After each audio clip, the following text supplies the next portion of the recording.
A Villa in Sicily, Olive Oil and Murder, A Cats and Dogs Cozy Mystery, Book 1, by Fiona Grace, narrated by Sarah Kempton. Chapter 1. Being a vet meant dealing with a lot of strange creatures. Not the patients. No, the patients were cute, cuddly, adorable. The reason Audrey Smart had gotten into this career in the first place. Audrey had never met an animal she didn't like. It was the ones paying the bills and her salary she could have done without. Audrey stared at her latest patient's mummy. The woman stroked her adorable teacup poodle's lolling head and kissed it with her painted, Botoxed lips. I don't know what's wrong with Donut. He's never this lethargic. I wonder. It wouldn't have anything to do with Mummy, would it? Fighting to keep her eyes level, though they were practically itching in their sockets to roll to the ceiling, Audrey explained once again. You left wine out during your garden party, Mrs. Marks. You said the dog drank half a glass. That's a lot for a little thing like him. Audrey didn't want to judge, but sometimes it was so easy. The woman's over-tweezed eyebrows tented. Nonsense. Donut has very sophisticated tastes, and I only serve the best. Pushing her ponytail over her shoulder, Audrey brought the stethoscope over the animal's side, listening to the slow murmur of his heart. Poor thing. She rubbed his tiny little head right between his ears. I'm sure you have great taste, but even the best is not advisable for a dog, since grapes can be toxic. Wine and dogs don't mix. The woman tapped the heel of her Louboutin impatiently on the waxed floor, a defiant look on her pinched, unnaturally bronze face. You don't know Donut. Audrey smiled at the little dog as he gazed up at her gratefully, adoringly. We should induce vomiting. Her jaw dropped. You will do no such thing. Vomiting? Okay, well, he's not in any danger. If you'd rather, we can just let him rest. He should be all right in a couple of hours. We'll keep him here for observation. Instead of agreeing, the woman fisted her hands on her hips. Where's that kind, handsome veterinarian with the piercing blue bedroom eyes? I demand to see him. Audrey sighed. Maybe she'd been a little too brusque, but that always happened. She considered herself the voice of these animals she cared for, their champion. Sometimes she couldn't help being insensitive to their owners. Dr. Ferris is not here. I'm the veterinarian on staff now. She gave Audrey a thorough eye scraping as if to say, says who? I demand to see a real doctor. Another sigh.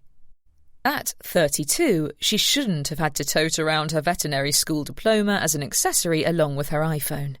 Maybe it was just good, or bad, genes that still made her look like she wasn't yet out of college, or that she was a woman, or that most of the pet owners who came to Back Bay Animal Care in downtown Boston were too obsessed with their own selves to be observant of her Dr. Audrey Smart nameplate. But seriously, how many times did she have to deal with this? 3 times this week, apparently. Biting her tongue, she grabbed her iPad from the examination table and reached for the door. When she opened it, she motioned to one of the vet techs to see to making Donut comfortable with the other animals in observation. I'll put a note for Dr. Ferris to take a look when he begins his shift in the morning.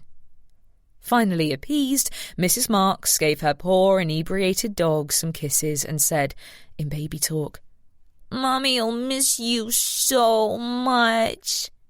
Then she glared at Audrey as she swept past her, carrying a choking cloud of perfume with her.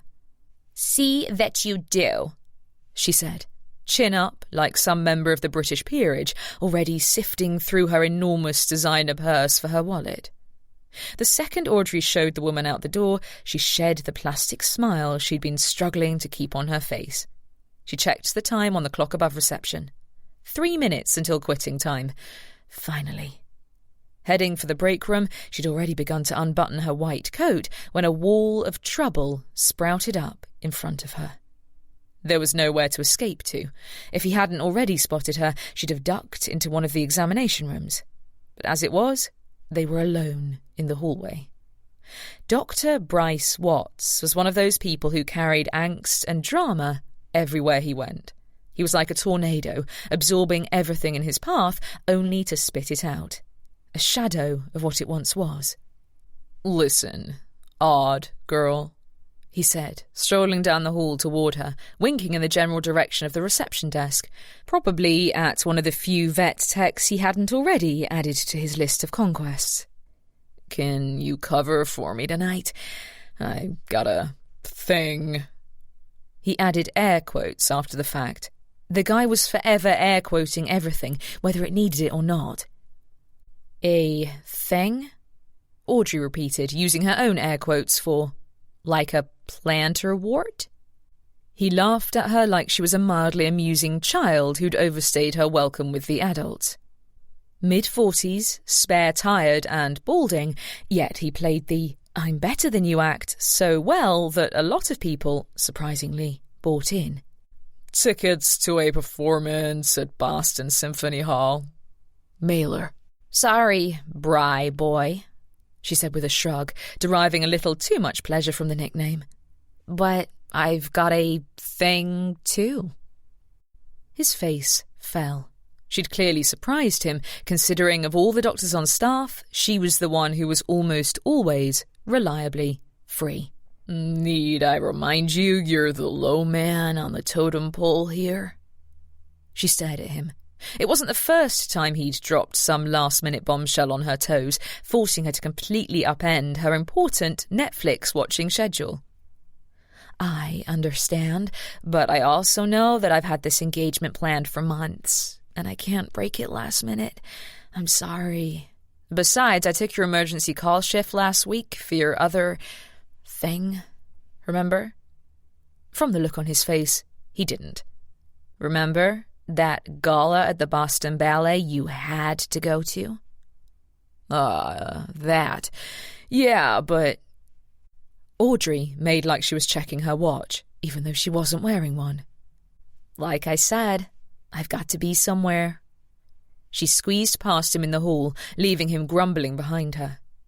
At her locker, she grabbed her things, hoping she could escape to the tea without other fires popping up. It wasn't like she'd made it up. She really did have somewhere to be. But she had a feeling that with her luck, it'd be even more painful than marinating in Mrs. Mark's noxious company for a 15-minute appointment. Growing up, Audrey had dreamed about coming home to a welcome committee. She'd open the door and a half-dozen of her favourite beings on earth would be there, tails wagging excitedly, waiting for their cuddles. She'd wanted a dog or two, a cat definitely, maybe a rabbit and a hamster, even a turtle, just to round things out.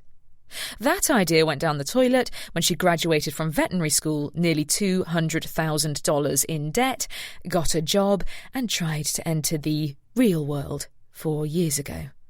The only place she could afford in the city was a little walk-up closet in Southie, the insides of which had probably seen yellow crime scene tape more than once. She'd been happy, though, excited at the prospect of starting this chapter of her life as a career woman. It was only after she moved in that she noticed the part of the lease that said, "No pets." Not that it would have been fair to her brood, if they existed. She worked way too many hours nowadays anyway, chipping away at her student loans. Sighing, she stepped into the crypt, quiet apartment and looked around at the dreary grey walls. She'd fixed the place up as best she could, giving it homey touches, trying to make it hers. But it still screamed temporary. Her eyes fell upon a white envelope on the floor. Someone must have shoved it under the door. Then she laughed at her stupidity. She didn't just look 20. Some of her thoughts, she realised, were equally as naive, especially the ones regarding men. There was a guy on the 4th floor, below her, who was kind of cute. But even at 32, Audrey couldn't do more than blush like a schoolgirl whenever they ran into each other on the stairs. One time he asked her if she knew of any good Thai places nearby, and she'd just giggled maniacally. He must have thought she was a moron. Lifting the flap of the envelope, she groaned when she saw the logo for her landlord's holding company. "Oh, what do they want? I'm not underwater on my rent," she muttered, unfolding the letter. She only scanned it at first. Then she read the whole thing. Twice. Then, stomping into the kitchen, she threw it down on the table and desperately wished for something furry to pet. The nerve of those people, selling the building on her without notice. Not only that, the new owners doubling the rent. Wasn't there some kind of law against that? She grabbed her phone, breathing hard, trying to think of someone to call, but then she noticed the time. In an hour, she'd be expected at the Copley Square Hotel for her high school reunion. Her past experience with high school reunions hadn't been stellar. Her 5-year had been a big bust. She'd gotten all dolled up, excited to tell people that she'd graduated magna cum laude from BC and was on her way to veterinary school. And then, nothing. No one even noticed her. She'd spent the entire time at her table alone. Someone had mistaken her for a waitress and ordered a whiskey sour from her. It had been so bad she'd said a big hell no to her 10th, and she'd been firmly in favour of shunning the 15th, 20th, 25th, every last one of them. That is, until she opened her phone to the last message Michael Breckenridge had sent her on Facebook a couple of days ago. "Can't wait to see you, cutie." A frisson of pure teenage excitement travelled down her neck. Michael had been her biggest crush all through high school. The guy she could barely look near without sending her heart racing and her cheeks flushing. A year older, he'd been part of the Thespians.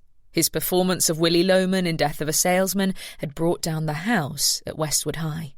He'd connected with her completely out of the blue a few weeks ago when she'd joined a Facebook group to keep abreast of the reunion plans.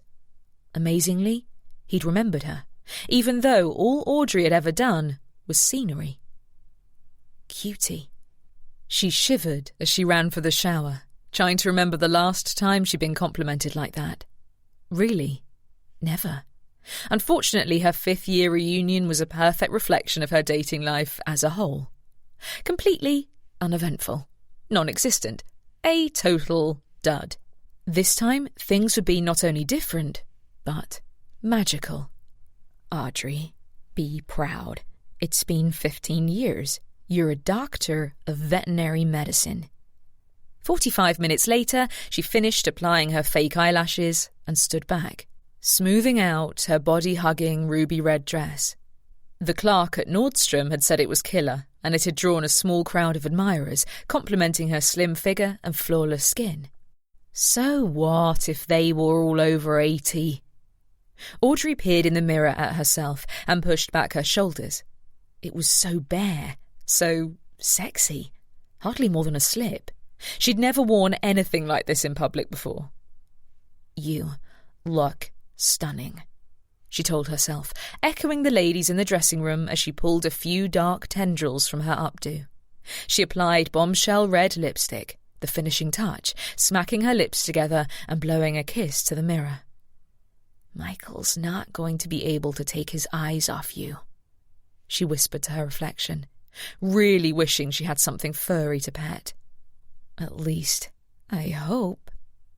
Taking a deep breath, she grabbed her purse and headed for the door. As she did, her phone buzzed. She nearly lost her balance in her 4-inch heels as Michael's name appeared on the screen. Chapter 2. Audrey opened Facebook Messenger and read the message for the 10th time. "Save a seat for me, cutie." She threw the fabric of her dress over her knee and remembered exactly why she didn't wear evening gowns with thigh-high slits on public transportation. A man with a lack of teeth and an abundance of hair, literally hair everywhere, leered at her from across the aisle, making lewd gestures. Was there a full moon out? Not that she could narrow her weirdo interactions to once a month. They seemed to happen more and more often these days. Last week, a guy with an MIT sweatshirt had leaned over and asked if he could sniff her hair. Sometimes she really hated the tea. But in addition to almost not having an apartment, another thing she didn't have, her own mode of transportation. Not even a bicycle. She buried her nose in her phone, trying to control her rapidly thumping heartbeat. "Save a seat for me, cutie." Hormonal teenage tingles erupted all over her body as she tried to concentrate on the day's news.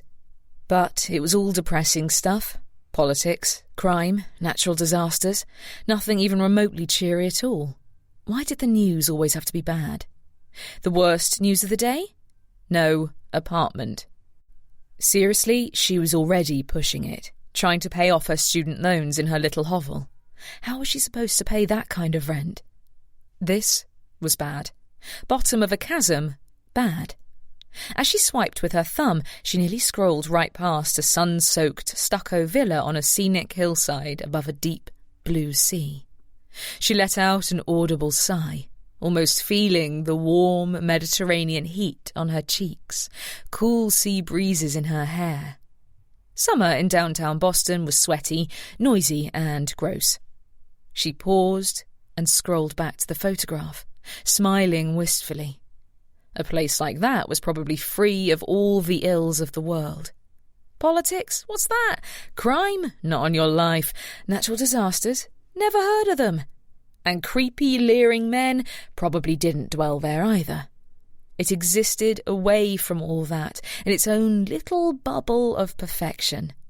She had to read the headline 3 times before it finally cracked her cerebrum. Own a villa in beautiful Sambuca, Sicily, for only $1. Right, there had to be some catch, something the advertisers weren't saying.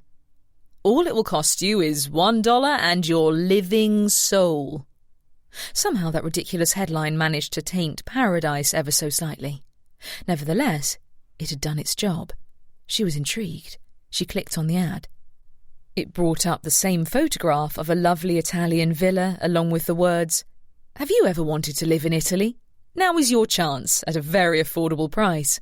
Today you can own a piece of beautiful Sambuca, Sicily, for less money than a cup of coffee. Plant your dreams now. See you on this side of your own private Eden." Audrey brought the photograph so close to her face she nearly bumped the screen of her phone with her nose. She kind of did want to dive right into those blue Mediterranean waters, charter a yacht, go sailing with a tall, dark Italian named Antonio or Ronaldo, something ending in an O.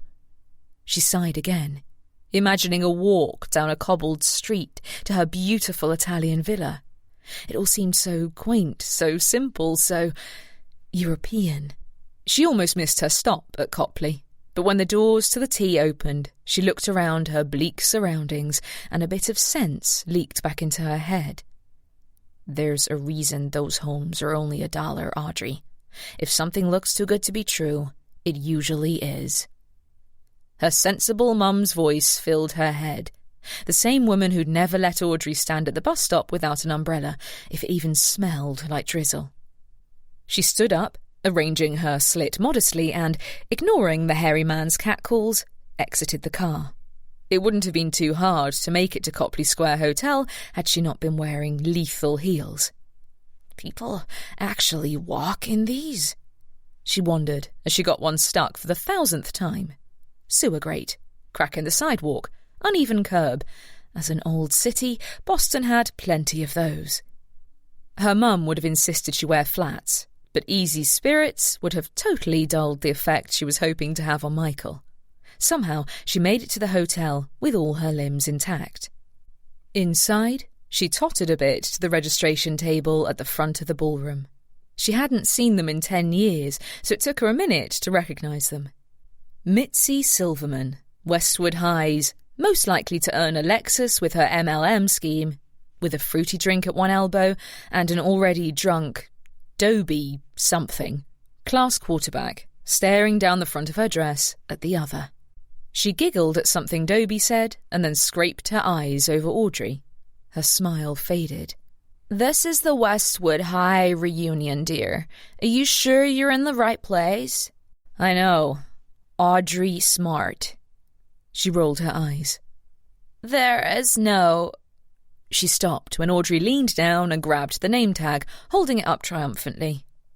Thanks for all your help, she called, ripping off the backing and adhering it to her boob.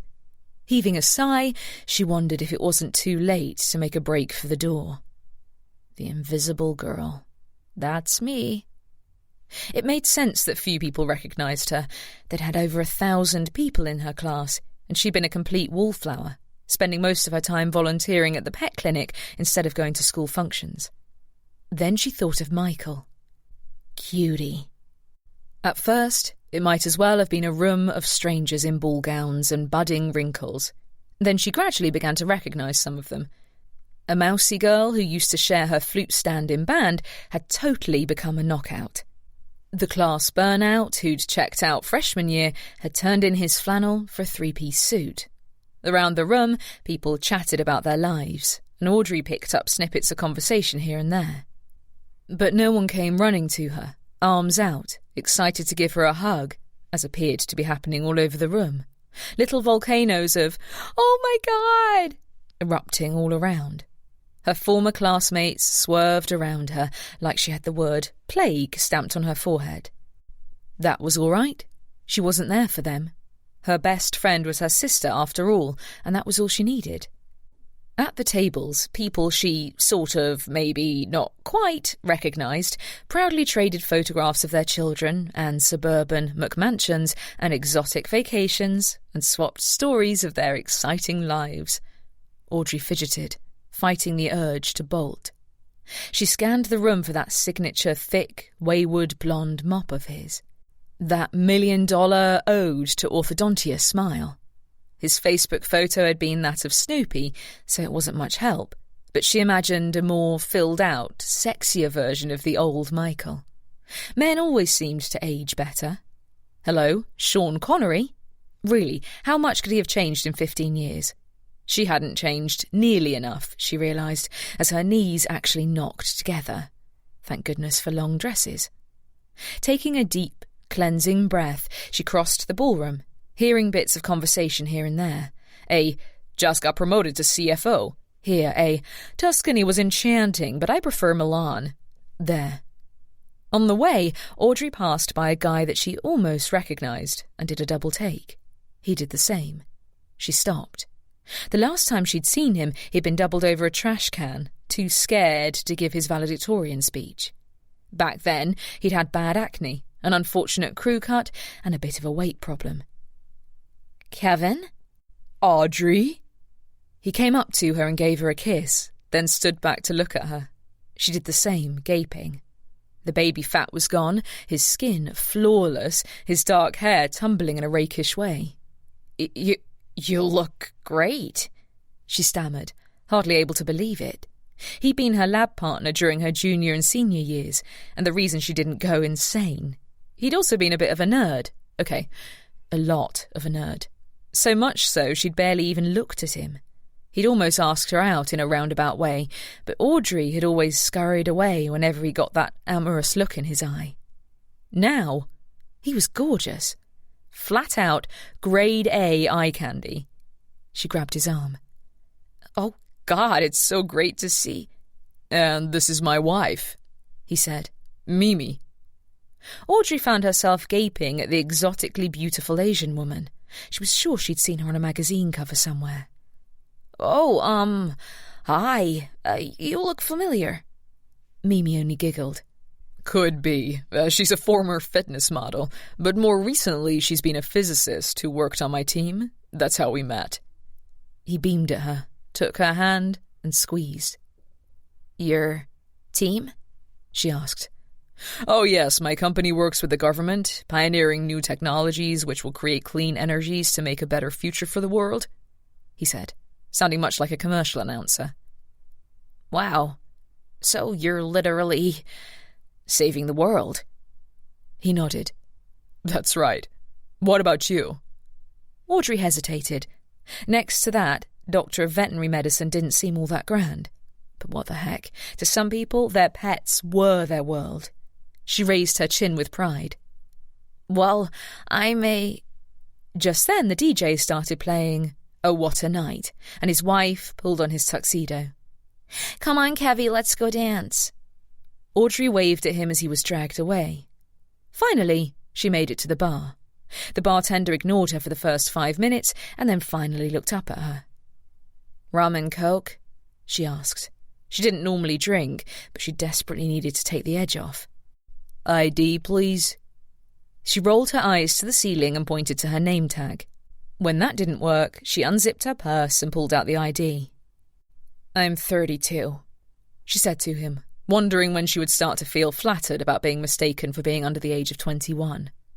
With her drink in hand, she'd just begun to take a sip through the stirrer straw when someone said, "Ashley?" At first, she didn't turn around, but when someone said it again, adding her last name, she looked up. "Audrey, actually," she said to the woman with the short, dark pixie cut who smiled at her. She had a flowy scarf around her neck and had the smart, no-nonsense look of a psychoanalyst, but Audrey remembered her. "Kristen?" She nodded, and Audrey smiled, happy to find another person to talk to so she wouldn't be helplessly alone. "Yes," Kristen said. "Wow, you look great. You haven't even changed." "Thanks, so do you." It was all coming back now. They'd worked on scenery together, especially for Death of a Salesman. They'd both painted the living room fireplace while drooling over Michael as he rehearsed his lines on stage. Part friends, part rivals over Michael's attention, they'd become close only because neither of them had much success in catching the actor's eye. "You still live in the area?" "No, moved to New York. We're up here for the weekend. Rob and I, my husband. I met him at NYU. He's a physician in Brooklyn. I run my own nonprofit, helping to put an end to human trafficking." Wow, yet another person saving the world. It seems my high school class bred them like rabbits. "That's amazing." "God, it's great to be back and to see you," she said, rubbing Audrey's bare arm. "What about you? Are you married?" "No, but I actually still live in the city. For now, at least. Oh, my God." Kristen's eyes had drifted somewhere behind Audrey and were now bulging. When she spun around to follow her line of view, sure that a waiter was on fire or zombies were invading or something, she saw him. He stood in the doorway at the top of the stairs, pausing there like royalty waiting to be announced. People stopped talking. In her head, the DJ's Backstreet Boys track screeched to an ear-splitting stop. A small earthquake rippled under her feet, which would have sent her stumbling if she didn't have the bar against her back. Because there he was. The Michael Breckenridge. He scanned the place, his eyes falling on Audrey, zeroing in. Target acquired. And then he started heading right for her. Chapter 3. "There he is," Kristen breathed. "Do you remember how amazing he was as, what was his name? Willie Lohan?" Loman, Audrey murmured, taking him in. Taking all of him in, including the extra 160 pounds he had with him.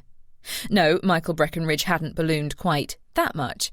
Oh, he definitely had the spare tyre, a burgeoning extra chin, but most of the added weight belonged to the tall, Barbie-esque, bleached blonde on his arm, drowning in sequins, like she was about to give away a sedan on The Price is Right. Audrey nearly spit her mouthful of rum and coke out as he jog-strutted down the stairs, a sassy little swing in his step, like a cross between John Travolta and a motivational speaker. As he did, he snapped his fingers and pointed at different people in his adoring crowd, caught a few kisses from the girls. This was clearly a guy who lived for his high school reunions. She squinted, wondering if it was just poor lighting, but were those long, luscious blonde locks now the victim of, gasp, a receding hairline? Before she could make the determination, he deposited the blonde at a table like a hefty bag on the curb and beelined it toward Audrey. Or not toward her, more like toward the bar. Unfortunately, as he got closer, this walking nightmare only got worse. He was tan, unnaturally so, but the tan didn't hide the massive under-eye bags and his Rudolph red runny nose, or the freckles in his complexion and the general droopiness of his jowls. Added to the receding hairline, he looked about, 60? He was wearing a rumpled tux, but there was some foreign greenish substance on his lapel. It could have been guac, snot, or vomit. None of those things seemed particularly appealing to Audrey at the moment. And yet, definitely a receding hairline. Considering he'd grown his blonde locks so long they touched his shoulders, he now looked a little like a swaggering Benjamin Franklin. "Hey, girls," he said, pointing at them as he sidled up to the bar. Appropriately, the bartender didn't card him as he asked, "Open bar?" When the bartender nodded, he said, "Fantastic," and gave an itemized list, counting off on his fingers.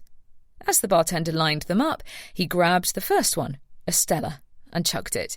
Wiping his mouth with the back of his hand, he turned to them, elbow on the bar, and grinned. "Hey, I know you two." Sure, the two of them had been like peanut butter and jelly during their after-school rehearsals. One was rarely seen without the other. Audrey looked at Kristin, who seemed to have fluttered off onto some cloud. She was so starstruck. It was true, they'd spent hours inhaling paint fumes and fantasizing about the day when Michael Breckenridge would notice them.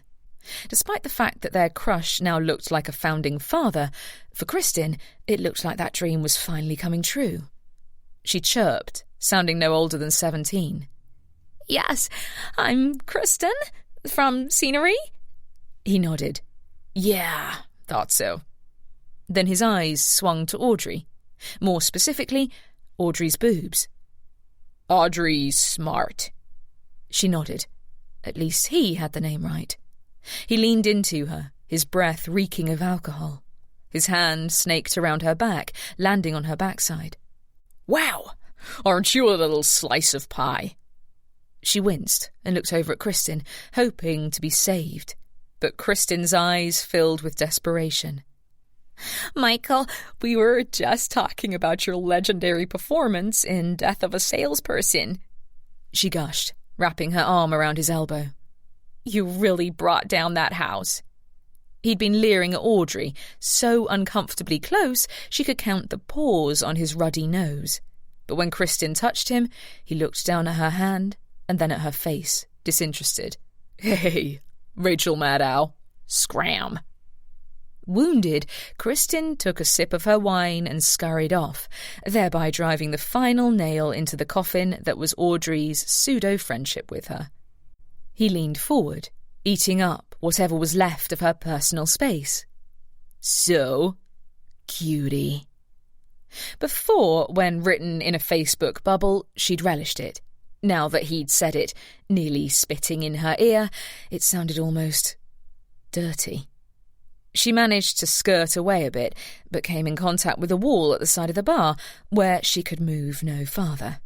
He filled the gap, his hot, noxious breath assaulting her skin.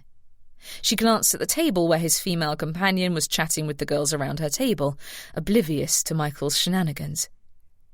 "You came with a date." "A date?" He glanced in her general direction.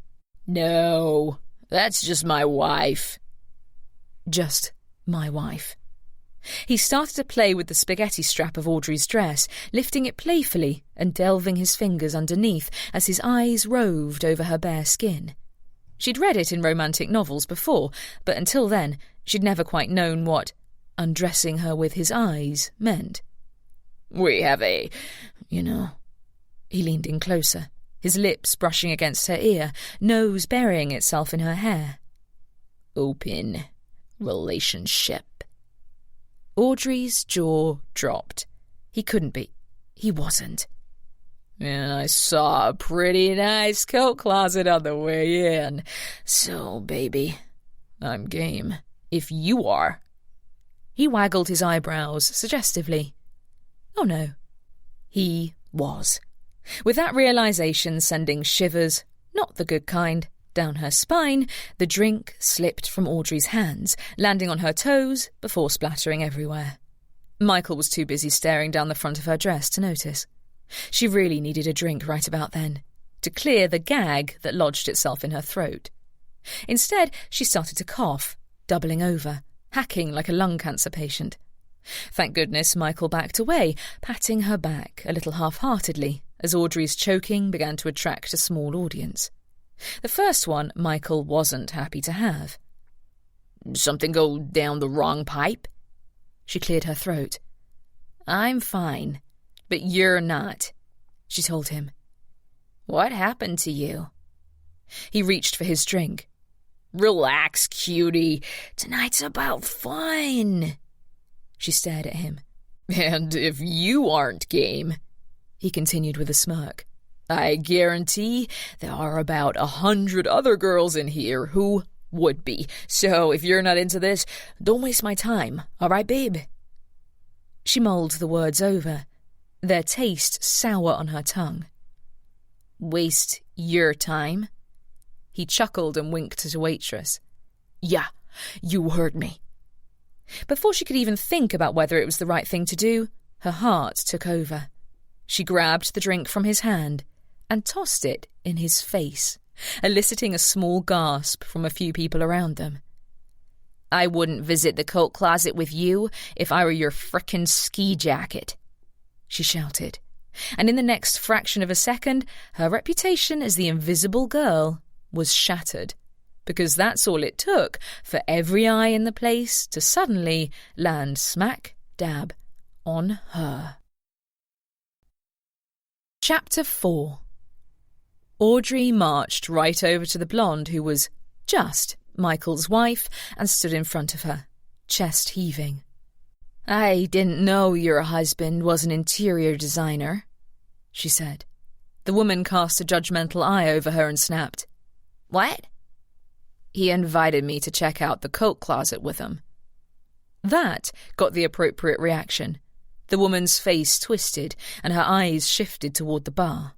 Clearly, if there was an open relationship, just the wife didn't know about it. She pushed up from her chair and marched in his direction. Sense only began to leak back into Audrey's head when she turned and realised that everyone in the place was holding their breath, watching and waiting for World War III to erupt. Not wanting to witness the casualties, she skittered up the stairs with her head down, still feeling the weight of her entire graduating class's eyes on her back. It was only when she escaped out to the lobby, behind a potted plant, that she finally took a deep breath. Exhaling, she stared up at the ornate chandelier and let out a little groan. She replayed the last few moments over in her head, cringing mightily as she banged the back of her head gently, rhythmically on the wall. Michael, who had forever been the stuff of her every dream, her every torrid fantasy, was a complete and utter piece of crap. As was most of her life. This was not how things were supposed to turn out.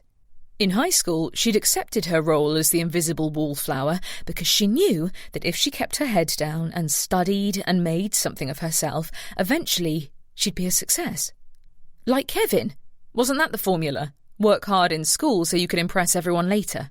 She'd followed it to a T, hoping that by now she would have the husband who adored her, beautiful kids, the enviable career and home. She'd have dozens of stories to tell people about the wonderful life she'd made for herself. But what did she have now? Not even one of those things. At that second, she felt it sliding over her body like a suffocating blanket. The self-pity. Her face contorted into ugly cry mode. A sob caught itself in her throat, but before she could let it out, she realised that Mitzi was leaning over so she could peer at her from behind the reception table. Part disgusted, part amused. "Are you okay, dear?" Audrey batted aside the palm fronds that were doing a terrible job of concealing her despair, plastered a smile on her face, and waved. "Just fine, thanks." "You're not leaving so soon." "Oh, yes, I am," Audrey muttered, heading for the door and pulling out her phone, wondering if anything in this world could make her feel better. Thankfully, She knew just who to call. Sabrina was waiting at the door when Audrey limped down the street, her feet 2 giant blisters. The second Audrey reached the top step, Sabrina deposited a glass of red wine into Audrey's hand. Bad? Worse, Audrey said with a grateful smile, kicking off her shoes in the foyer and taking a gulp, letting it slip down her throat. Audrey's older sister had the life. The life most people, including Audrey, only dreamed of. Sabrina was wearing yoga capris, matching sports bra and a hooded sleeveless jacket. Her white blonde hair, no roots, was piled in a so-called messy bun that looked like it had taken effort to achieve. Her relaxation wear still managed to look more put together than most of Audrey's ensembles. And even though she'd just popped Byron out 6 months ago, she had nary a stomach pooch to speak of. Many siblings might have been jealous. Sabrina was the popular one in school, the girl with all the friends, the person to whom good things came easy. Now she had a brilliant husband, an IP lawyer whose clients included some of the biggest firms in Boston, the gorgeous brownstone on the swankiest street in the city, and 3 adorable rugrats. And yet she still managed to look like one of the real housewives of Beacon Hill. Right now, at her lowest of lows, Audrey should have probably wanted to wring her sister's neck for getting all those things she always wanted, but never could attain. But she simply couldn't. Brina was number 1 on her friends list, the person she'd call if she needed to hide a body. Automatic maid of honour, no need to ask the question, if she ever had the fortune of walking down the aisle. Audrey followed her into her showroom-perfect living room and collapsed on the sectional next to her. For someone with kids who had absolutely no idea company was coming, she'd kept the place remarkably clean. But that was Sabrina. All around, perfect. All the time. Brina pulled her knees under her body and took a sip from her wine glass. Michael? Audrey set her glass of wine on the coffee table, grabbed a brocade pillow and clamped it over her head. I told you. She had, yes. Wise Sabrina, the seer of all things male. Unfortunately, Audrey hadn't listened. Brina knew all about the Michael Breckenridge thing. She'd seen the way Audrey drooled over him when they were in high school. The second Audrey got the text from him, she'd been all in Brina's face, asking what it possibly could mean. In addition to her many talents, Brina could probably have had her own television talk show. The Man Whisperer, imparting her sage advice to the clue-challenged Audreys of the world. Brina had explained, in detail, that she should be careful. That it was only a text. That no, this didn't mean that they were destined for one another. Audrey had listened politely, as she always did whenever her sister talked, and then completely disregarded everything she said. As usual. She'd allowed her thoughts to spiral out, elevating that text to the importance of the Magna Carta. She'd obsessed, she'd planned, she'd actually been planning a destination wedding in some Caribbean paradise. One of these days, I need to listen to you, she said, voice muffled by the pillow. Duh. Brina reached over and snatched the pillow away from her head. Come on, tell me. It can't be that bad. Hair crackling with static, Audrey tried to burrow between the cushions. Oh, it can be. It's worse. So much worse, Bree. First of all, he was married. Second of all, he only wanted me for a tumble among the coats. Brina winced. Seriously? Not to mention that these past 15 years have been really cruel to him. He'd morphed into Ben Franklin on a bad hair day. Really?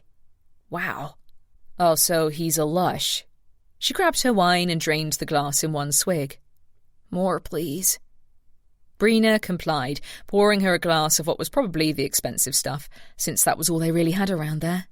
She and her husband, Max, were into the finer things like that. Not that Audrey knew the difference. She gulped like she was at a keg party. Well, at least now you know you can move on, Brina offered brightly.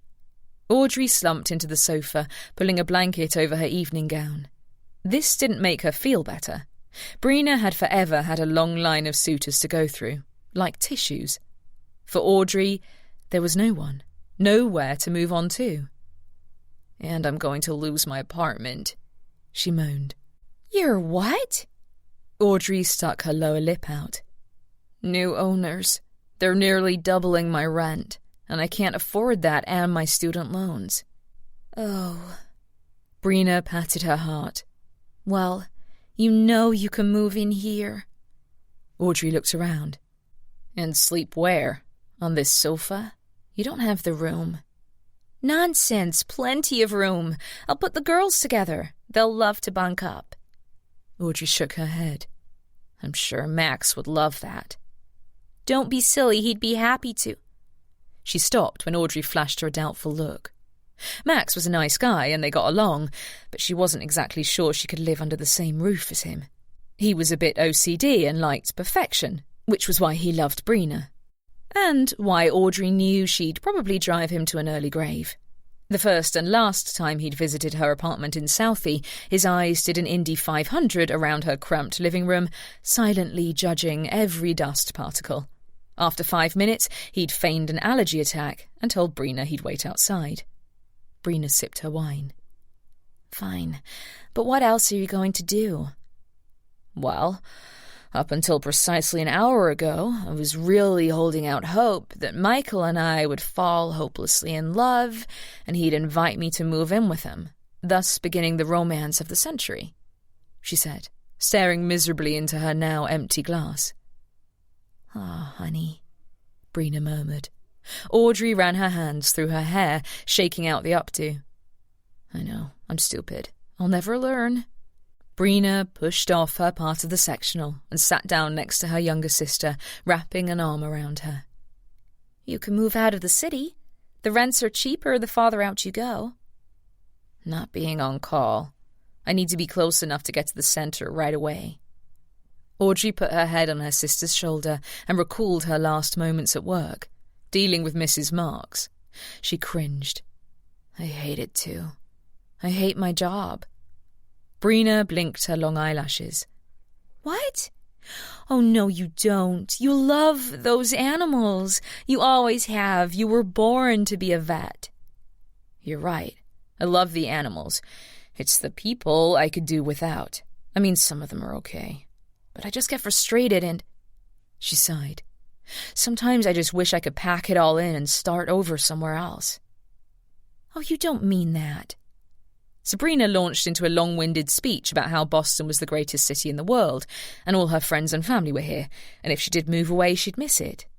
Audrey only heard part of it, because at that moment, the ad she'd seen on her phone while riding the T popped into her mind. The sun-bleached cobblestone streets, the bright blue Mediterranean Sea, the $1 price tag. All of it far, far away from this horror show that had become her life. Meanwhile, Brina droned on. She was just getting to the inevitable part about how important it is for one to learn to count one's blessings when Audrey straightened up like an exclamation point and grabbed her bag. I know what I could do. Yes, Audrey had concocted many harebrained schemes before that had never worked out. Her imagined marriage to Michael Breckenridge, just one of them. She probably had a wild, talk-me-down-from-the-ledge look in her eyes because Brina stopped mid-sentence and uttered a cautious, "Don't tell me." She ripped the phone out of her purse and scrolled to find the ad in her feed. Of course she couldn't find it now that she wanted it. It was here somewhere. This isn't another Tinder date, is it? That last one was a serial killer in the making. What was his name? Bruce? He looked straight out of Silence of the Lambs. No, of course not.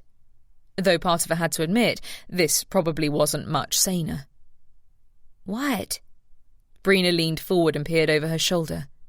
You really think the answer to your problems is going to come from an ad on Facebook? No, wait. Here it is. She thrust it under her sister's nose, which wrinkled instantaneously. Then, much to Audrey's chagrin, Sabrina started to laugh. Audrey pouted. What? Are you looking at it? Look. $1 for a house in paradise. That's a total deal. I think it might be a sign. Sabrina made a clicking sound with her tongue. Odd. Are you serious? Yes. Doesn't it sound amazing? She clapped her hands. No, that's a scam. It's right up there with Nigerian princes. Audrey's hopes plummeted. She took the phone back and opened the link. You think? I don't think so. It makes sense. They have all these old houses and they just need people to come in and rehabilitate them, to make them livable again. Yes, the key phrase is, make them livable again. Meaning they're not livable now, Brina said, rolling her eyes. And what do you know about restoring an old house? In a country that probably doesn't even have a Home Depot. But Dad did the work. We mostly just sat around while he was doing his contractor jobs, inhaling sawdust and paint fumes and asking when it was time for dinner. She held up a hand. He also had a Home Depot. Audrey gnawed on her lip. Brina could always be relied upon to deliver the truth bombs. Not to mention that you don't even know how to say hello in Italian. I do, she murmured, still staring at the phone, burning the image into her retinas. Of course, ciao was about all she knew how to say. Good thing it meant both hello and goodbye. How much harder could all the words in between be? And I did learn a thing or two from Dad. Didn't you? Brina scrunched up her face. Nope. That was true, but Brina hadn't paid as much attention as Audrey had. Up until the time her dad up and moved out when she was 12, Audrey was her dad's mini-me. Audrey had often followed her father around those massive Back Bay mansions he had the luck of restoring, asking to help. She'd learned a few things. Of course, that was a long time ago. He walked out on us, remember? Sabrina added. I'm glad I didn't learn anything from him. Audrey frowned. Brina had always taken the hard tack when it came to Miles Smart. Good riddance, she'd said, which was the way her mum felt too. But Audrey had a soft spot for her dad. He had a wanderlust, hadn't wanted to be tied down. Maybe there was more of him in her than in Brina. Brina took the phone from her, slipping it back into her purse, and poured Audrey another glass of wine. Besides, honey, that's just the vino talking. You know that you'd never do anything like that. What do you mean? Of course I would. I could, she said, staring at her glass. Was it just the wine talking? No. Even though she was getting tipsy, it seemed like it was perfect. The answer to all her problems. It's all right not to be reckless. It's a good thing. This isn't reckless. Even if it isn't, honey, remember when you got that scholarship to UCLA? Audrey's eyes met her sister's. She knew where this was headed. Yes, but I was only 18. You really wanted to go. You were ready to send in your paperwork, and then you bailed, right? Audrey frowned.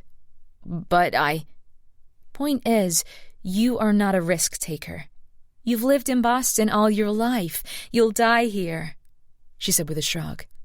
And it's okay. You don't have to go anywhere. Everything you need is right here. The wine was definitely starting to go to her head. When she closed her eyes, visions of warm sunshine, cool breezes, and a quaint little home on a cobblestone street with flowers bursting out of window planters crowded her mind. Sure, she could probably find everything she needed here, maybe not now, but eventually. But what if she wanted something else?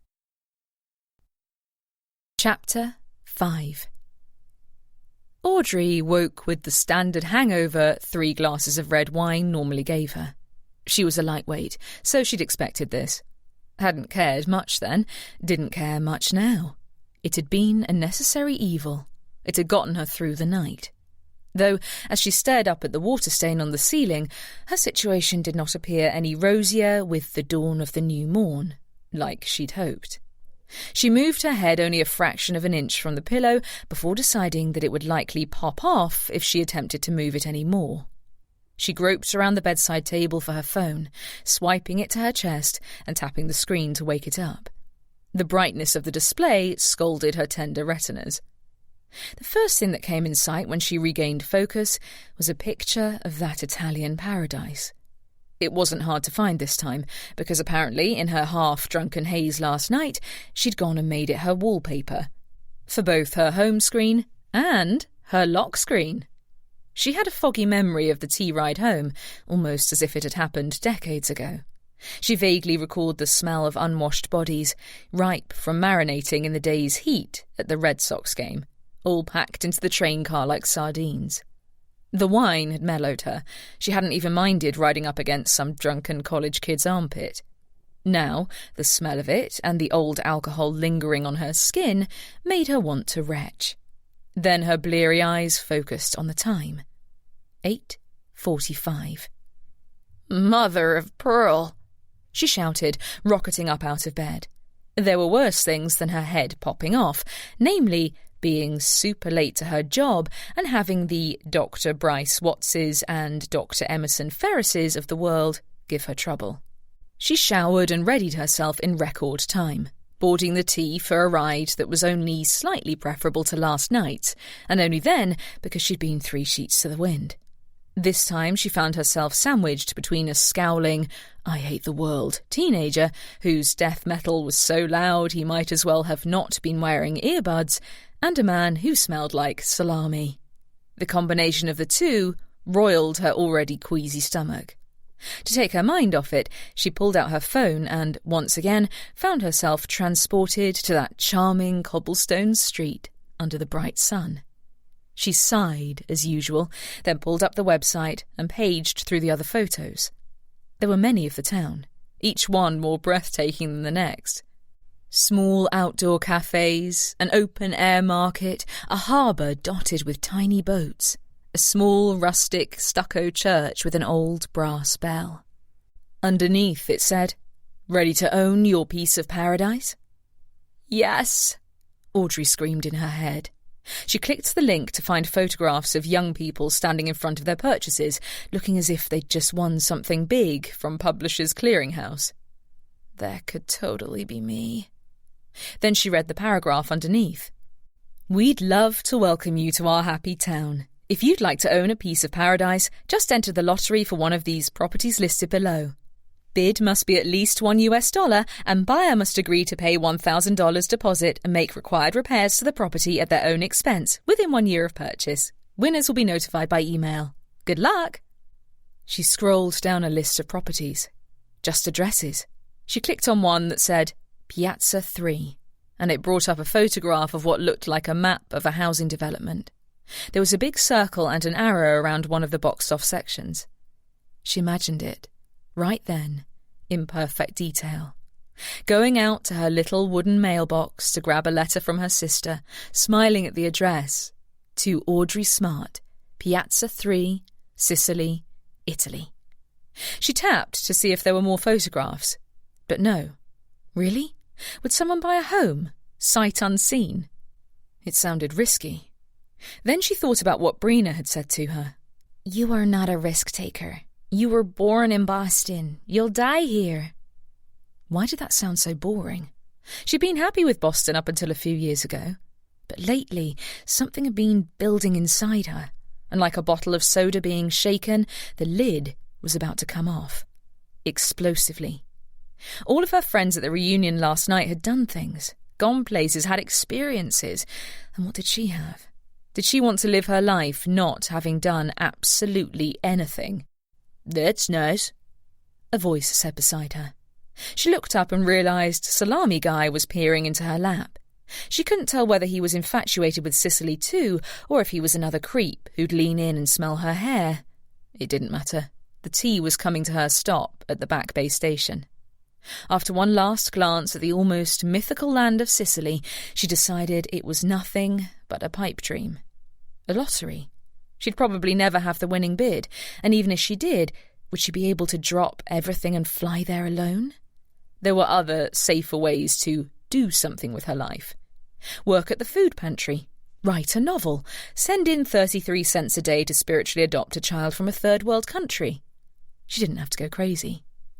She quickly extricated herself from between her two travel companions, pocketed her phone, and made a mad dash for Back Bay Animal Care. Audrey yawned for the 100th time that morning as she helped a little old lady out the door with her carrier. She lifted the hard-sided case up and peered at the hazel-eyed Persian. "You take care of your mama, okay, Pumpkin?" As was typical, the cat gave Audrey an uninterested look, like, no thanks. Audrey handed the carrier to the woman. "Here you go, Mrs. Heffelbauer. Are you sure you can make it to wherever you're going?" "Oh, yes. I'm just a block down the road. Such a nice young lady," she said with a smile, patting Audrey's hand. "You should settle down. Marry one of those nice, competent doctors in there. Let them take care of you." Audrey smiled. Pumpkin had been under her care since she started working at the animal clinic, but Mrs. Heffelbauer still didn't seem to realise that Audrey herself was an actual doctor. Join the club. She'd already explained that twice today, and didn't feel like going into it again. "Thank you," she said, as the lady turned away. "I'll keep that in mind." She went back inside and came face to face with Dr. Ferris. He frowned. "Smart?" "Ferris," she replied, matching his tone. Of all the more experienced vets on staff, she liked Ferris least of all, even less than Bryce Watts, if one could believe it. He looked like a soap opera doctor, with his thick, dark hair and piercing blue eyes. And he had quite a way with the patients, which accounted for Mrs. Marks' infatuation. But under those surface good looks and that winning bedside manner dwelt a total, complete and utter jerk. Emerson Ferris was a lot like Bryce Watts, ego-wise, except worse, because instead of just thinking he looked like a movie star, Ferris actually did look like one. Thus, though all of the women in the practice fawned over him, none were actually good enough for him, not even for a tumble in his office, like Dr. Watts was rumoured to be fond of. When he wasn't tending to his patients or schmoozing their owners, he stalked about with a major stick up his backside, criticising everyone for existing. He had complaints that ranged from moving his vitamin water in the fridge to standing in his all-important way while he attempted to get from point A to point B in the hallway. Audrey had come around to calling him the Scarecrow, behind his back, of course. Oh, and another thing, as nice as he was to the patients, it was all a lie. He hated animals, their owners too. In fact, he really didn't like anything except himself, whom he loved with a passion. She attempted to scuttle past him, since she knew there'd be hell to pay if she wound up in his glorious way. But then she remembered Marks. She sighed. "Donut.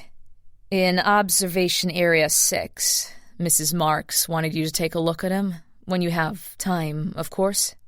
His frown transformed to an annoyed scowl. "What's wrong with the little rat?" "He imbibed alcohol." "Great," he snapped, whirling on his heel and tossing a few choice curse words into the air. He checked his Apple Watch. "There goes my racquetball appointment. That Marks woman should be the one on a leash." Well, at least she agreed with him there. "Sorry." He paused for Audrey and motioned her ahead of him. "Lead the way, doctor."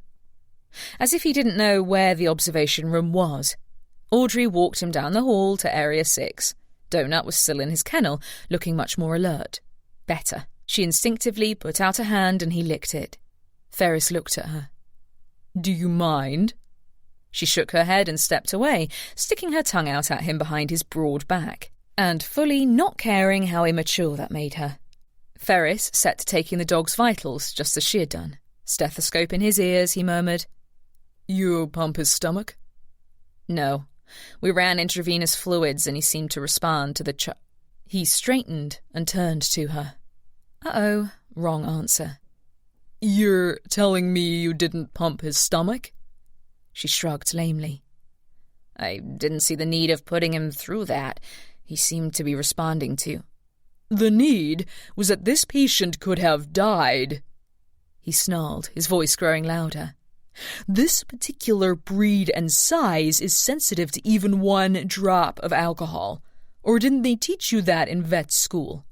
He should have known. He got his DVM from Tufts, same as she had, though he'd been a year ahead of her, and a pompous jerk, even then. "You should know it's traumatizing to an animal to have to withstand that, especially a small animal like Donut. He shook his head. Death from alcohol poisoning would have been more traumatizing, don't you think, Audrey? He said, his voice condescending. And since when did he ever use her first name? Vet techs had come in to see what the commotion was. Now there was a little audience. Audrey's pulse pounded in her ears. She flipped her ponytail and crossed her arms.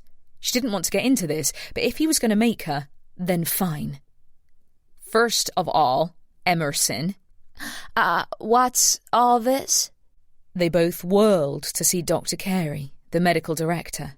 The slight, grey-haired lady might have been small, but the woman packed a no-nonsense punch. Audrey had always admired the way she could cut through the other doctors' conflicting egos and diffuse all kinds of employee disagreements. She was smart. Just. A dose of sorely needed perspective around here. Good. Audrey smiled. She'd put the scarecrow out in the field where he belonged. Dr. Ferris and I were just having a disagreement about the proper treatment of this animal, she explained. No disagreement, Ferris said, glaring at her. Dr. Smart clearly administered the wrong treatment, and she's trying to save face. This creature could have died.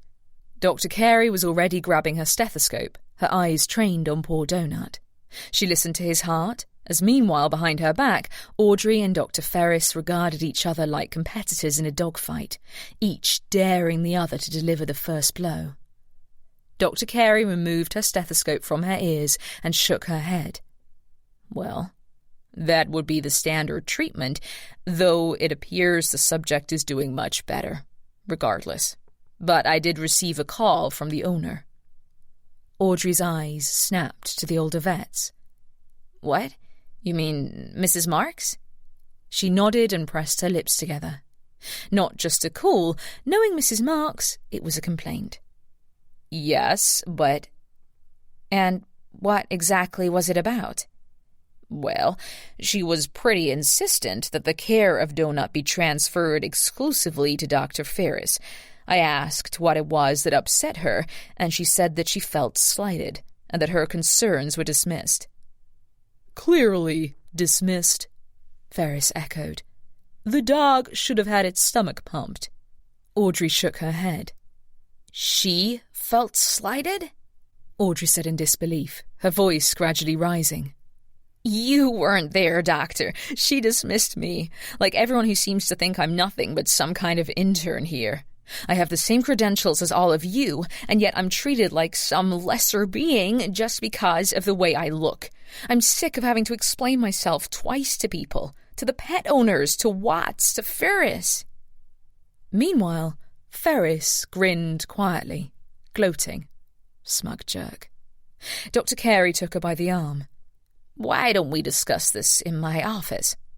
Audrey shook her head, now indignant. She no longer cared about the audience. This should have been a lesson to them anyway, that they could do everything exactly right and save little pets' lives and yet still get in hot water. It wasn't fair. She planted her feet. No. What am I, in trouble? You're going to write me up? I did everything right. Just because Marks doesn't like me because I was young and a woman doesn't mean I did anything. Dr. Smart? The older vet said in a warning tone. What, now they were going to say she was overreacting? Ferris continued to gloat, now chuckling at Audrey's situation. God, she hated him. She hated him, and Carey, and everything about this place. You know what? Forget it, she said, tearing her stethoscope off her neck, then ripping her nameplate from her coat. You all treat me like a second-class citizen. I don't need this. I'm done. I quit. Chapter 6. Dr. Carey followed her out the door. Are you sure you want to do this? Won't you reconsider, Dr. Smart? You're a valuable member of our team. Audrey didn't even turn around. Valuable my butt. She hoped that Dr. Carey would follow her into the tea and attempt to lure her back with an extra big benefits package. But the second she reached the edge of the parking lot, Dr. Carey was gone. It didn't matter. Free. She was free. The feeling was beyond invigorating. No big benefits package was worth that. She'd been so delighted by stupid Ferris's shocked expression. "Guess you're going to be working overtime from now on, buddy, so you can kiss racquetball goodbye for the foreseeable future." So pumped by the way Dr. Carey practically begged her to come back that she was a little drunk on the power. She felt almost immortal. The overwhelming urge gripped her to scale a mountain, bungee jump off the Lenny, eat the questionable sushi from that walk-up place on the corner. Anything. "You say I'm not a risk-taker, Brina. Well, take that." The sun was bright and warm, something she never took time to appreciate because she was always buried under work in the clinic. The midday tea was nearly empty.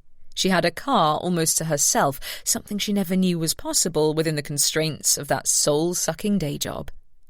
Good riddance, she thought smugly. Yes, that job had really sucked. That stupid apartment in Southie too, no wonder she had nothing substantial to list among her world experiences. It had all been holding her back, squelching her possibilities, holding a thumb down on her ability to go out and suck the marrow out of life. No more. On the train, she pulled out her phone and navigated to the website, which had become part of her favourites, SicilyParadise.com. After a quick scan of the 20 or so offerings, finding no pictures of any of them, she went back to Piazza 3 and clicked on it. She read, "This house is located in Musumeli, a city in the heart of Sicily, Italy. In Musumeli, you will live the ancient Sicily, the real Sicily that you've always dreamed of. The city of Musumeli is home to the Manfredi's castle and traditions. It is a place of enduring beauty. If you buy a home in Sicily, you will not only have a house, but the opportunity to experience our culture, our timeless and treasured traditions, the slow and relaxed life of one of the most tranquil and safe lands in all the world.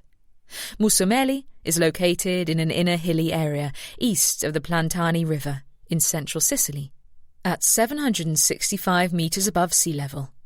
It is 53 kilometres from Agrigento, 58 kilometres from Caltanissetta, 99 kilometres from Enna, 199 kilometres from Ragusa.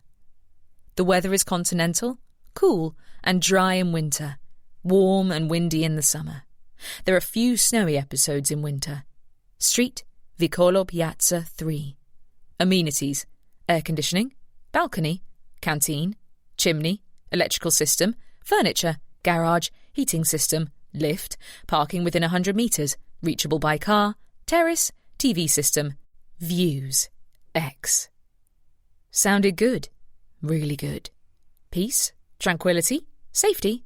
Yes, please. Plus, it had air conditioning, a television, furniture, and elevator. It wasn't just some hole in the ground, and it was only $1.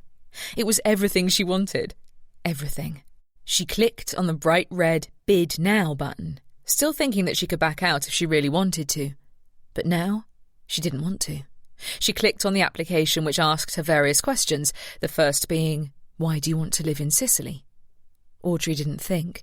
Her thumbs flew across the keyboard. She wrote, "As a veterinarian, I have dedicated my life to helping animals. Though I love the work, I have lived all my life in Boston and decided that at this point in my life I would like to experience a different part of the world. It has always been my dream to visit Italy, so I feel now is the best time to do so." She flirted with the box that said, "Please list your highest bid," imagining a number that she wouldn't mind losing if she decided to back out. She really didn't have much money to lose, plus there was the matter of that $1,000 deposit. Finally, she typed in $1. Then she auto-filled the requisite information, her address, phone number, credit card info. Before she could talk herself out of it, she jabbed the Place Bid button. The screen buffered for a second, and then that lovely Italian photograph that had lured her in appeared, along with, "Congratulations, your bid has been placed. You are one step closer to paradise." Satisfied, she pocketed her phone as the train pulled up at her stop. It only really hit Audrey when she'd left the tea station and was on her way to her apartment. A tiny cardboard box of all her work belongings tucked under her arm. She was not just free, she was also jobless, almost penniless, except for the tiniest little robin's nest egg in her 401k, completely directionless. And she'd just placed a bid on a home halfway across the world. If that didn't scream reckless, she didn't know what did. Doesn't matter. I didn't even get the house yet, she told herself, shrugging. Making plans to update her resume, she pulled out her phone and checked her email. An Old Navy ad, something saying her bank statement was now available, an organisational tip of the day email her sister had signed her up for, a Cruises R Us promotion she'd opted into years ago. Suddenly, her phone began to ring from a strange number. A really strange number. It said undisclosed, and it looked slightly international. Maybe it was someone in Sicily confirming her bid. Likely. She answered, "Hello?" Yes, Audrey Smarta. A heavily accented voice said. Italian. Definitely. Yes? This is Maria Lombardo, a real estate agent in Musumeli, Sicilia.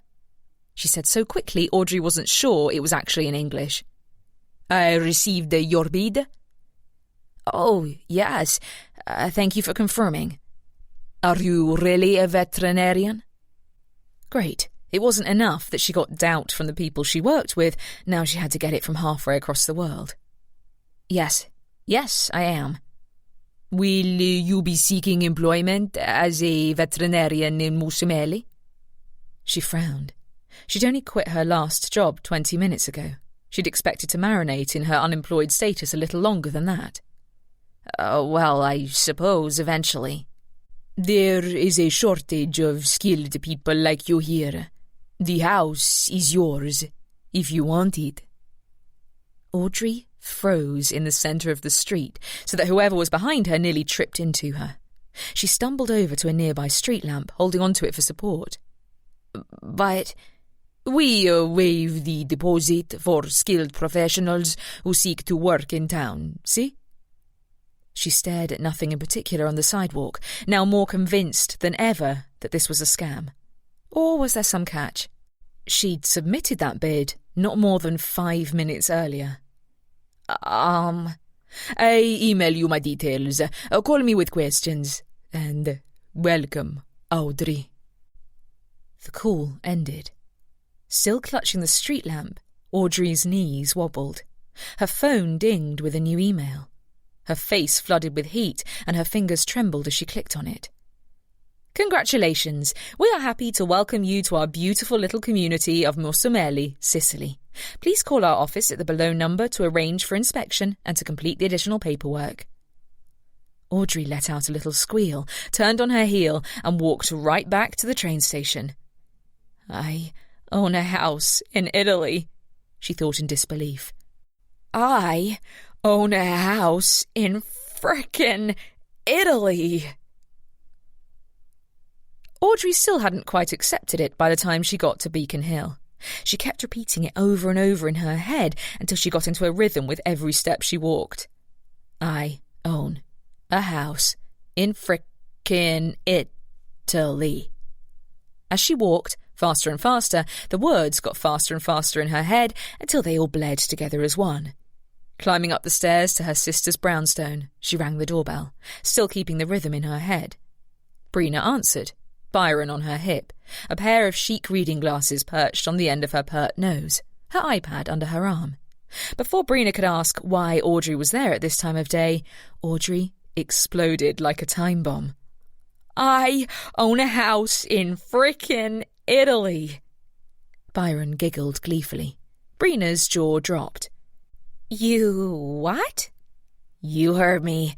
I own a house in freaking... Before she could finish, Brina grabbed her arm and yanked her into the house. That's what I thought you said. Come in before the neighbours think you're going insane. She might have been. Audrey wandered inside, still shell-shocked, and then went back to the foyer and kicked off her shoes when she remembered Brina's rule. You seriously didn't? You mean that website? Audrey nodded. Byron smiled toothlessly at her in his blue sailboat onesie. She instinctively took him from Brina, balancing him on her own hip and doing the little rocking motion that he liked. I did. I bid $1, and then they emailed me immediately saying my bid was accepted. She leaned into his head to sniff his yummy 6-month-old baby smell, and his wispy blonde hair tickled her nose. Meanwhile, Brina stared at her. Wait, what are you doing here in the middle of the day? Are you off from work today? Audrey was in the middle of lifting Byron's body up so she could tickle his round belly with her nose, making him giggle maniacally. Oh, I quit that. You what? Brina's eyes bulged. You did not. Today? Audrey nodded. Geez, Aud, when I said you weren't reckless last night, I meant it as a compliment, not something I wanted you to change. Just then, the twins came running down the stairs. They weren't really twins. Macy was 5 and Delia was 4, but the two of them were just as close as Audrey and Sabrina had always been. Aunt Aud, they cried, Tackle hugging her at the waist. Macy jumped up and down like a bouncy ball and dragged her bottom lip down past her chin. Look, I lost a tooth. Wow, neat, she said, bending to give them kisses. Out, Brina directed before she could. Your aunt and I are talking. Adult time, remember? Remember what I said? The 2 little blonde girls nodded obediently. She pointed to the stairs. Good. Go play Barbies in your room. Audrey managed to get a couple of kisses in before they ran off, their little sock-covered feet making far too much noise for their little bodies on the wood staircase. Brina rolled her eyes and motioned her toward their gorgeous eating kitchen, where she set a kettle to boil on the stove. You were saying about your job? Oh, well, Ferris... Oh, is this about him? She mumbled, standing on her tiptoes, grabbing 2 mugs from the top cabinet and setting them on the granite countertop, filling them with tea bags. Ferris the fart? What did he do now? Apparently, Dr. Ferris had a number of nicknames, none of them incredibly mature. Reliably, Brina had met him at some veterinary school function Audrey had dragged her to, and said, That guy's underwear must be really twisted in his pants. Stay away from him. Again, she'd been so right.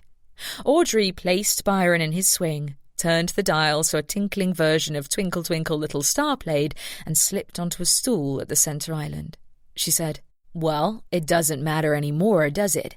He was acting like the jerk that he is. I couldn't take it, so I quit.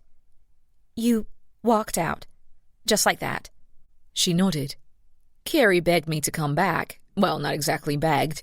Asked, hopefully, but my mind was made up. She lifted her phone. So, on the way home, I said, What the heck? And I placed the bid. It was accepted on the spot. Really? Wow. Audrey could usually read her sister's thoughts, but right now, she couldn't. Brina looked astonished, but also a little worried. Probably with good reason. It was kind of out there.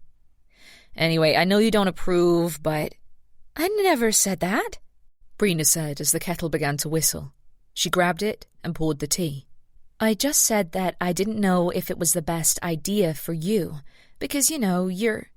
I know I'm a wuss, but I've been thinking about it. I need to make a change. I can't live like this for much longer. She mumbled, her shoulders slumped. Brina looked at her, nodding her head sympathetically. I get it. So, what does this place look like? Audrey bit her lip. I don't know. You don't know? She pulled out her phone and scanned to the listing. She pushed it over to Brina, who read it. Wow. Well, it sounds really nice. Nicer than I thought. It has air conditioning? Audrey looked at the listing and shrugged. Where is that? What is it called? Mussolini? Musumelli, Audrey corrected, entering the name on her maps app. It brought up a little place right in the very centre of the island of Sicily. Looks like it's in the mountains. I wonder if you can see the water from there. Brina brought her mug of tea over and peered over her shoulder. Well, it's an island, and I guess it'll be an adventure. Audrey stared at her sister. Part of the reason she'd come all this way was because Brina was so good at talking her down from the ledge. "Aren't you going to tell me I'm crazy, wanting to uproot myself and fly halfway across the world?" Brina shook her head and leaned her elbows on the counter. "Well, you are, but maybe you're right about this. You're in a rut, right? Maybe you need to shake things up a little. Maybe this is the universe telling you that." She paused. "And I always thought you should have gone away to UCLA. You're ready, whether or not you know you are." Audrey peered at the location on the map, in the middle of an island, in the middle of a sea, in the middle of the world, so far away. "You really think it's a sign?" She smiled. "Yeah, maybe. Besides, you can always come back if it doesn't work out. Boston will still be here waiting for you." She sipped her tea. "And maybe you'll get to see if any of Dad's Mr. Fix-It tendencies rubbed off on you. Do you have any money saved?" Audrey nodded. "Well, a little. I have a 401k. I can use that, and I can defer my student loans for a year. The real estate agent said they were waiving the deposit as long as I work there. I guess they have a veterinarian shortage." "Wow," Brina grinned. "Then I think you should do it. What's the worst that can happen?" On cue, Byron squealed loudly, almost as if in agreement. Leaning over the counter, emotions tumbling about inside her, she opened the email and read the instructions again. Yes, she was really going to do this. Chapter 7. Audrey's skin practically danced with shivers as she boarded the British Airways flight. She hadn't been on a plane in forever, since a trip to Disney World when she was 12. Once Audrey made the decision to move to Sicily and got the ball rolling, everything happened so fast. She gave up her apartment easily, put all her belongings in storage, and booked the flight, all in a matter of 2 weeks' time. She deferred her student loans and got her finances in order, sort of. There were only a few people who mattered enough to her to tell them about it. Her mother, a couple of neighbours. In fact, the ease with which it was done, with which she extracted herself from the city she'd grown up in, only served to affirm that she'd made the right decision. Now everything she'd need in her life had been boiled down to a few suitcases. As she walked down the aisle of the airplane, scanning the rows and seat letters, she realised her seat was in the aisle. Lame. She stopped at her row and loaded her carry-on into the overhead bin. The older businessman at the window was already leaning against it, half asleep. A very large man sat in the seat between them. Audrey leaned over the man's massive belly and tugged on the man's business suit. He stirred, confused. "Pardon me, would you mind switching seats with me? This is my first time to Sicily, and I—" The man rubbed his eyes and pulled his Wall Street Journal from the front pocket. "Not at all, dear." She smiled. Another fortuitous thing. It was like everything was working out for good. She could feel it. Sure, the large man grumbled a little as he tried to remove his seatbelt, and then there was a bit of fumbling like a game of musical chairs. But then they all settled into their seats, and all was well. Pulling off her jacket and adjusting the vent overhead, she said to the large man, "I'm sorry. I wanted the window seat so I could see the beautiful Italian countryside as we land. I know we have time, but I'm excited." It was an 11-hour flight to Palermo with a stop in Heathrow, so it'd be miserable to have no one to talk to. At first, she thought he might not be much of a travel companion, but then he cleared his throat and said in very accented English, "You don't travel much?" She shook her head. "First time out of the country. I only had a passport just in case. I never used it before now." "So do you live in Sicily?" She was aware she was chattering too much, and the plane hadn't even left the gate. But she couldn't help it. She always talked too much when she was nervous, excited, nervously excited. "Yes, I live in Palermo. I visited my brother up in Portland. Are you visiting?" "No, I bought a house, actually, in Musomelli." His brow knit in confusion. Why would you want to go there?" That didn't sound good. In fact, he may as well have said, "Why would you want to go to that pit of utter despair and ruin?" Do you know it? A bit. It's inland. A young thing like you, going out there by yourself? He inhaled sharply, and she thought there was a bit of dread in his voice, something he was reluctant to tell her. She shoved it off. You buy from one of those websites? She nodded, then took her phone off airplane mode to show him the website. He looked at it quietly for a few seconds and said, "Well, in bocca al lupo."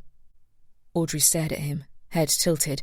She'd expected him to say something like "Buona fortuna" or something, which she thought meant good luck. What does that mean? She grabbed her pocket dictionary. I don't... He chuckled. It means, in English, in the mouth of the wolf. Oh. Now she was more confused than ever. She had a mental image of herself as Little Red Riding Hood, putting herself in the clutches of the big bad wolf. Thanks, I think. He laughed some more and shook his head fiercely. No, it's a ritual we have, like your break a leg. Oh, Audrey said, catching on. And to that you would just say crepe. Crepe. She tried to pronounce it exactly as he had, but failed miserably. Which means?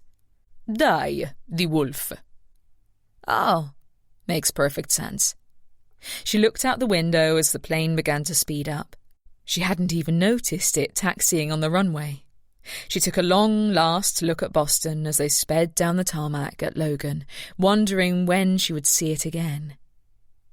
As you can tell, I know no Italian whatsoever, except ciao and cannoli. He burst out laughing. Those are the most important ones. He motioned with his hands. Come now, that can't be all you know. What about piacere? She wrinkled her nose.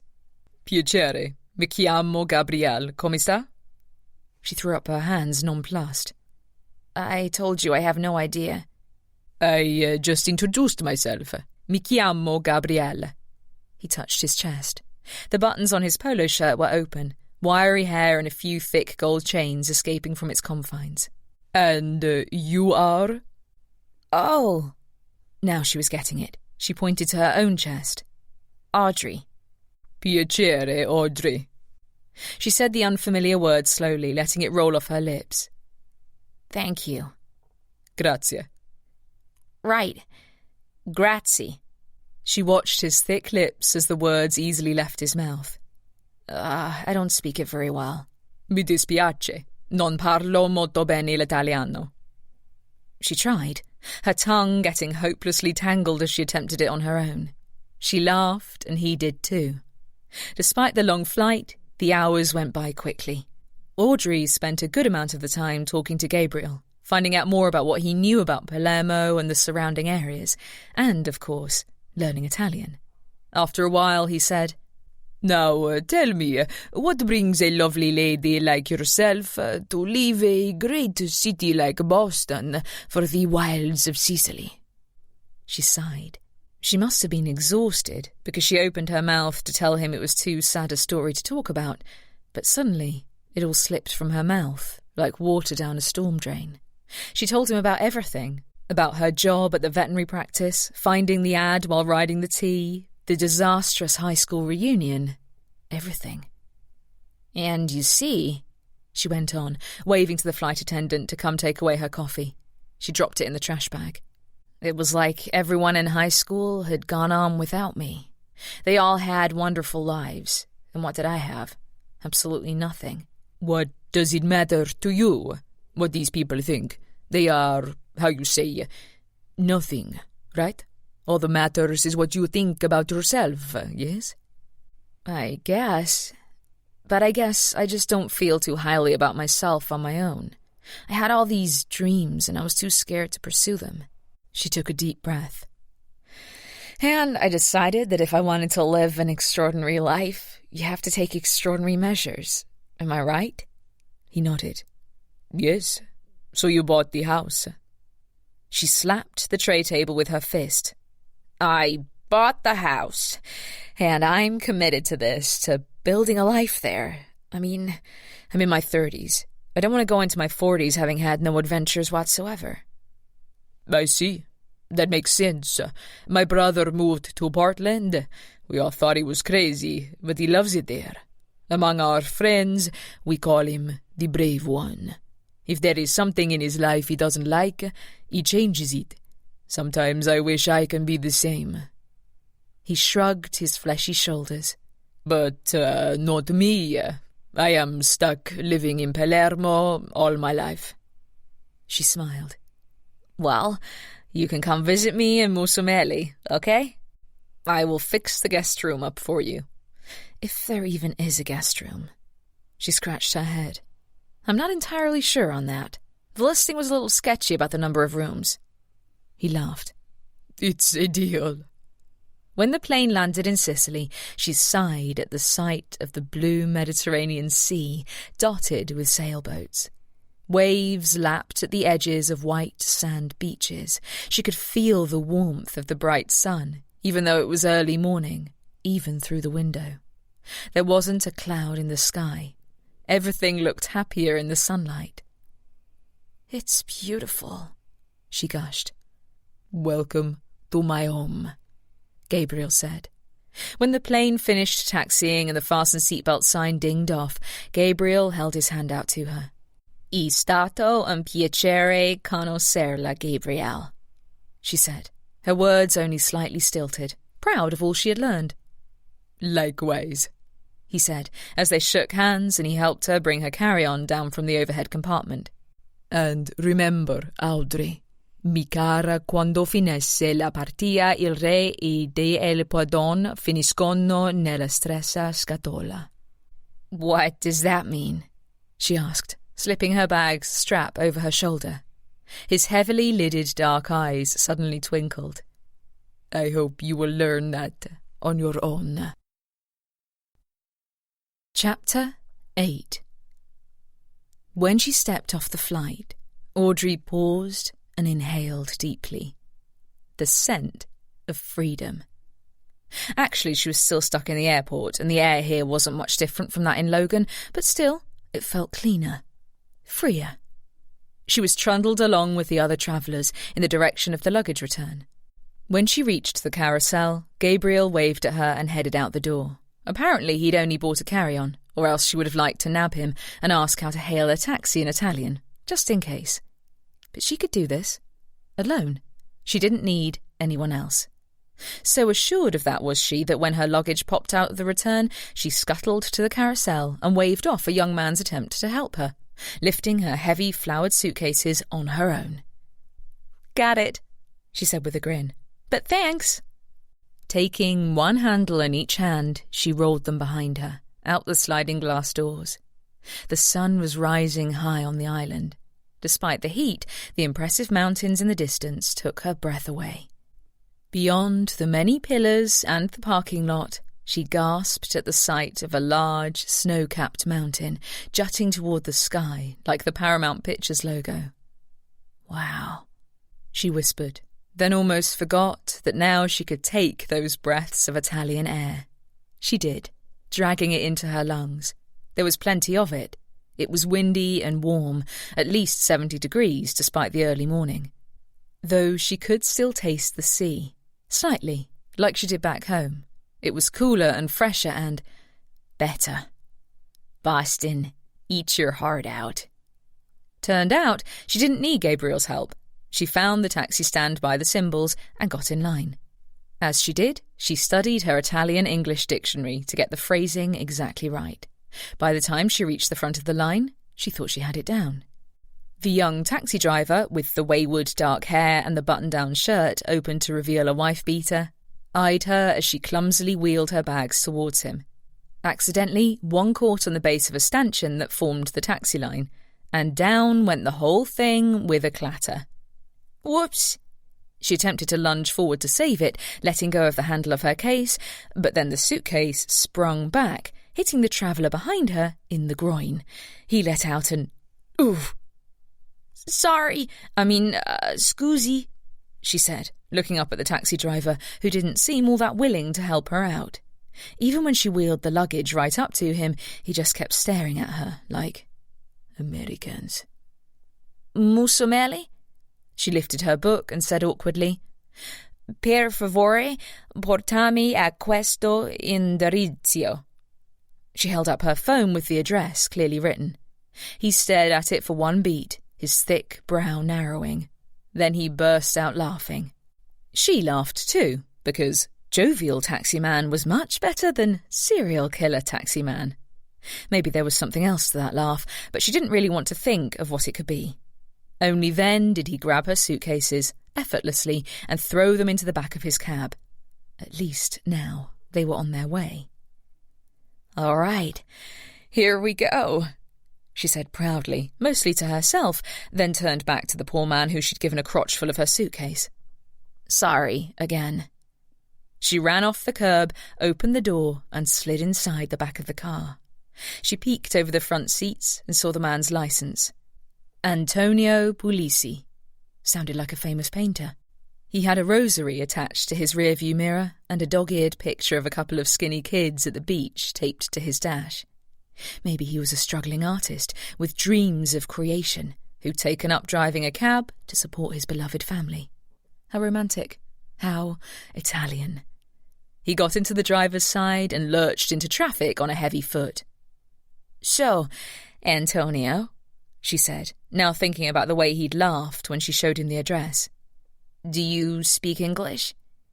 He peered into the rearview mirror with eyes that said, Don't even start, woman, and turned up his radio, where someone was crooning, My Way, in Italian.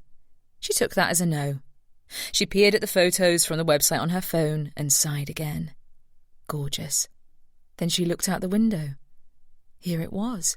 That bright Italian sun, the impressive mountains, the dark sea stretching out to the horizon, meeting the equally blue sky. White crags stuck out from the water, and boats dotted the harbour. As they pulled away from the airport, she saw brightly coloured terracotta and stucco buildings with red tiled roofs. She nearly pressed her nose against the glass, trying to take in all the sights of the city on the sea. She almost didn't want to stop to send Brina a text, but she'd promised she would when she got in. Eventually, though, they left the city proper and turned inland, and civilization fell away.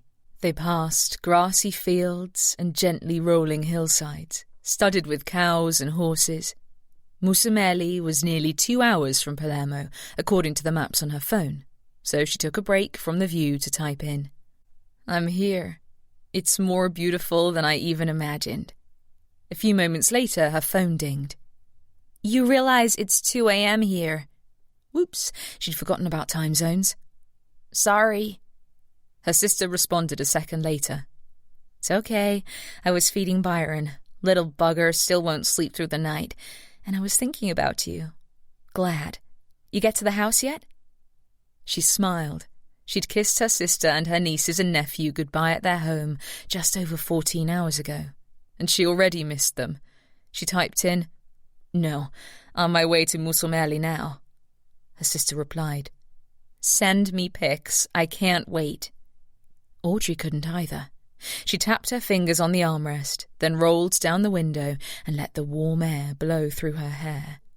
After about another hour of driving into the hills, she leaned over and said, How much longer? The man simply looked over at her and shrugged. Then he pointed to a cluster of homes in the distance, perched on a hill, half hidden by trees, and muttered, Musumeli. She scrambled across the back seat of the car to get a closer look. Musumeli? That's it.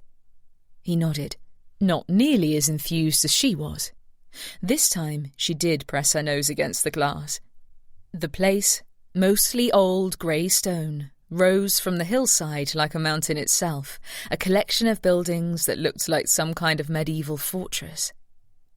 It's amazing, she breathed wistfully, before realising she didn't have to dream about it. It was hers. She had a place here in this town, an actual address. This was her home. A slight feeling of dread overcame her. This is my fricking home. She tamped that down. Her hands shook in her lap, so she flattened them against her thighs as they got closer, rising up higher into the hills so that her ears felt full and started to pop. Finally, he pulled to a stop at the side of the road and opened the door. Audrey looked around. Other than a flat, barren area on the other side of the road that looked like some place where they used to test atomic weapons, there was nothing around. Nothing, except for some very crumbly, steep old steps cut into the hillside. Maybe the guy needed to take a pee break. She sat there for a moment, waiting, but then she peered in the rearview mirror as he opened the trunk. In the crack between the trunk's lid and the car, she saw a flash of flowered fabric from her suitcase, heard the thud as he threw them on the ground. Pushing open the door, she scrambled out of the back of the cab and over to him, adjusting her comfortable travel shorts, which were really just glorified gym shorts. I'm sorry. Why are we stopping? Busomele, he said with a nod. Audrey was now convinced that might be the only word he knew. Yes, but I gave you an address. Piazza 3? She held up 3 fingers. Tre? Yes? He nodded and pointed up the staircase. Sì, Piazza 3. Oh, this is it? She let out a sigh of relief. Somewhere just up those steps was her destiny. Cool. She reached into her purse and pulled out her credit card, went back to the car and swiped. When she came out, those steps suddenly looked a bit steeper. She winced at her big bags. You wouldn't happen to be able to help me?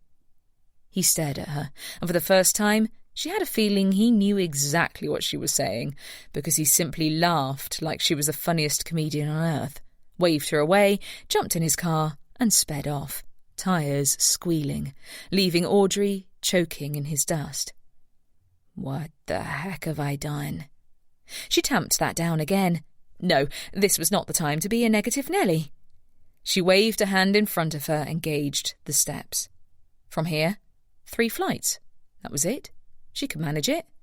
Dragging the 2 cases to the foot of the stairs, she decided she wouldn't be able to get them both at once. So she hefted the first one, stair by stair, up to the first landing. By then, it had to be over 80 degrees, and the hot sun seemed a lot closer because she was pretty sure her nose was turning red.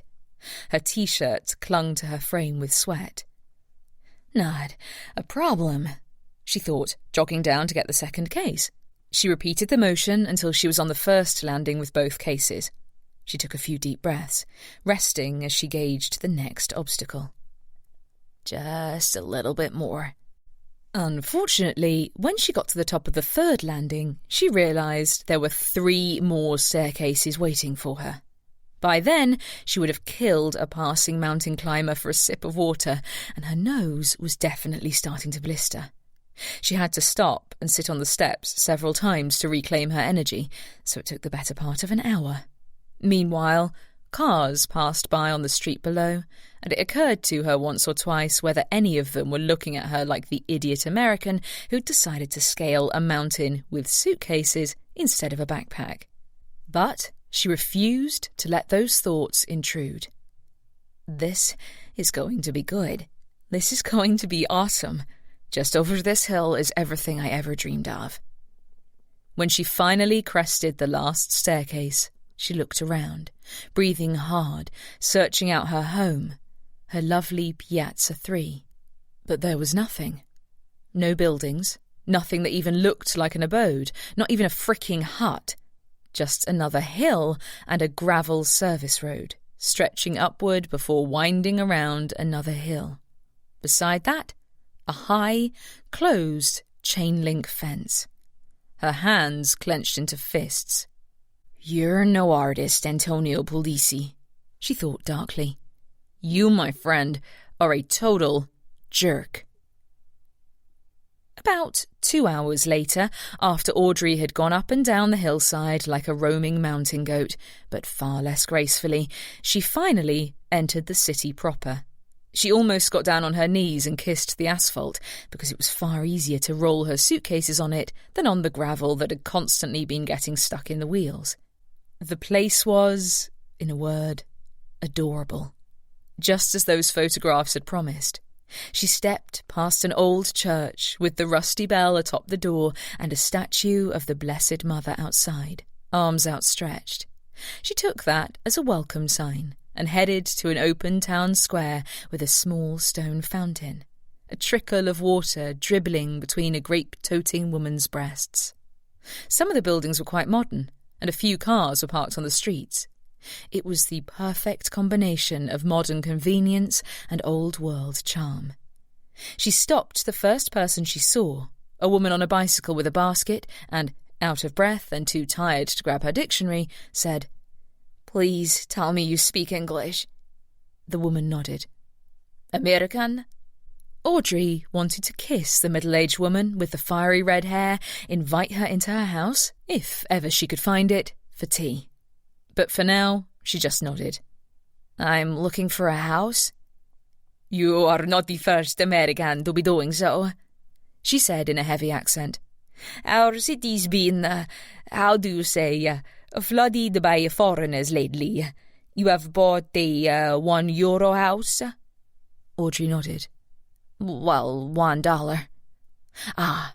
She peered at the address on Audrey's phone and smiled. "You're in luck. Your house is right down that road.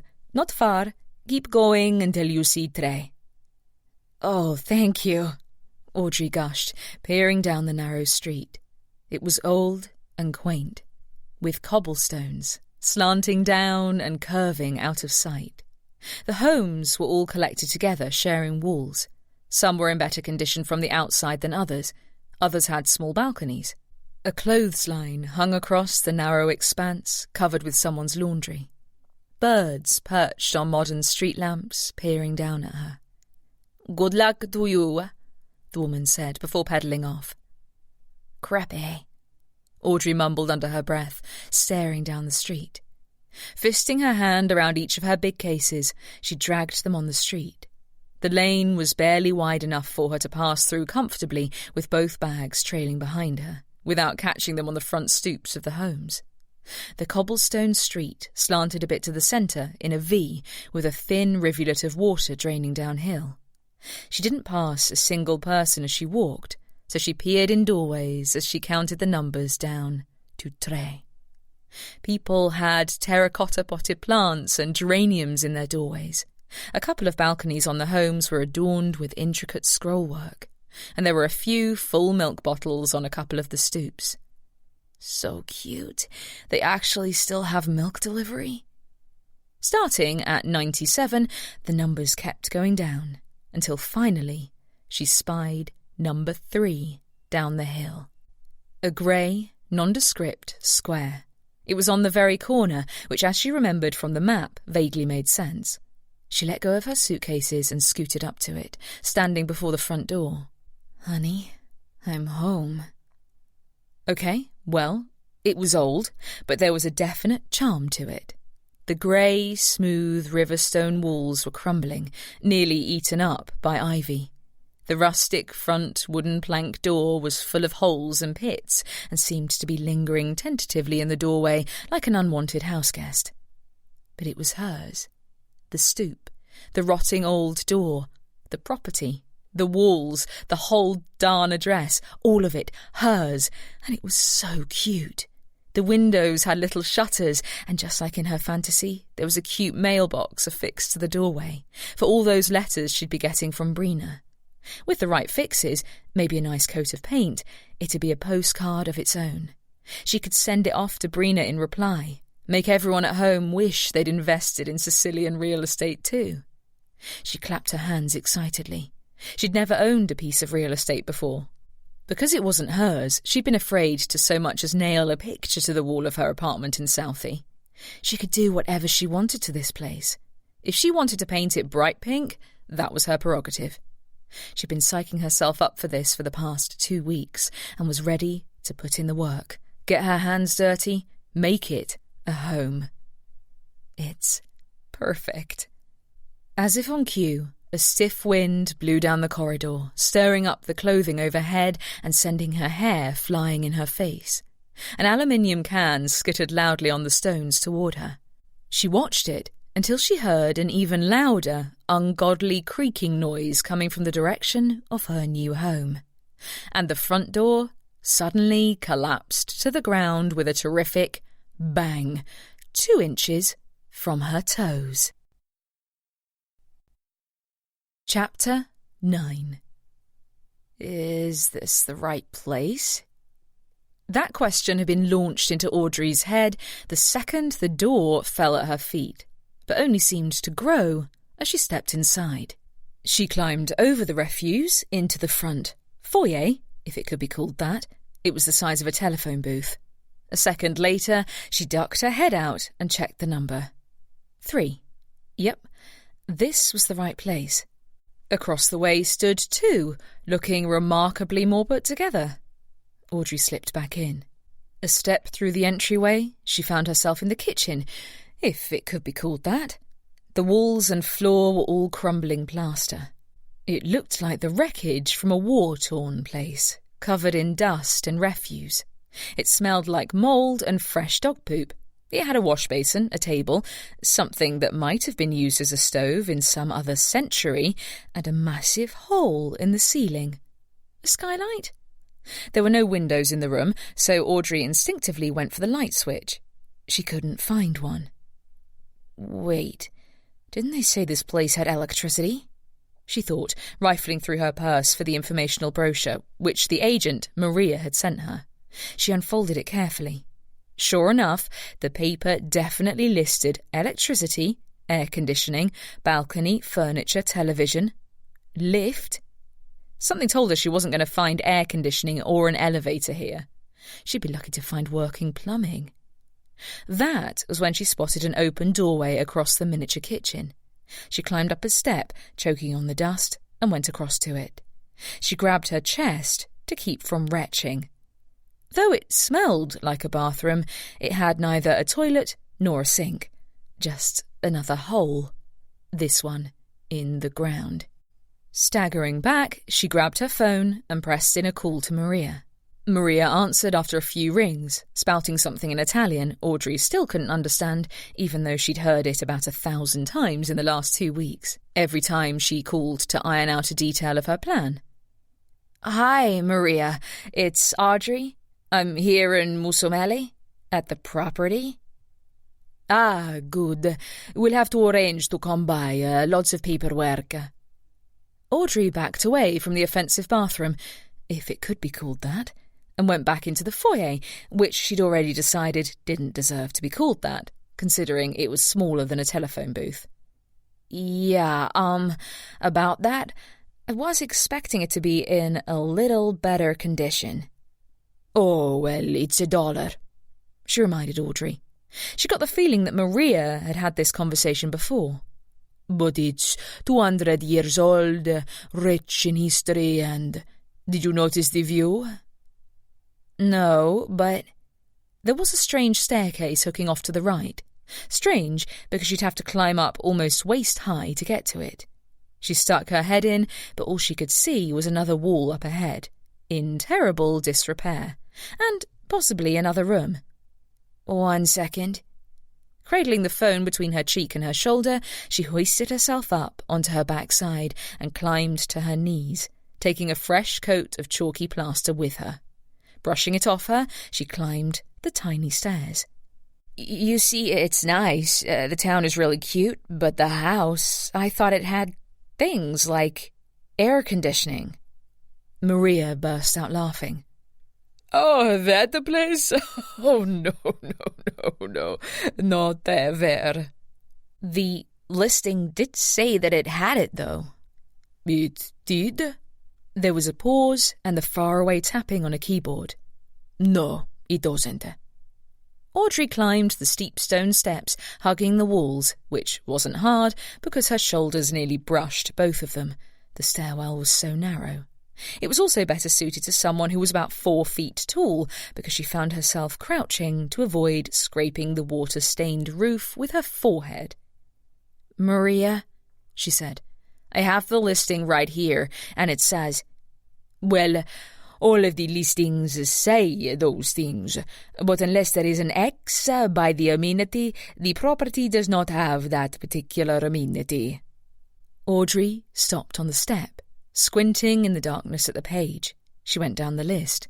There was only one X, for views. Oh, God, I am so stupid. Ah, pardon me. I see now, she said sheepishly. My mistake. A pause. I hope you're not reconsidering. Audrey frowned. Heck no. What did this lady think she was? It'd take a lot more than that to send her home with her tail between her legs. She was her father's daughter. She never backed down from a challenge. Besides, construction was in her blood. Well, sort of. Of course not. Do you think you can come around this afternoon with those papers? Certainly.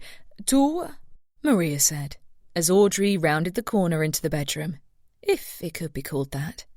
It was tiny, full of garbage and a yellow-stained mattress that had no discernible shape whatsoever.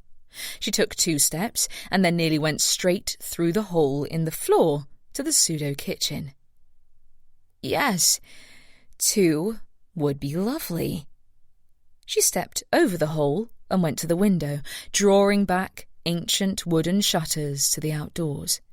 As she did, a grey blur flew into her face, letting out a wobbly sort of shriek.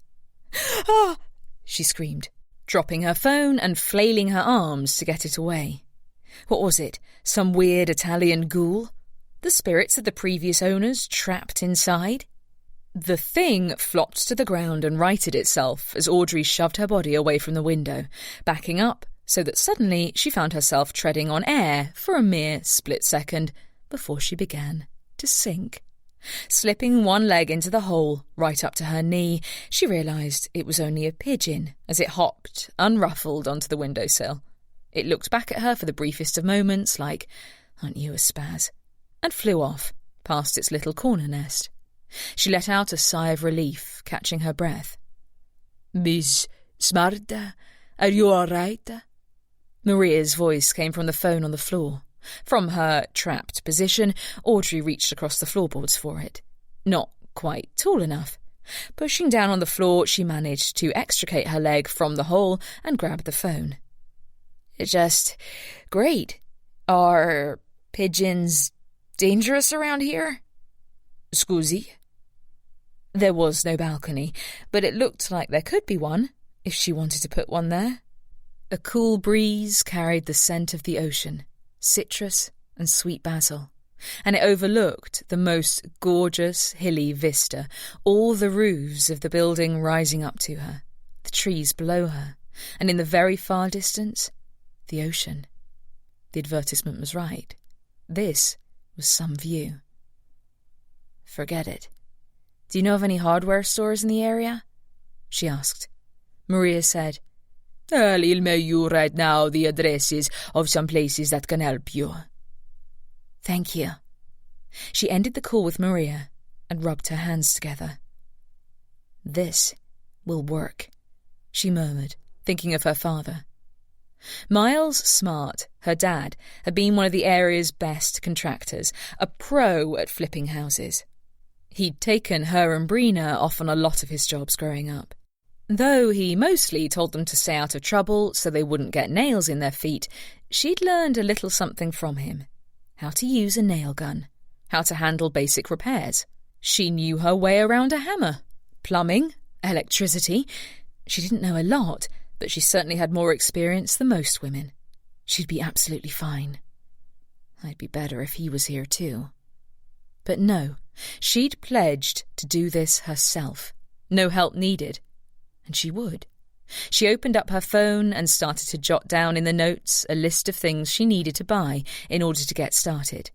By then, Maria's email of the nearest hardware store had arrived. She wheeled her bags into the front foyer, propped the door back in place as best she could, and headed out blindly, trying to find the store. She'd fix this place into the best little house on the piazza, even if it killed her. Chapter 10. Audrey trekked down the cross street that intersected with the piazza, following the map on her phone. As she did, she said, "Ciao," to just about everyone she came across, because she couldn't remember a single thing that Gabriel had taught her on the plane. Not that there were many people. The town was largely empty. The people she did run across, though, all smiled at her, and occasionally they'd say more, but Audrey just waved and continued up the street, hoping she wouldn't give away her utter cluelessness. The lady she'd met when she first set foot in the city proper had said the village had been flooded with foreigners, but not a single person Audrey ran into seemed as out of place as she felt. They all seemed like very comfortable fixtures of Musumele, like they'd lived here their whole lives. Maybe they are foreigners, but they'd easily adapted to life here. Maybe that will be me in a year. Maybe I will be totally Sicilian by the time I go back home. Maybe I won't go home at all. Maybe I'll only jet back for a quick visit, but have to leave because I miss Sicily too much. Maybe this will be my home. The mix of old and new was truly a work of art, creating a unique look. The medieval architecture of some of the buildings was exquisite, with Baroque-style Gothic features, Corinthian columns and wrought iron. Grotesque gargoyle ornaments peered down at her from both sides of the street, shaded by blooming olive trees. Between the buildings she glimpsed a gorgeous view of the countryside, studded with green fields and mountains. In the distance, on one of the peaks, stood an impressive castle, melding into its rocky facade like something out of a fairy tale. She tripped over a pile of rubble on her walk and realised it was a house that had just given up. It was one of many. The old homes were very old, some in danger of crumbling into the mountainside, and many of them looked abandoned, their open doorways like the mouths of dark caves. There were a lot of shuttered businesses too. She stepped past storefronts, peering beyond the dusty glass to see if any of them sold anything resembling hardware. There was an old vacuum store, and a store that sold nothing but religious figures, a butcher shop with strings of sausages hanging in the window, a market with crates of onions and apples outside. All of this she filed away for later. There were only a few cars in this area, since most of the roads were too narrow. People zoomed by on bicycles. One brave soul slipped past her on roller skates. Suicide, considering all the broken cobblestones. Everyone seemed so fit and happy too. No suited businessmen, heads down, frantic to get to their next meeting. The air smelled like basil and freshly washed laundry. It was all so cute, so homey, so welcoming. Luckily, the hardware store wasn't too far away, just 2 blocks south, past a road that had modern buildings mixed with rustic homes like her own. She found the double doors wide open, letting in the breeze. It had barrels outside, filled with rakes and shovels and a couple of charcoal grills, and an old-fashioned human-powered lawnmower. She stepped over the cracks in the curb and went inside, having a feeling that in the next few weeks she'd probably become its best customer. Knowing that, she smiled even bigger at everyone inside, so much that her face hurt. They probably thought she was insane, especially the man stocking the shelves and the woman behind the paint mixing counter. But she wanted to be their best friends, desperately. That was what her dad had taught her. Rule number 1 in any renovation, make nice with the folks at the nearest hardware store. Cleaning supplies, she told herself, reaching into her travel shorts for her phone so she could look at the list she'd typed in. Bucket, mop, sponges, cleaning solution, hammer, screwdriver, wrench, drill, screws, and a couple of hinges for the front door. That would be a start. And, she realised, pretty much all she'd be able to lug with her on her own. The aisles were impossibly narrow and cluttered with assorted wares. The signs at the head of each aisle may have been a help, if she could have read what they said. After navigating up and down the aisles about 100 times, she collected most of the items in a big red bucket, stuffed the mop and broom under her arm, and carefully found her way to the front of the store. When she got to the front, the paint counter woman was leaning against the register, looking bored. There was a red beret atop her head, hopelessly lost in a tangle of black, wayward hair, and she had a bit of a long, pointed nose that made her look like the Wicked Witch of the West, minus the green skin. Audrey approached the counter and said, "Ciao," just as she heard a deafening crash behind her. She whirled around, realising she'd upended a dog tag display. Reaching down to pick them up, she knocked over a couple of bottles of spray paint from a shelf with the long, unwieldy mop and broom handles. Then she whirled back, narrowly missing a man in a greasy white T-shirt who ducked, just in time. "Oops, sorry," she said, as the cashier spouted Italian to her at a breakneck pace, motioning wildly at her. Finally, she tilted the offending mop and broom so they were upright and leaned them against the counter. Scusi." The woman gave her a disgusted look. "American?" "Yes," Audrey admitted, withering under her stare. She pointed to the goods as the woman rang them up on the old-fashioned register. "Do you happen to deliver?" The woman surveyed her things, and her eyes narrowed. "Not this stuff, obviously. Obviously, I can carry this myself. I'm just thinking for the future, when I come back." She tittered nervously, thinking of that bathroom, if it could be called that. "I'm fixing up a home around the block, and I'm going to need quite a bit of stuff, including a toilet. Can you deliver a toilet?" The woman looked blankly up from the price tag on the hammer and didn't say a word. "And obviously I'm wasting my breath because you don't speak English," Audrey said with a sigh. As the woman finished, Audrey reached into her purse and pulled out her wallet. She found her credit card in the sleeve and was just about to thrust it across the counter when the woman pointed to a faded, peeling sign. Half hidden underneath a display of lanyards and carabiners, it said, "No carta di credito." She didn't need to know Italian to know what that said. "Okay, then." She picked through her wallet, finding a few American 20s. "You don't take?" "No." She rolled her eyes. She hesitated, fidgeting. "I don't have anything else. You see, I forgot to change out for euros. I thought I could just use a card everywhere." The woman stared at her. "No." "I could use a little more help than that," she thought, sticking her card back in her wallet. As if reading her mind, the woman touched her card and pointed outside, then started rattling off something in Italian that made Audrey's head spin. She listened, following her pointed finger, but it didn't make sense until she thrust a finger at the card and mimed putting it into a machine. "Oh, an ATM? I can get euros from there?" The cashier, obviously done, just crossed her arms. A couple of other people waited in line behind her. They didn't tap their feet or let out exasperated sighs as Americans would have, but she still felt their eyes boring into the back of her head.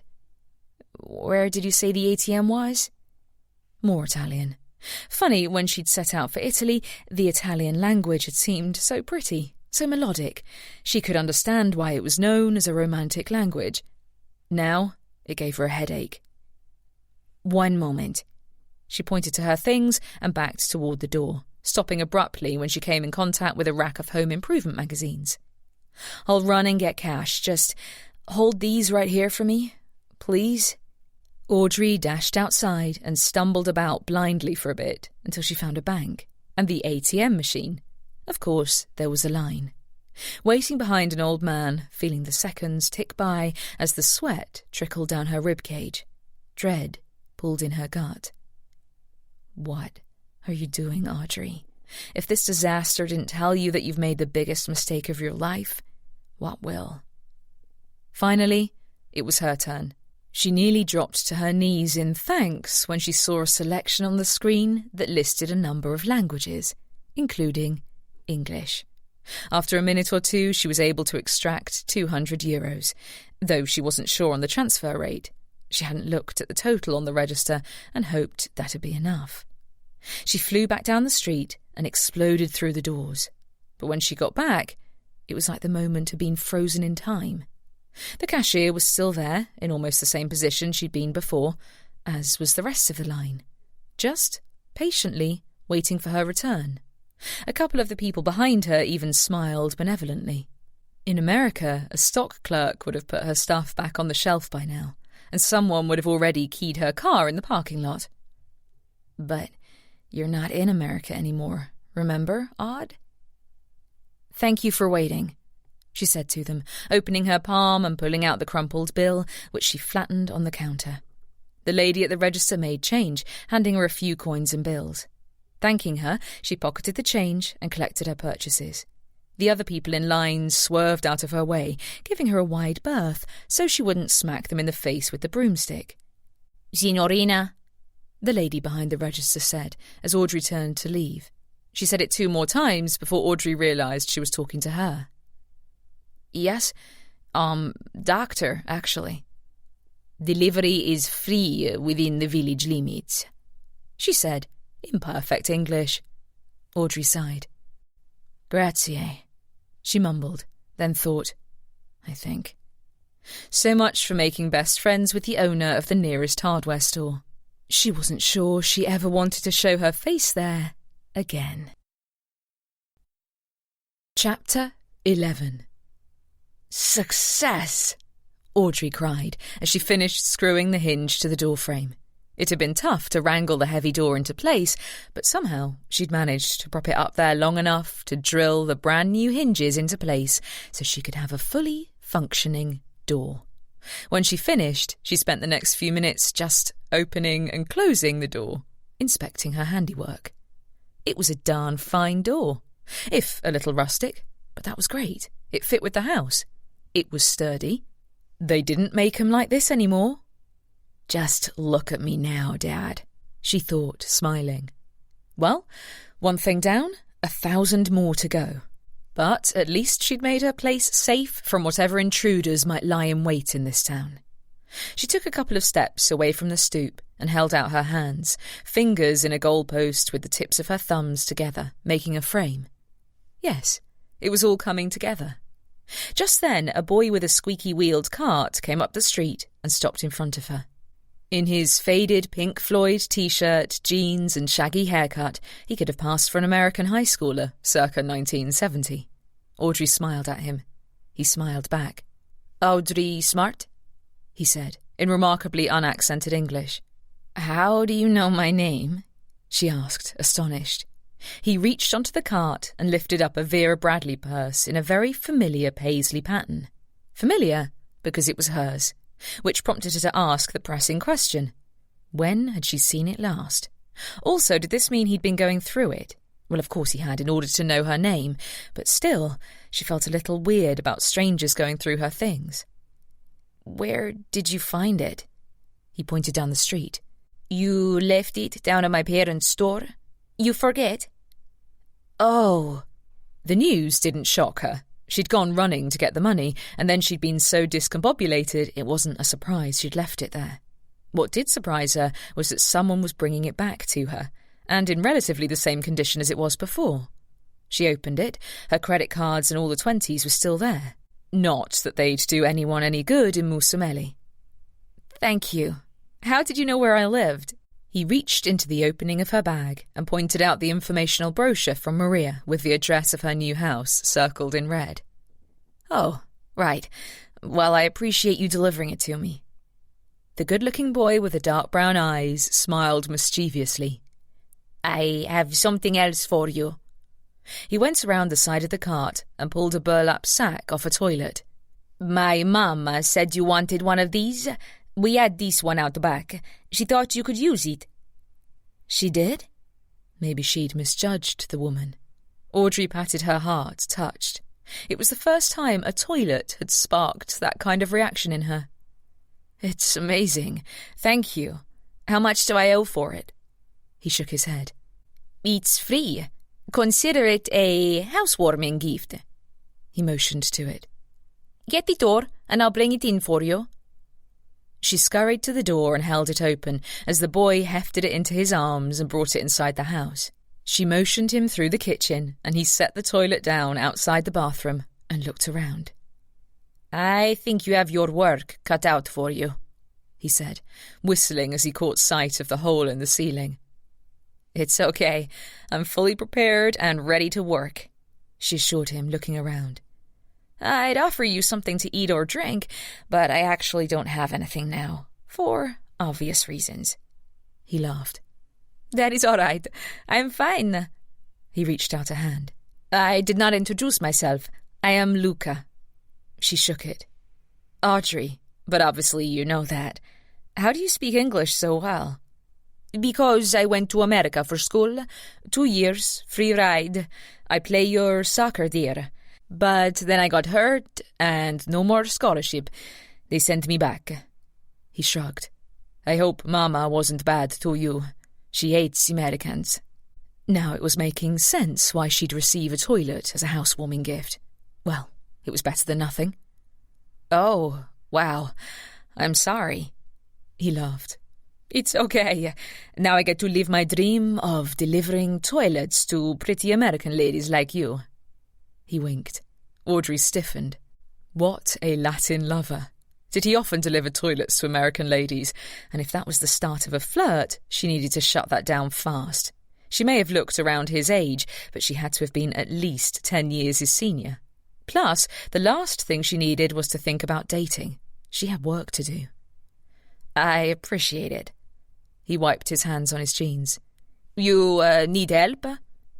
"You would?" "Sure." She needed all the help she could get, especially since she really didn't have a huge amount of know-how when it came to plumbing. Plus, she hadn't actually used the bathroom since the airport, and she would have to soon. It probably beat asking a neighbour or trying to find a public one. "All right, great." Luca pushed his shaggy long hair out of his face and inspected the setup. "I've been checking, and it looks like there's plumbing hooked up, and the supply line looks pretty decent," she said as he did. "But I probably need some bolts for the flange and caulk that I don't have." He sat back on his haunches and jumped to standing. "That's why you have me." He pointed at himself with both thumbs. He disappeared and came back a second later with a toolbox. Together, they assembled the toilet, placing it solidly on the flange and connected the supply line. It took fewer than 30 minutes, and then they were done. She twisted the valve to the on position and waited for the water to fill the tank. When it started to, she smiled. Yes, it was a little brownish, but that was to be expected. It actually wasn't too bad. She stood up and rubbed her hands together. Now, the test. Bracing herself, she pushed the handle for the flusher, half expecting the water to fountain in her face like a bidet. But the water formed a neat little whirlpool and made a glug, glug, glug sound as it exited the bowl. That was a good sound, her dad used to say, a healthy sound.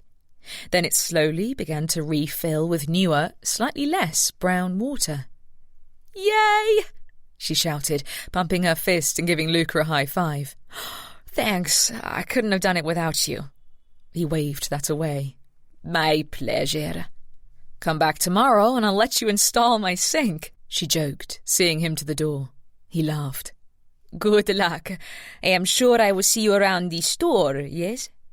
"Probably so often you'll be getting sick of me." He paused in the doorway. "You're not actually staying here tonight. You stay in a hotel?" She shook her head. "This is my home. I'll be fine here." "Brave American lady," he winked. "Good luck."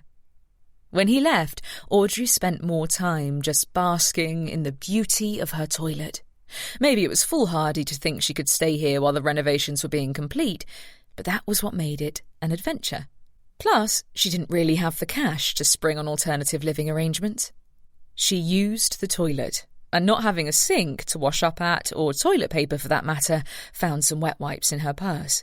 Then she flushed, twice, mostly to hear the sweet, musical glug, glug, glug. This time it was more like a glug, glug, glug. The walls trembled. Was this an earthquake? Pompeii, the sequel. An inhuman moan seemed to be coming from the pipes all around her. She whirled to the pipes behind her, where the sink should be attached, and some strange, gooey, black, molasses-like substance began to slide out slowly, landing with a plop on the ground. Grimacing, she looked over at the shower stool tucked in the corner behind a mildewed white curtain. A low, menacing wail emanated from deep within. She fastened her hand around the curtain and, taking a deep breath, threw it back fast, like ripping off a Band-Aid. Similar black goo was falling from the shower faucet, collecting in the drain like a living, breathing creature. Then there must have been an air bubble because, suddenly, the faucet spewed. Like vomit. A black, warm fist of goo slammed right into her chest, splattering there with an awful, squelching sound. She screamed.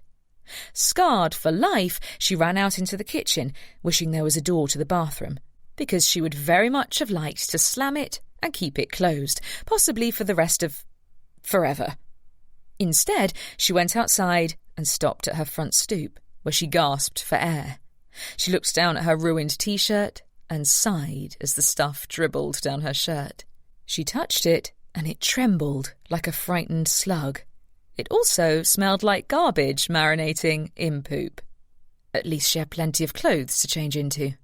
She'd simply change her T-shirt, not that she wanted to go back into the house just yet. Or ever. Tears threatened to well in her eyes, but she held them back. You know what you need, Odd? A time out. Chapter 12. After Audrey finally summoned up the nerve to go inside and change her T-shirt, she decided to go in the opposite direction from the hardware store, in search of some place to eat lunch. She followed her phone's directions to a cafe called La Mila Verde, still calling ciao to the people she passed, though not as happily as before. She couldn't stop wondering if she'd get home and find her adorable little home transformed into a big black blob. Now, her brand-new housewarming gift was probably covered in it. She wasn't sure she'd ever be able to use it again. It's perfectly fine, Odd. It was just a reaction to the flushing. The pipes are old and just need to be flushed out. You'll be able to go back there and get a plumber, and it'll all be sorted out. It's fine. When she arrived at the place on her map, she looked up and smiled. It was the exact same cafe she'd seen in the pictures, with a bright yellow canopy, picket fence, and baskets of fruit in the windows. A few very Sicilian people were sitting at the umbrella-topped wrought-iron tables outside, sipping their espressos and enjoying the beautiful weather. She smiled and went inside, determined to fill her growling stomach with something she could buy with the rest of her euros. As soon as she stepped through the front door, her eyes fell on a green-eyed cat with patchy grey hair. As grungy as it looked, it still sidled up to her like the queen of its domain and curled its tail around her calf, begging to be petted. Audrey had never met an animal she could resist petting, so she crouched and stroked behind the little cat's ears, ignoring the many conversations going on around her in Italian, since she couldn't understand them anyway. But there were other languages too. German, Spanish, Chinese, a few she couldn't make out. "Oh, aren't you a pretty kitty?" she said as she stooped in the doorway in her standard baby voice that she only used with animals. At least animals only had one language. They just wanted to be loved. "She likes you," a voice behind the counter said. Audrey followed the sound to a muscular man in an apron and a skullcap. Simply too good-looking. Audrey already knew she'd never be able to have a normal conversation with him without giggling like a goofball. He had a number of tattoos up and down his biceps, but despite the rather rough appearance, his face bore a gentle smile, and his piercing blue eyes danced. Is she yours?" "Cleo? Nah, she belongs to the streets, like most of the cats around here. Most are shy, but Cleo isn't. She comes right in here and asks for her lunch." Cleo quickly lost interest in Audrey and scampered out the door. Audrey went to the counter, trying not to do anything stupid, which she had a tendency to do in the presence of good-looking guys. There were 5 or 6 empty stools there, so she hopped onto one. She wiped her hands with a wet wipe from her purse. "Poor thing has mange. You have a lot of cats around here?" "Yes, they are taking over the island." He shook his head as he danced between the grill behind him and a large brick oven, pulling out what looked like the most delicious personal margarita pizza that Audrey had ever seen. Mange, you say? She nodded. Yes, parasitic mites, and there's a good chance other cats have it too. You probably shouldn't let her in here, just in case. Humans can get it too, and it's pretty nasty. He cut and plated the pizza, then set it out for the waitress. You're a smart one. How do you know so much? Oh. She tried to suppress the giggle in her throat, but it came out anyway. She blushed. I'm a veterinarian. You are, huh? He studied her and then burst out in the loudest laughter Audrey had ever heard. He slapped the glass counter. You're pulling the leg. You're too young. For some reason, the dig didn't bother her as much, coming from a guy who was so darn smiley. No, I promise. And I'm not that young. Ah, well, we don't have any vets in town. Our nearest one is over the mountain. She shrugged. I guess that's why I'm here. I have to get my license from the board here in Sicily, but once I do, I hope to set up a practice. Maybe even a shelter for rescues. Good. That will make you a welcome addition. What's your name? Audrey. I'm Giovanni. My friends just call me G. And you're my friend, I hope? He wiggled his eyebrows animatedly. Yes. Nice to meet you, she said, surprised that he was still talking to her. Most good-looking guys lost interest after a few minutes, probably because of her tendency to giggle maniacally around them. Hey, you wouldn't know of any open office buildings, would you? I wanted to set the place up out of my own home, but it's kind of in disrepair right now. He thought for a moment. I might. Thanks. I'd appreciate the help, she said, just happy to have someone to converse with in English who didn't see this as the biggest mistake ever. She grabbed a menu. I'm so hungry. Then let's get the veterinarian fed. I am the owner of this establishment, and it is an honor to serve you, Dr. Audrey. What can I get you? It is, as you say, on the house. Oh, no. I insist, he said, slapping the counter to end the argument. He waved a spatula at her. Name it, and it is yours, Doctor. Well, this is my first meal in Sicily. Can you give me the best thing you make? Something that I will remember for the rest of my life. He raised an eyebrow. You're sure? She nodded, wondering if it would be a mistake. What if she'd just ordered goat brains? All right, you asked for it.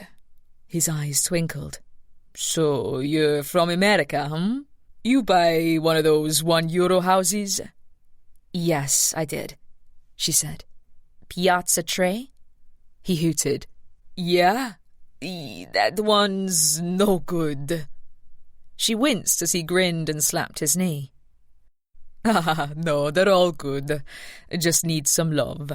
Are you good with fixing things up? I know my way around a hardware store, yeah? She said, thinking, just barely. Well then, good luck to you. I know what you need, he said, disappearing out of view for a moment, and then returning with a bowl of vegetables swimming in an orange sauce, along with a hunk of crusty bread. He slid it across to her. This is my own special recipe, ciambota. People tell me it makes miracles happen. I think you will like it. There was steam coming from the shallow bowl, so she spooned just the smallest bit from the side, blew on it, and gently took a sip. Giovanni watched her, waiting for the verdict. The second it hit her tongue, though, she knew she had never tasted anything quite so good in all her life. The vegetables, potatoes, zucchini, tomatoes and onions, melded so perfectly together in a stew that was 1,000,000 times better than their individual parts. She quickly drew up another spoonful. I've never tasted anything like it. He nodded as if he knew this already. You know what you should do? Have seconds, she thought, as she poured more of the liquid deliciousness down her throat. Maybe thirds. I don't know. What? You don't need an office. When you get your license, You go to them, where they live. He slapped the counter again. He pointed forcefully at her. You see, you do a good business that way. Be very popular. She looked up from her bowl. That's actually a good idea. Suddenly the wheels in her head started to spin. It made total sense. It was a small community, tightly packed together. House schools would be perfect. I know it is, he said. I am full of good ideas. And here is another one. She tried to spoon up more ciabatta, but she'd reached the bottom of the bowl. She hoped his new idea was more ciabatta, but instead he said, You're new here. I live in Musumeli all my life. I take you out. Show you around, huh? She smiled, hoping that wasn't a date either. Then she threw up her hands. His enthusiasm was contagious. Sure, why not? She stopped when G's eyes lit up over the sight of someone behind her. She turned to see him hurry over and embrace a bald older man like old friends, after which they spoke to one another in Italian. Audrey only made out a word or two, but she could tell from the tone of their voice and the way the man shook his head and frowned that there was something upsetting him. Suddenly, G looked at her, and his eyes lightened. He presented her to his friend, and she made out her own name and the word veterinaria. The friend's eyes grew similarly wide, and then he looked at her expectantly, as if there was a question she was supposed to answer. She looked at him, more curious than ever. What's going on? G started in a low voice. My friend here, Francisco, his puppy is not well, acting strange. Oh? Strange how? Not eating, throwing up, tired, just sleeps all day. Audrey looked over at the friend. Signor, can I see him? Your dog? G smiled and patted her shoulder. That was what we were hoping you'd say. Chapter 13. Francisco's home was only around the corner from G's restaurant. He lived in a small place that Audrey was sure her house could look like, given some time, TLC, and an insane amount of luck. After a stop-off at her place to get her medical bag, she met the two men at the home and went inside. The poor pup, a brindle mutt that looked like he had a bit of shepherd in him, was lying on his side on his bed in the corner of the kitchen, staring at nothing in particular. There was a pot of something delicious smelling on the stove, but even that didn't seem exciting to him. He didn't even raise his head to look at the strangers. Francisco murmured something and gesticulated. G translated. He said if Dante was his normal self, he'd be barking his head off. He's not one for strangers. Audrey set her bag down and knelt in front of the poor creature. When she offered him her hand, he sniffed without any interest. She petted his side. It's okay, boy. Let's get you better. She took out her stethoscope and took his vitals. His heart rate was sluggish, his breathing laboured. From the look of his water and food trays, both full beside the clothes washer, he hadn't the interest. Audrey rummaged in her bag and pulled out a pair of latex gloves, snapping them on. How long has this been going on? G relayed the question to Francisco and translated his answer.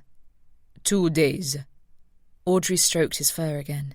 Dr. Ferris would probably insist Francisco shuttle over to the next town to find a vet that was licensed. But Dr. Ferris, luckily, was nowhere on this continent. And though she knew it was risky to be practicing without a license, she wanted to be of help. It could be something he ate, or a viral infection. I can't make the determination without blood work and more tests, which, unfortunately, I'm not able to do here, she said to both of them. G translated, and Francisco shook his head and said something in alarm. He tells me he doesn't have the means to pay for a vet visit. Audrey nodded with understanding and pulled the stethoscope from her ears. If you want my completely honest, off-the-record, unlicensed opinion, I'd give it a day. He seems well hydrated, and though he is sluggish, whatever's inside him might just need more time to work its way through. Keep him drinking water, and try to tempt him with bland foods, boiled potatoes, rice, chicken. If he doesn't improve in 24 hours, please come and let me know. Grazie, Francisco said, after G translated the information to him. He will, thank you, G said, as he guided her to the door. You were fantastic. Obviously a very smart lady. Oh, well, Audrey blushed. Francisco came up behind her with a giant basket filled with tomatoes of all colours and shapes. For you. Audrey attempted to tell him she didn't need anything, but G ushered her outside before she had a chance to refuse twice. You never turn down food from a Sicilian. We will always try to feed you. Just don't be stingy with your praise.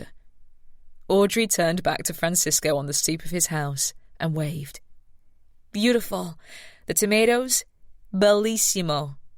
She looked at G and whispered, Was that right? He smiled. You'll be a regular Sicilian yet. Chapter 14. On the way back from Francisco's, Audrey took a roundabout route to her home, partly hoping to see more of the village and partly hoping to avoid dealing with her possessed shower situation as long as possible. She wandered down a similarly narrow street, finding several which were under construction. One, tucked behind a gridwork of scaffolding, was particularly impressive. A man on the second floor was painting the drab grey brick a pretty sea green. She stopped to look at it. Obviously the owners had been here a while. Maybe in another couple of months her place would look this good.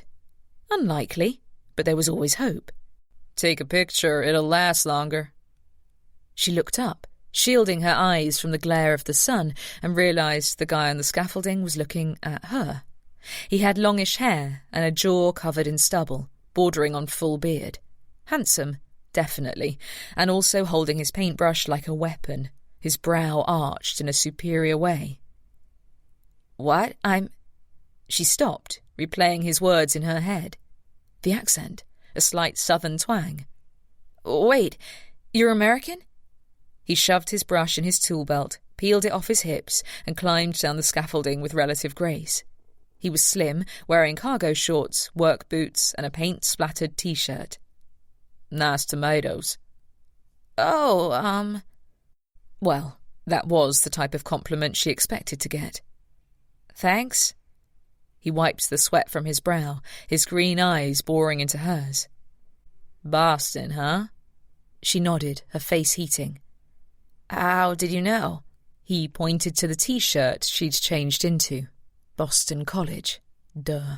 Only an American would be so forward as to stare at my butt that openly. He eyeballed her bag. What are you, a doctor? She burst out laughing. I'm a vet, and I was not staring at your butt. I was staring at your house. I was wondering why you chose to paint it that color. It's nice. Right. He shrugged. I like it, that's all. Thought the street could use some brightening up. Did you buy it for $1 off a website? He grabbed a jug of water and sucked it down greedily. Audrey watched as his Adam's apple bobbed in his thick throat. She tried to avoid staring, but the way he did it was like candy for the eyes. He wasn't just handsome. He was gorgeous. No wonder he thought people were staring at his butt. They probably did. Often. Yeah, a couple of weeks ago. I did too. Although for someone who'd only moved here a couple of weeks ago, his place was in remarkably better condition than hers. What made you leave? Where did you say you were from? I didn't. He didn't seem nearly as pleased to be talking to her as she was to have finally found an American. In fact, he was kind of an egotistical jerk. I should get back to work. Oh, right. Sorry. Me too. He reached for the scaffolding to hoist himself up. Then he looked back and said, I'm from Charleston. Just had to get away. She smiled. Well, that was something. Me too. Not about Charleston, about getting away. The maniacal giggle came back, but she quickly stifled it. And you must be handy. Your place looks like it's in much better shape than mine. He ran an eye over it. It was a lot worse when I got here, but I wouldn't have bought it if I wasn't a contractor by trade. That'd be stupid. Audrey's smile faded. He noticed. For the first time, a smile broke out on his face, bearing equally perfect white teeth. "You're kidding, right?" "I know a lot. My father was a contractor. It's different when it's all you." She swallowed. "And I was a little misled. My own fault, really. I thought the place had plumbing, electrical, air conditioning, a lot more than it actually had, so I think I might be a bit over my head." "You thought the place had air conditioning?" He gave her a look that said, "You really must be an idiot." Her heart sunk. Yes, she probably was an idiot. Somewhere over the rooftops of the other houses, her phantom shower was calling to her. "My shower's possessed," she mumbled in a voice so low she wasn't sure he'd hear her. "And I don't really know much at all about electricity. My dad told me always to hire an expert for that, so he always outsourced it." He released the scaffolding and looked back at his house. "What are you telling me? You need help?" She frowned. "No, I wasn't asking you." "Yeah, you were. With those little doe eyes of yours." He smiled, this time genuinely. "It's fine. I can never leave a damsel in distress. I'm too much of a gentleman." "I'm not in—" "Fine. You're not." He pulled off his work gloves. "Where do you live? I'll be there in an hour when I finish the first coat." "Piazza Tre," she said. "But you really don't—" He grumbled something and sucked down more water, and actually, his help would be amazing. Maybe then she wouldn't have to spend the evening trying to wrangle up candles so she could see her hand in front of her face tonight. She extended her hand to him. "Thanks. I appreciate it. I'm Audrey Smart." He looked at it and laughed. "Smart?" He didn't add anything to that, or else she might have been tempted to knee him in his precious crotch. Instead, he shook her hand, his palms rough with calluses. "Mason." Letting go, and without warning, he gripped the bottom hem of his shirt and in one fluid movement lifted it up over his head to reveal too much naked skin than Audrey knew what to do with. She stiffened and tried to look away, but her eyes had a mind of their own. They were glued to him as he easily hoisted himself up the scaffolding and got back to work, his tanned, bare back glistening in the sun. She physically forced her feet to start moving and pull her up the street. This time, she had to admit, she really was staring. "Not too bad, actually," Mason said an hour later as he replaced a couple of fuses in the box. "Wiring's pretty good. You might have to have it replaced along the line, but it could be worse." "Really?" Audrey asked hopefully. This was the first good news she'd had about the place all day. For a few moments, right before she returned to the house, she'd considered telling Maria to stuff those papers. But then she'd returned, dared to look in the bathroom, and realised that the shower phantom had vacated the premises. She flushed the toilet, and it gurgled harmlessly. She tested the shower, and after running it for a few minutes, the water seemed almost normal. Still brownish, but definitely a step up from the sludge. Mason went to the light switch and flipped it. Immediately, warm light filled the kitchen. "And there you go." Audrey clapped her hands. "Thank you, I can't believe it. I thought I'd be using candles for the next few months." He shook his head. "No, but if my place was $1, this place should have been 50 cents. Where's the rest of it?" She frowned. "I know, it is small." "Small? It's a closet, and I'd make sure you take care of that hole," he said, studying the skylight. "You wouldn't want to fall through that on accident?" She looked up and said, "What hole?" Because she thought it sounded cute, much cuter than, "I actually already fell through that hole." He let out a short laugh, just as a commotion rose up outside. They both went out to the front stoop, where a van had parked, unloading a number of men with ladders and tools. It was so close to Audrey's front door. Mason had to squeeze between it and the front stoop. Looks like you're getting a neighbour, he said. Audrey watched the men filing in and out of Piazza Due across the street. Guess so. Mason waved at her. I'll see you. If you need any more help, you know where I am. He disappeared around the corner as a tiny Fiat pulled up. A woman with stick-straight white blonde hair and sunglasses popped out. She looked as though she was dressed for the day at the beach, with a tiny tube sundress and a floppy hat in her hand. She slipped a bit on the cobblestones in her kitten heels, but righted herself as she dipped her sunglasses to look at the house. An older worker asked her a question in Italian, and she motioned forcefully and shouted something back at him.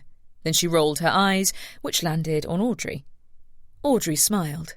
The woman frowned. She barked something else in Italian at another worker, motioning forcefully with a hand capped with blood-red, claw-like fingernails. She lifted her phone and started to speak into it in perfect American English. Oh, I'm here. The place is a wreck. Absolute shambles. But I'll make the best of it. You know I always do. No, I'm not staying in the house, of course, while it's being renovated, with all those sweaty Sicilians around. I'm booked at a bed and breakfast.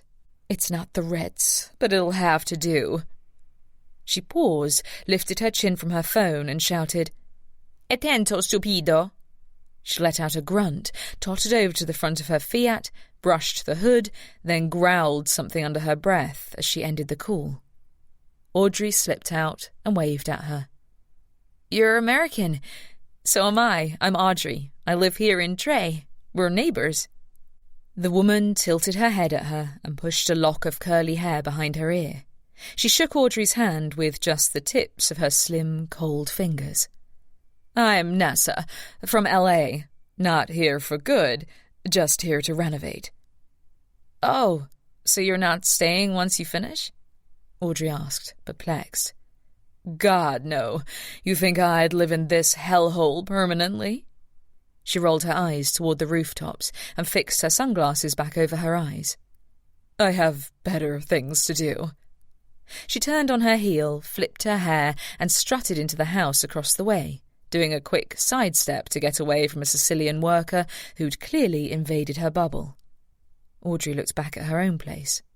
Her father used to say that homes were a lot like people. They had memories and hearts and feelings too. It was important to nurture them, to only invite the good inside, to love them. She touched the stone wall. No, you are not a hellhole. You are mine, and I'm going to take care of you, myself. Then she went inside to wait for Maria to come with the papers. Sure, there had been problems, but she'd overcome them, and she'd find a way around the rest of the obstacles too. She was sure of it. She was ready to sign on the dotted line. Chapter 15. Perfection. Audrey hammered the final nail into the final wood plank that would seal up her skylight between the bedroom and the kitchen, blew on her fingernails and buffed them on her flannel shirt. It wasn't perfect by any means.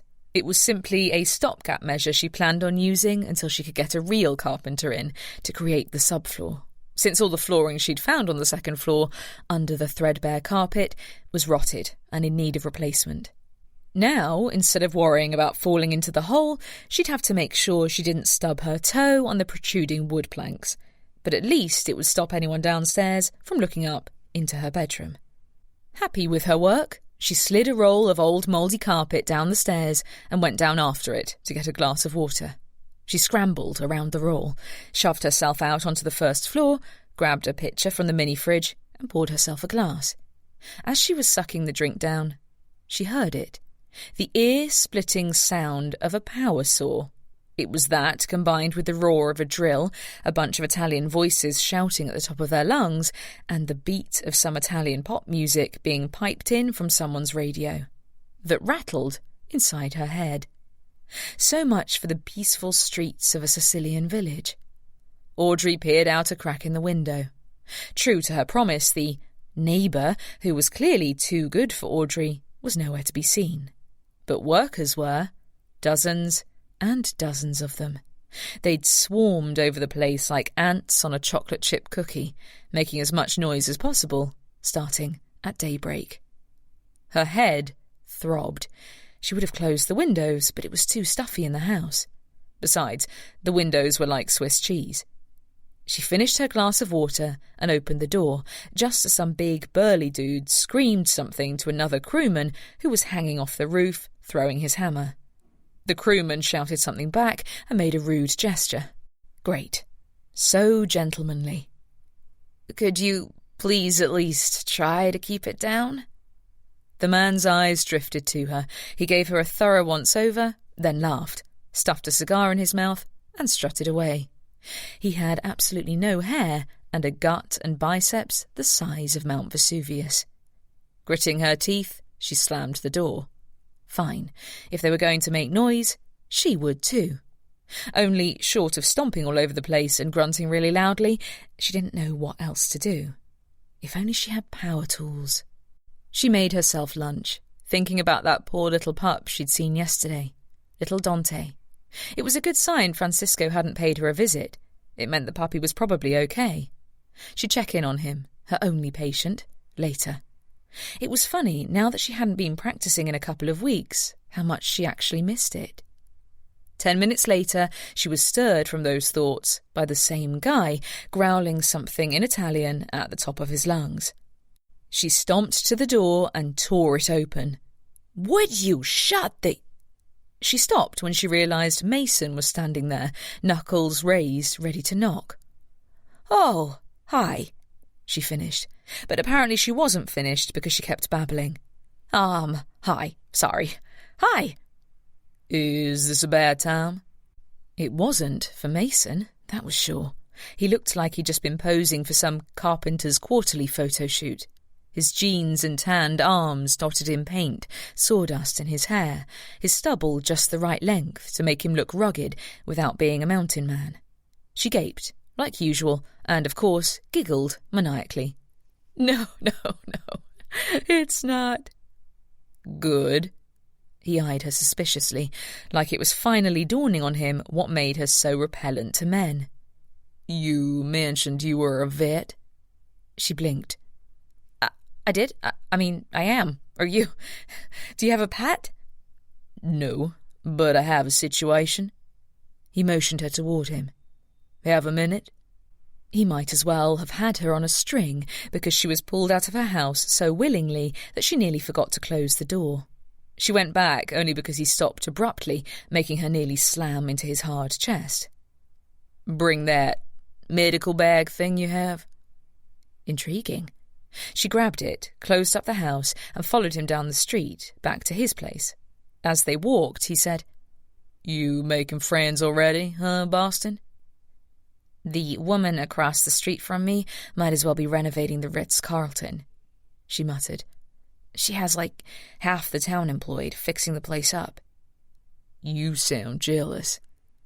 "I totally am," she agreed. Then she shrugged. "Sometimes. But there's a lot to be said by doing things yourself. The hard way. It makes the reward that much sweeter." He nodded. "That's one way to look at it." "As long as I don't electrocute myself or unknowingly sell my soul to my demon shower, I think it'll be worth it." They walked another few paces in silence. Truthfully, the second she met him, she'd expected she'd be calling him over to her place about 1,000,000 times a day. She never expected him to be calling her. "What is this about?" "I found something in my backyard." She stopped and stared at him, jaw dropped. "You have a backyard? Seriously?" When he shrugged, she said, "Now I'm jealous." Instead of taking her to the door to his little bright blue place, he brought her through a small wooden gate to a darling outdoor patio, complete with a little vegetable garden and a very Italian bistro set. Her envy only grew. But it melted away when she heard the fragile, anguished cries of an animal coming from somewhere near the wrought iron fence. "What's that?" "That's my problem." He pushed aside some overgrown vegetation to reveal a tiny red fox, curled into a ball. It was only a juvenile, barely the size of a house cat. It kept letting out little yelps that tore Audrey's heart. "Oh." "That's what I thought you'd say. Can you take it off my hands?" She gave him a look. "I'm not animal control. This is a wild animal." She peered closer and spied a little bit of blood on his fur. "Oh, the poor thing hurt its leg." She reached over, careful to avoid the creature's sharp teeth. The animal was surprisingly docile, probably because it was in so much pain. It allowed her to move aside its tail and take a look at the wound. Studying the surrounding area, she pulled out some antiseptic, gauze, and tape. "Looks like he got caught on that fence. See how sharp those spikes are there?" He touched one of them, and when he pulled back, his fingers were coated in red. Blood from the poor fox, just as she'd thought. "Yeah, I was going to change this fence out anyway. Makes this place look like a prison yard." "At least you have a yard," she muttered, winding the gauze around the fox's tiny leg. She ripped some tape off with her teeth and applied it to the bandage, making it secure. "There we go. Good as new." She zipped her medical bag, stood up, and brushed her knees. "I'll send you my bill." "Wait," he said as she made a move for the door. "Aren't you going to take it with you?" She froze. "You were serious about that?" He crossed his arms and leaned against the wall. "Were you serious about the bill?" She shook her head. It was probably the least she could do, considering all the tasks she'd probably need him for in the coming weeks. "I was serious about the creature. You're a vet. You like furry, wounded things like that, don't you?" He eyed the animal with more disgust. It had stopped crying, but now it was just lying there, suspiciously prodding the bandage on its foot. "Besides, I hate animals." "You hate animals?" she repeated slowly, trying to force the words into her cranium. But anyway she tried, they wouldn't fit. How was that even possible? Especially considering how darn cute this fox was. He nodded like he hadn't just committed the worst sin against humanity known to man. Brina had made fun of some of Audrey's Tinder matches, like Bruce, a.k.a. the creep from The Silence of the Lambs. Yes, there had been a lot of losers. She'd had to deal with men who smelled bad, picked their teeth with a fork at the dinner table, belched loudly, thought wife-beaters were an acceptable first-date outfit, called her hot stuff, pinched her butt, drove their mother's car to pick her up. And yet, as she stood there, gazing at this specimen of human perfection, she realised something. She had never met a bigger deal-breaker than that. Audrey moved aside some vines and crouched in front of the poor injured animal. She couldn't let it just stay here, on the property of someone who clearly had no soul. She shrugged off the flannel shirt she'd been using as a jacket and laid it down, then gently lifted the fox into it, cradling him there, in a little nest. "Fine, I'll take him," she said, scooping him into her arms. "If you agree to help me with my subflooring." He raised an eyebrow, ready to argue, but then looked back at the fox and his jaw tightened in disgust. "Fine. Good deal." Mason held the door open for her as she stepped out of his garden. "Thanks for your help, Dr. Doolittle." She gave Mason a wave, with her middle finger a little higher than the others, and didn't look back. Her attention was on the fox, who was now curled up warmly, snuggling against her breast. It opened its jaw and yawned, and was that a smile on its face? So stinking cute. Total deal-breaker, but at least she'd get a new subfloor out of it. "All right, 1, 2, 3, heave!" She used all her strength to yank the old musty roll of carpeting out of the stairwell. With one final yank, it finally slid out into the pseudo-foyer in a big cloud of dust. Audrey choked and reached for her glass of water. As she did, she nearly tripped over the fox, who'd scampered from its nest in the kitchen to see what she was up to. She had to do a little skip dance to avoid injuring it worse. "What does the fox say?" she grumbled at him as she slumped into the only chair in the place, a 70s-style avocado green plastic thing near the kitchen table. Well, whatever it does say, I wish you'd say it louder, because I almost flattened you back there. You're sly, Nick Wilde. He looked up at her, tilting his head as if he was trying to understand. Forget it. You look better at least, she said, pouring some more water into the dish she'd gotten for him. She didn't have anything but soda crackers that she'd swiped from G's restaurant, so she gave a couple of those to him too. Or were you playing the dude in distress so some hot girl would come to your rescue? He sniffed at the crackers and slowly stuck his tongue out to taste them. Her eyes wandered back to that mouldy excuse for a rug. Now all she had to do was drag it out the door and down the street, about a quarter of a mile, to the dumpster at the end of the road. Her already aching muscles protested at the mere thought. Maybe she could get Luca to come by with his hardware cart and help.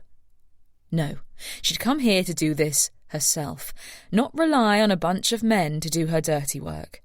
Besides, there were other things she'd probably need their expertise for later. Even, gasp, even the animal hater. Don't give me that look, she said to the fox, who seemed to be saying to her, why waste your time with him when you've got all this cuteness? True, but he's the reason we've got light in this house. I have to admit, he did a pretty bang-up job. Trying to psych herself up for the haul, she stood up and pulled open the door, only to find a pile of construction waste on her front stoop. She certainly had enough of that on her own, but she was sure this stuff didn't belong to her site, especially since one of the pieces of waste was a toilet that looked even nicer than the new one she'd just had installed. As she poked her head out to investigate, more of it came flying down in a puff of brown dust, nearly hitting her right between the eyes. She backed away and spied biceps through the haze. Hey, what are you doing? He had another cigar crammed between his lips and was sucking on it, ignoring her as he spouted more directives in Italian to workers above. The junk, rotten bits of wood, old plaster, nails, and an assortment of other garbage kept raining down, right on her stoop. A particularly large hunk of old piping fell like a boulder, inches from her feet. The fox had been peering out from behind her legs, but it yelped when the thing landed, shaking the foundation of the building. The man, who must have been the foreman of the job, considering how much supervising he was doing, and little else, turned toward her, but seemed more interested in the fox than in her. She waved a hand at him. Hello? Watch it! You can hurt someone with this stuff, and I hope you're not going to just leave this here. He came up close to her, too close, and pulled the cigar from his mouth with a resounding pop. Your wild animal? Surprised both that he spoke English and by the question, she was momentarily knocked off her game. She looked down. No, I'm a vet. I just found him. He's not supposed to be in your house, see? What? She looked up at the shapes of the workers who were finally silent, watching their interaction. Down the street, people had begun to poke their heads out of their doors, as if they were getting ready for the daily entertainment. Well, it's... You keep harassing my crew, and I'll report you to the city. It's illegal to keep wild animals around here. Audrey stared at him, dumbfounded. So he was going to go there, was he? Me? Harassing them? Her jaw dropped in indignation. You're the one throwing your junk all over my property and not clearing it up. You make noise all hours of the day, and you don't seem to have respect for anyone else. More shutters were being thrown open, and a couple stopped on the street to watch. The foreman sucked on his cigar, leaned in close, and blew a smelly cloud of smoke into her face. You're not paying me, signorina, so I don't have to listen to anything you tell me. She stood there, face heating, hands shaking, stomach twisting. She willed the volcano inside her not to blow its top off, but even so, it brewed in her, dangerously close to the point of no return. It took all her strength to step back, grab the door, and slam it in his face. The fox looked at her with a question in its eyes, but she simply trudged back up the stairs. Maybe she'd call it a day and turn in early, if the jerks across the street wouldn't keep her up all night. She'd worry about disposing of the damn mouldy carpet tomorrow. Right now, all she wanted to do was dream up revenge schemes. She'd have to do something. She couldn't just let things drag on like this. Chapter 16. Audrey didn't get to sleep. Just as expected, the construction crew across the way continued their racket even into the midnight hour. Audrey sat on her lumpy mattress, yawning and stewing and yawning. Sure, they'd done this every night since they arrived, but now Audrey couldn't stop thinking that they were doing it because of her little outburst, just to spite her. And she'd had every right to put her foot down. Was it such a crime to want a little peace and quiet? They were absolutely in the wrong. Absolutely. As she lay there in the darkened apartment, listening to the power saw cutting its way into her head, plans for sabotaging their renovations filtered through her head. She realised she was grinding her teeth to little nubs and relaxed her jaw. She picked up her phone and called Brina. Her sister greeted her with, "Wait, why are you calling me at a normal hour? This is so unlike you." Audrey yawned. "What time is it there?" 7 in the evening. I just put Byron down to bed, so that means it's... Wait, why are you up at 1 in the morning? Because of this. She held up her phone to the air to give her sister a listen. Did you hear that? Of course I did. What is that? Are you being attacked by bees? No, the renovation across the street is, apparently, a 24/7 thing. All they do is work. I haven't slept in days. Oh, God, that's horrible, sweetie. I'm sorry. Their house wiring is attached to mine. I can reach out my bedroom window and snip it. I'm seriously considering this, so I'm calling to ask you to talk me down from the ledge. No, Brina said immediately. Knowing you, you'd fall out your window or electrocute yourself and then get thrown in an Italian prison. I hear they don't feed foreigners in places like that. She winced, but as always, Brina dropped the truth bomb. Seriously, get some noise-cancelling headphones and call it a day. Otherwise, how are things going there? They're okay. I have a toilet and electricity now. There was a pause. Audrey, you sound like you're living in a third-world country. Those are not things to be happy about. Those are things most of the Earth's population happily takes for granted. Well, it's progress. You know what Dad said. Rome wasn't built in a day. I'm getting there. And other than the jerky neighbors, it's really kind of nice. Most of the people are nice. Can you believe that slimeball actually said he'd turn me in for harboring a wild animal? Uh-oh. What poor and abandoned did you decide to adopt now? Audrey pressed her lips together. Yes, she had a bit of an affinity for taking in strays, ever since the inchworm she named Lovey in 1st grade. She'd cleared out her Barbie dream house to give him a place to live. So what? A fox. I call him Nick. Oh, God, you named him already? Yes, after the fox in Zootopia. Only the greatest movie about...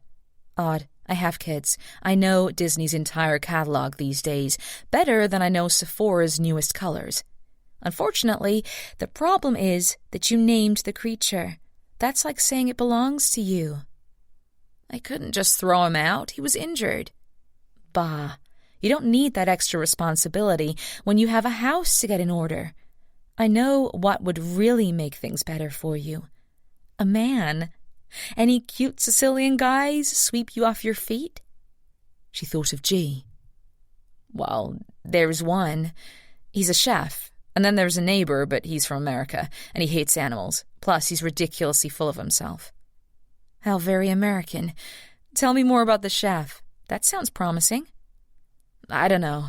He mentioned taking me out to see the sights, but that's about it. Guess you don't have a lot of time for that, huh? Audrey sighed. Right. There are a lot of young foreigners coming here, fixing things up. So far, I think I met more expats than actual Sicilians. It's not exactly what I pictured. In a way, it's like frat row. I guess I couldn't escape America even if I tried. I'm sure it'll get better when you fix the place up some more and you find your way around town. Maybe with the help of that hot Sicilian chef. Who knows? I'm not holding my breath. In fact, the last thing I'm thinking about is making a love connection. She sunk down against the pillows and gazed out the open shutters to the moonlit sky. I'm just being miserable because I'm so tired. Then get some sleep. She realized that the power saw had ceased operations, and finally the night was quiet, with nothing but the sound of crickets chirping and the wind whistling through the empty streets. That was nice. Yes, if it weren't for her neighbours, there'd be a lot to love about this. She just needed to concentrate on that. All right. Good night. Ending the call, Audrey went to set her phone on the floor beside her when she saw a shape moving in the darkness. Before she could let out the scream that had lodged itself in her throat, a large furry mass jumped onto her stomach. She let out a half oof, half wail and nearly flung the thing out the window until she realised what it was. "Oh, Nick," she whispered, settling back down. The fox, as if he'd been her pet for ages, curled on the pillow beside her. She reached over and stroked his fur. "Why do you say we get some sleep?" He didn't answer, and she didn't wait. She fell asleep, almost instantly. Audrey was in a massive home, overlooking the white-capped bay on a grey, dreary day in January. It was snowing, and there was no heat yet in the house, but her father had brought in a space heater, and so she kept returning there to keep her fingers warmed. "All right, kid, just a little more sanding, and this wall will be smooth as a baby's bottom." She giggled. Her father may have called her kid, but he didn't treat her like one. He'd given her her own tool belt and tools, not prissy pink girl ones, real, contractor-grade instruments like his own. And whenever she got back from school and his crew members had to go home to their families, he'd stay later, inspecting their work and teaching Audrey lessons she hadn't learned in the classroom. Brina moaned from beside the space heater as she finished her algebra. "It's almost dark. Isn't it time to go home yet?" Miles Smart laughed. "In a bit, Bree." He turned on a lamp and motioned Audrey to the side of the bench. "Let's move the workbench over there. Ready?" She nodded eagerly, and the two of them picked it up. She may have held one side, sort of, but he did all the heavy lifting. He handed her the sandpaper. "All right, you do that side, just like I showed you." She took the sandpaper and moved it back and forth over the plaster. "Like this?" "Yep. Good job. Keep it going. Put some muscle into it." She smiled at him, and he gazed back at her. Such love and admiration in his eyes. But suddenly, his eyes widened. He seemed to concentrate on something behind her, his face twisting into something like horror and surprise. His mouth opened to the shape of an O and called out her name, but it sounded as though he was underwater, miles away. She reached for him, but he backed away. Then, in a blink, shattered into a million little pieces before her eyes. Audrey sat up in bed, her heart pounding. Her sudden motion made the fox look up, but he quickly rolled over and went back to sleep. She stared out at the lightening sky, with only a few remaining pinpoint stars, thinking of her father. She thought of him a lot in the years since he left without any explanation, but eventually she'd tucked those painful memories away. They only served to remind her that she'd been abandoned. Now, with the renovation, it seemed like they were all coming to the forefront. Now, more than ever, she wanted to know where he went. And why. Chapter 17. The following morning, Audrey was up before the sun. Her phantom shower must have been exercise, because it behaved long enough to give her a thorough washing. And by 6 o'clock, she was dressed and brewing strong coffee. She took a mug of it outside to inspect the damage from her neighbour's renovation and was pleasantly surprised that they'd cleaned everything up. And the foreman was obviously a hard worker. His truck was already parked at the corner. Audrey sipped her coffee and let the bitter heat sting her tongue. She'd been rash. Maybe he was a good guy after all. It might have been a misunderstanding, a culture gap. She'd already been planning to try to smooth things over with him even before she'd gone to sleep last night. She could never let things like this lie and fester. She'd gone to the market yesterday and bought a cask of expensive artisan olive oil, which had run her €25. She'd give it to him, a peace offering. Holding the tiny wicker-wrapped glass jar, she took a step for the stoop and tangled herself in Nick's long furry tail. "Whoa, whoa, whoa," she wagged a finger at him. "Get back in there. You're what got me into trouble in the first place." The fox turned obediently and went inside, and she felt guilty for scolding him. It wasn't his fault either. After what the foreman had said, though, she was extra nervous about letting anyone see him in her house. As she closed the door behind her, the door across opened. It was the blonde American, Nessa, dressed in butt-hugging running shorts and a bra top, hair in a long, sleek ponytail. Audrey waved. "Hi, Nessa. Nice morning." She glanced Audrey's way as she tried to fix some earbuds into her ears and sighed. "I guess." "So are you living in the house now?" "For now. Ernesto and his crew finished most of it last night." Ernesto. So that was Big and Beefy's name. "Speaking of Ernesto, I saw his truck. Is he around? I wanted to discuss something with him." She frowned. "I'm sure you do. Don't think you're going to steal him from me. The last thing I want is every other house on this block looking like mine. That'll send the resale rates plummeting." "No, I wasn't. I just—" She sliced her hand through the air. "I have no idea. I don't pay attention to their comings and goings, as long as they get my work done. He isn't in my house. If he's anywhere, he's probably in the yard. I told him I needed that cleared out." So she had a backyard too. Life wasn't fair. "Did they do a nice job inside?" "Passable. Someone will probably want this disaster. As for me, the shorter I stay here, the better. Once I finish giving it my magic touch, I'm out." "Oh, are you an interior designer?" She patted her chest, clearly offended. "You don't know who I am? I'm Nessa Goodrow." She said the name like it should have rung a bell. Audrey just stared blankly. "Hello? One of the best? I have close to 2 million Instagram followers. I'm in talks with HGTV to have my own show." "Oh, okay. Sorry, I don't pay much attention to you." "Got to go." She jogged off down the street, her ponytail swishing behind her. Still holding her peace offering at chest level, she went across the street to the little gate between the houses. It creaked open, providing an impossibly narrow passage between the two crumbling walls. She squeezed through it and out into a little courtyard on the cliffside.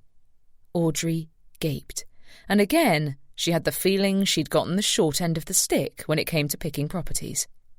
Yes, her own view from her second floor was scenic, but the view from the overgrown patio was spectacular. Spectacular, if a little dangerous. She only took a few steps before she started to get vertigo, because past a low stone wall was a steep, precipitous drop that made her insides wobble. She studied the red brick patio. No work had been done out here, that was for sure. The weeds had grown into a hopeless tangle that a machete wouldn't cut through. And no Ernesto. Audrey was about to spin and head back the way she came when she noticed something stuck among the brown brambles bordering the stone wall. A boot. A man's large, heavy work boot. A queasy feeling planted itself in Audrey's stomach. Forgetting the olive oil in her hands, she rushed to the stone wall.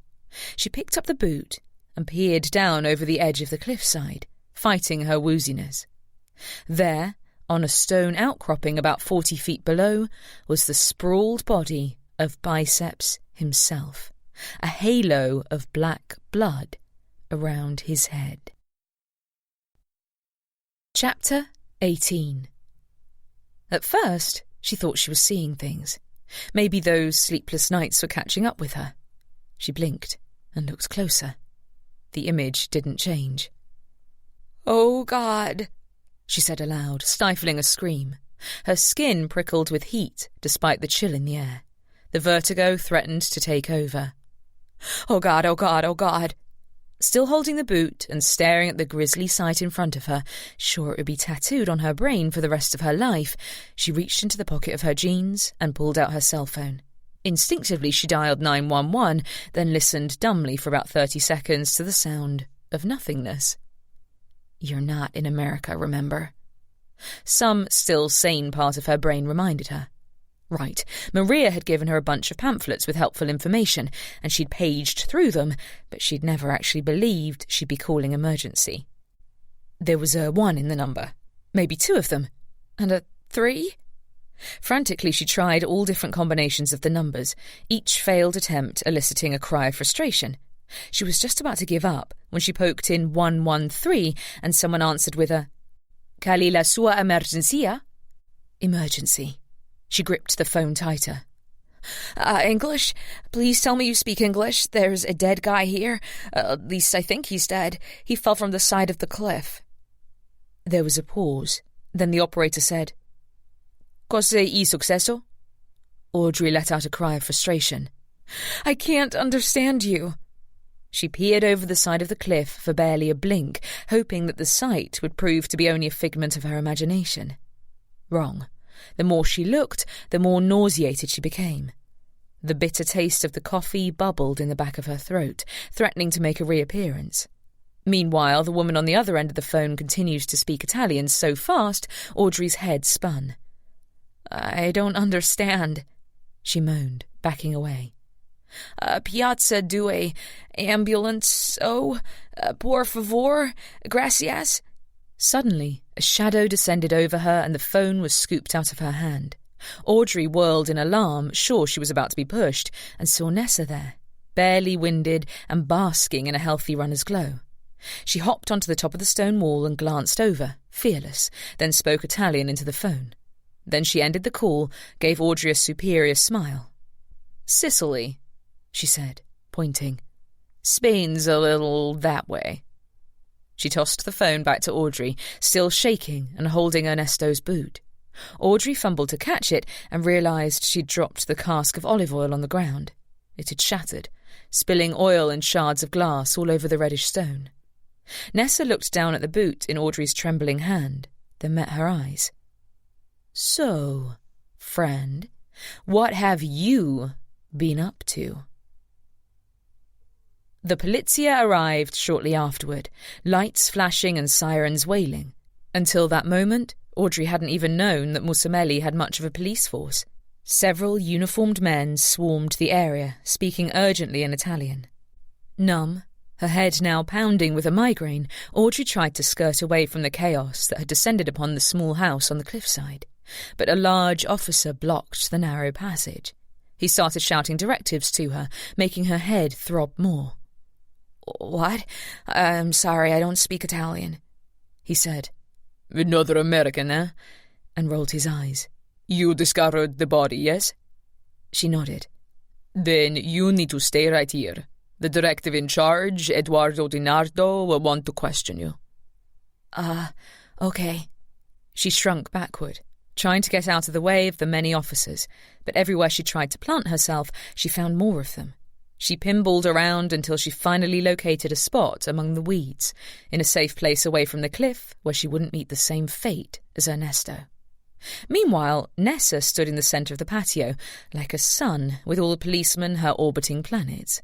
She spoke in a fluid Italian to her audience, looking more like a celebrity giving a guest lecture than a witness being questioned about an accident.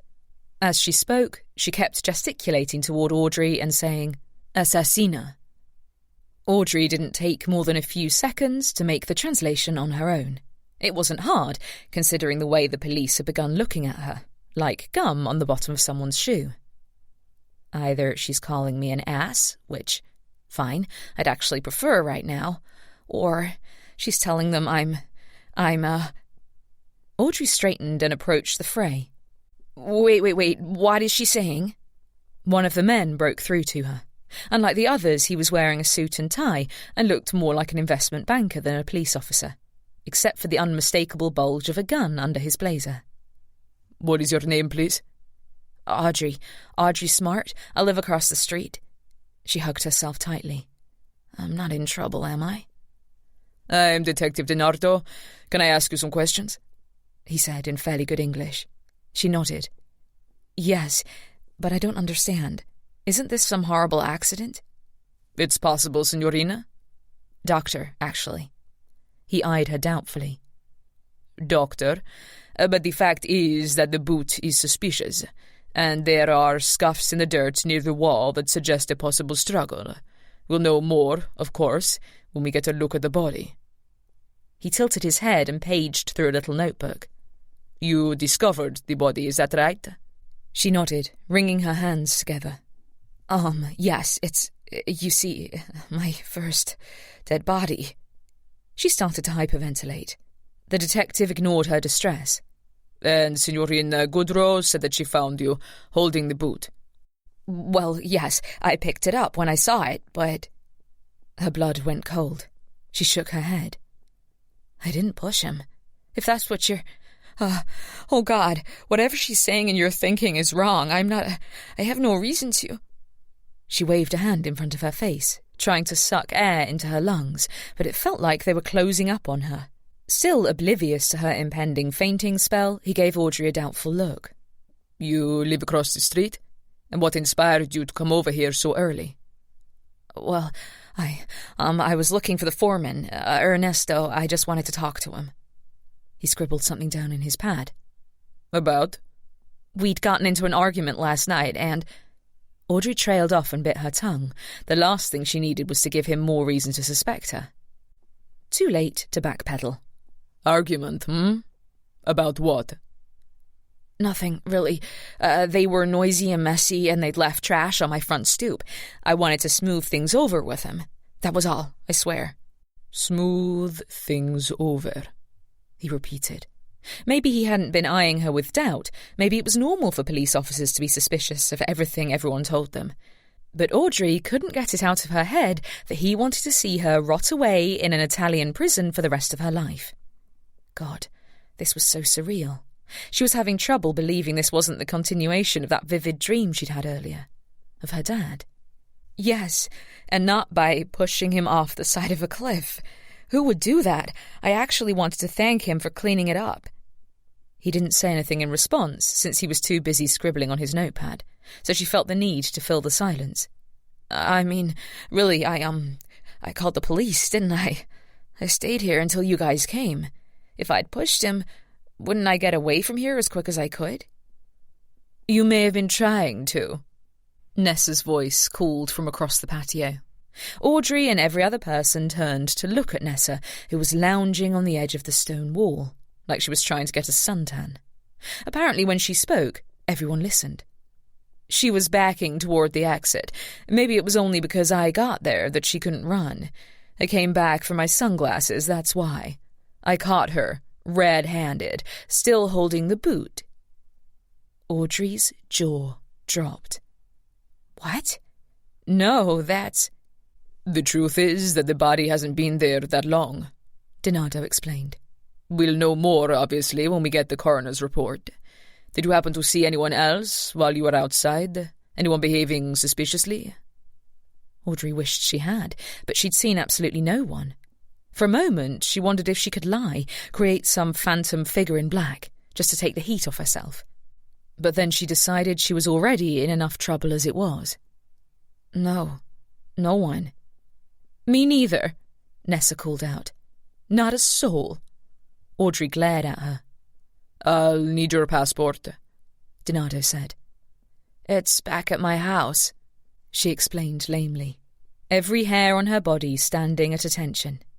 When he moved aside to let her through, indicating that he'd go with her, like she was some prisoner that he couldn't let out of his sight, she repeated, I'm not in trouble, am I? She was hoping for, Of course not, you're clearly innocent. But he simply said, Just following procedures, Signorina. All the officers watched her as she made her way down the narrow passage and across to her house, DiNardo on her heels. Oh, God, I am in trouble. Italian prison, here I come. She paused with her hand on the door of her home when a thought suddenly occurred to her. Nick. They're going to arrest me for harbouring a wild animal and keep me in prison while they build their murder case against me. I am so screwed. But suddenly, Nessa burst out of the gate, shouting and waving her arms wildly. I don't care. You're serious about this? Really? Shutting down my renovations? That's BS. Donardo turned to defuse the situation, hands up. Just until we can conclude our investigations. This is a crime scene. Well, how long will that take? Nessa snapped. Making no sudden moves, Audrey quickly pushed open the door. Sure enough, Nick stuck its muzzle out. She nudged him back gently, grabbed her purse from the hook near the front door, and appeared back on the stoop in a matter of seconds, even before Donardo could notice she'd been gone. She rummaged through her purse and pulled out the little blue booklet with the single Italian stamp inside. Here it is. Donardo took it from her. It goes without saying that until our investigation is complete, you're not to go anywhere. She nodded. I understand. No leaving the country. No leaving Musumele. Oh, okay. She found it hard to breathe, as if the walls of this town were caving in on her. Across the street, Nessa scowled at her and mouthed, Great job, assassina. Never had Audrey wanted to flip someone off more. Upset about a delay in renovations. Nice first-world problem to have, but this was Audrey's life hanging in the balance. Her career, her family, her entire freaking life. Now, even if Audrey desperately wanted to go home, she couldn't. She couldn't even go on a drive outside the city. She was a prisoner. But, as she fielded suspicious glances from all sides, she knew that was far from the worst thing she could be. Chapter 19. I'm sorry, who was this? Audrey asked, clutching the phone to her ear as she scampered around the house, peering out whatever window she could for shreds of evidence to how the investigation was proceeding. A very accented voice said, I have a goat who is sick. My friend Francisco is say you help. Oh, a house call. Yes, this was probably just what she needed to get her mind off the investigation. Even if she didn't technically have her license, she could still help a sick goat. Yes, I can. What seems to be the problem? Goat.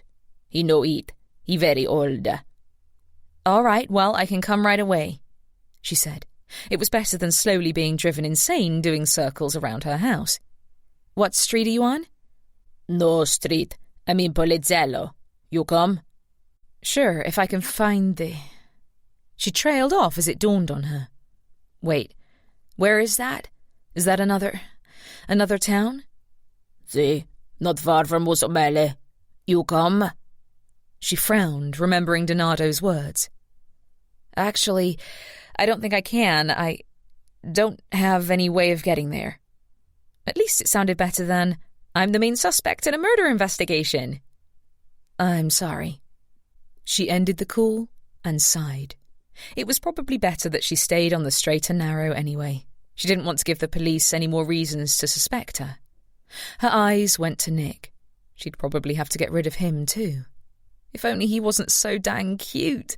She'd sooner saw her own arm off than just let him go. With that little limp of his, he'd probably be devoured by a hawk the second she let him out. So she spent most of the afternoon, slowly going insane, spying on the police investigation. Maybe it was that feeling of claustrophobia, but Audrey couldn't stay in her house a second longer. The minute the last police car pulled away, she rocketed out of her front door and practically ran to La Mela Verda. She told herself she wanted a cup of G's ciabatta, but really, she just wanted to be able to breathe normally again. But the face behind the counter didn't belong to G. It was a young woman with hoop earrings and a pink stripe in her hair. Maybe it was Audrey's imagination, but when the woman looked at her, she could have sworn she saw the same suspicion that the police officers had given her. Turning out of the place, she wandered randomly to the only other person she could think of. Unfortunately, that was, Are you looking at my butt? I hate animals, Mason. He smirked as if she were paying him a booty call when she arrived like a lost lamb on his front stoop. Couldn't keep away, could you, Boston? She scowled at him. He checked behind her. Where's your oh-so-cute sidekick? Don't tell me you got rid of him. I have bigger things to worry about. He raised an eyebrow. What? Your father told you that you had to outsource the plumbing too? Just let me in, she muttered, pushing past him and into his house. He turned on her. No sexual favors required. Just tell me what you need. A new sink? Don't even go there. She shot him a grossed-out look and scanned the place. It lacked a woman's touch, but everything was new.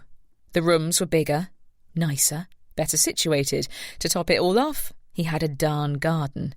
Something so shallow shouldn't have bothered her, considering La Polizia wanted her head on a platter.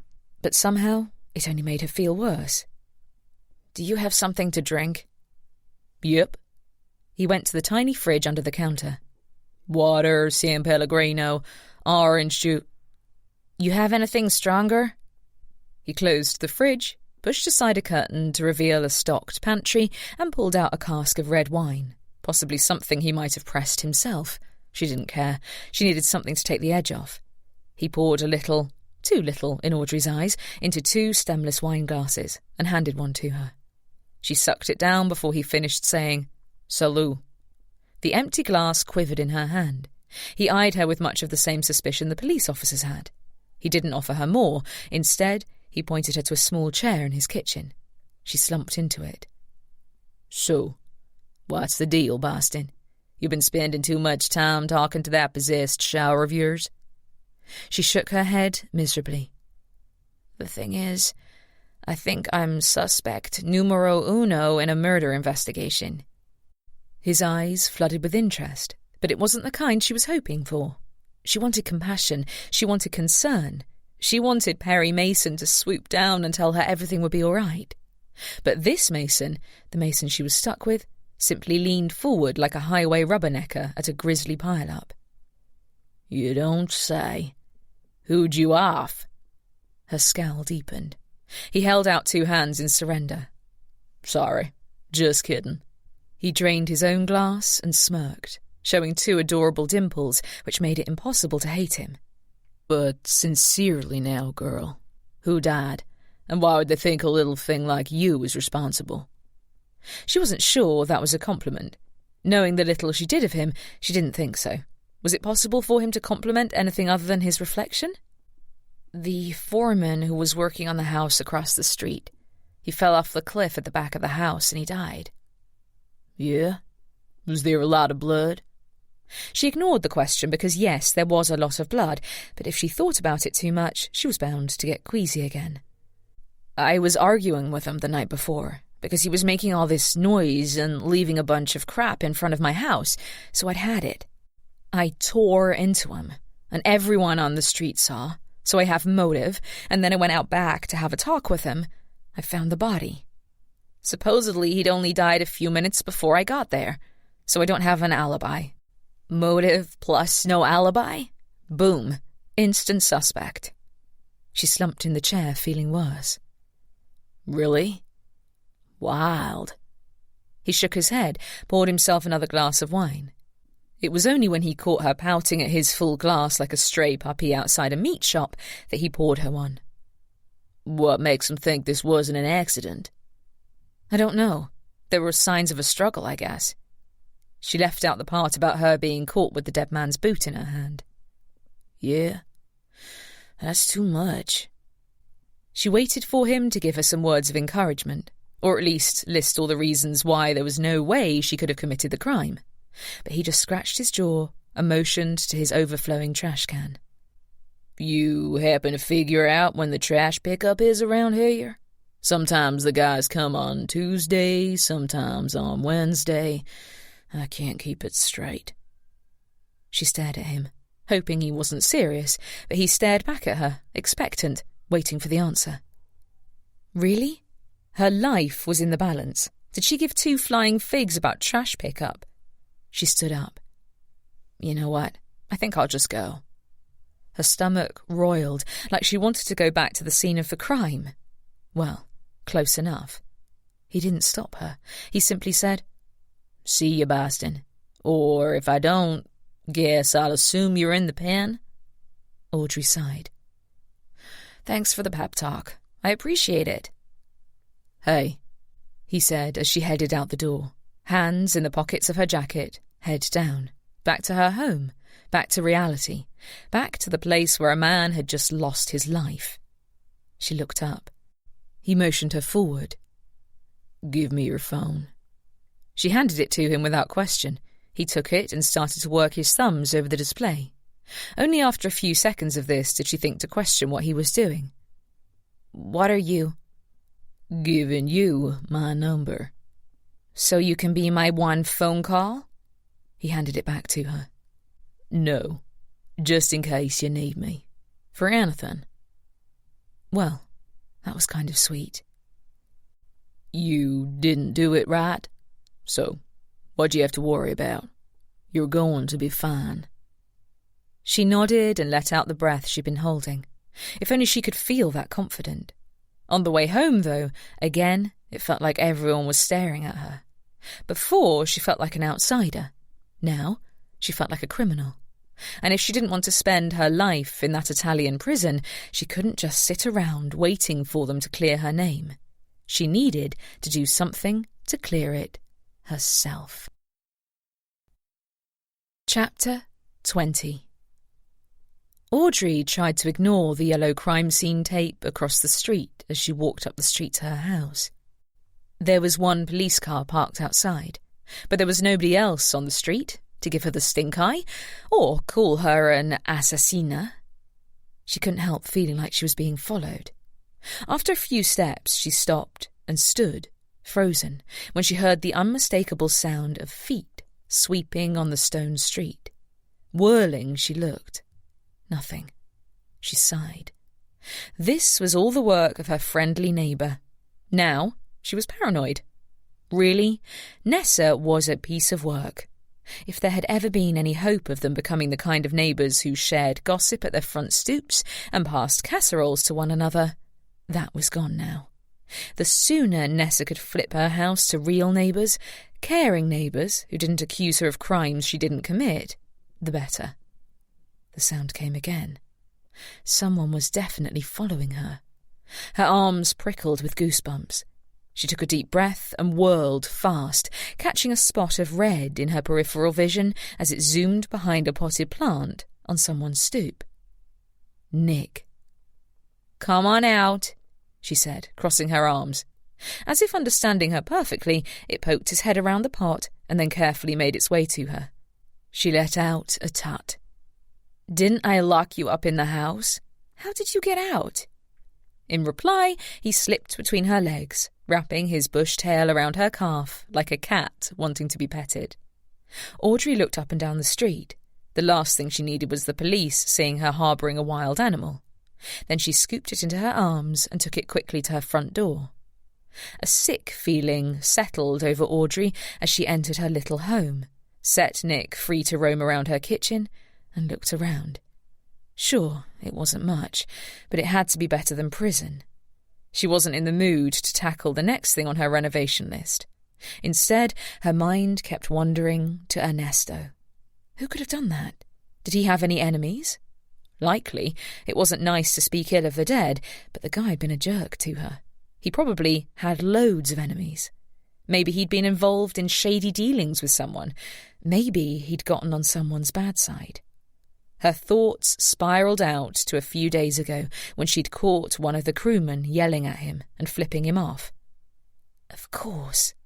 She grabbed her kettle and put it on the burner. When it whistled, she poured herself a cup of tea, fetched her notepad out of her purse, and sat down, thinking. Just because she and Nessa hadn't seen anyone else there didn't mean anything. The killer could have gone into the backyard and pushed Ernesto in mere seconds. Whoever had killed Ernesto was likely expecting him to be there alone. He probably didn't know that Nessa had moved in. Or maybe he knew she took a morning run and wouldn't be there. And a murder like that could have been unplanned. He and whoever the killer was could have argued and struggled. Or maybe it was an accident. He fell and the person who did it got scared and ran off. But if they had argued, wouldn't Audrey or Nessa have heard something? Wouldn't she have heard him shout? Audrey had been listening too, because she'd been surprised not to hear much noise coming from over there. Her house was like Swiss cheese, so even the smallest sounds seemed to travel to her windows. So Audrey was convinced that whatever had happened, it hadn't been a regular row, like the one she'd had with him earlier, where they'd accumulated an audience. Maybe everything happened so fast, and the real killer was at home now, feeling guiltier and guiltier by the second. Maybe it was only a matter of time before he turned himself in. That didn't help Audrey feel any better. She finished her tea and scribbled some more notes. She scribbled the word crewmen down on the pad and circled it thickly. Yes, she'd have to talk to them, one by one, narrowing them down, just like a regular Sherlock. Just then, there was a knock on her door. She nudged Nick into the bathroom and cracked the door to find a tall police officer standing there, with a mop of dark hair that made the rest of his skinny body look like the handle. He had to have been fresh out of his teens, with the acne on his cheeks to prove it. "Signorina Smart?"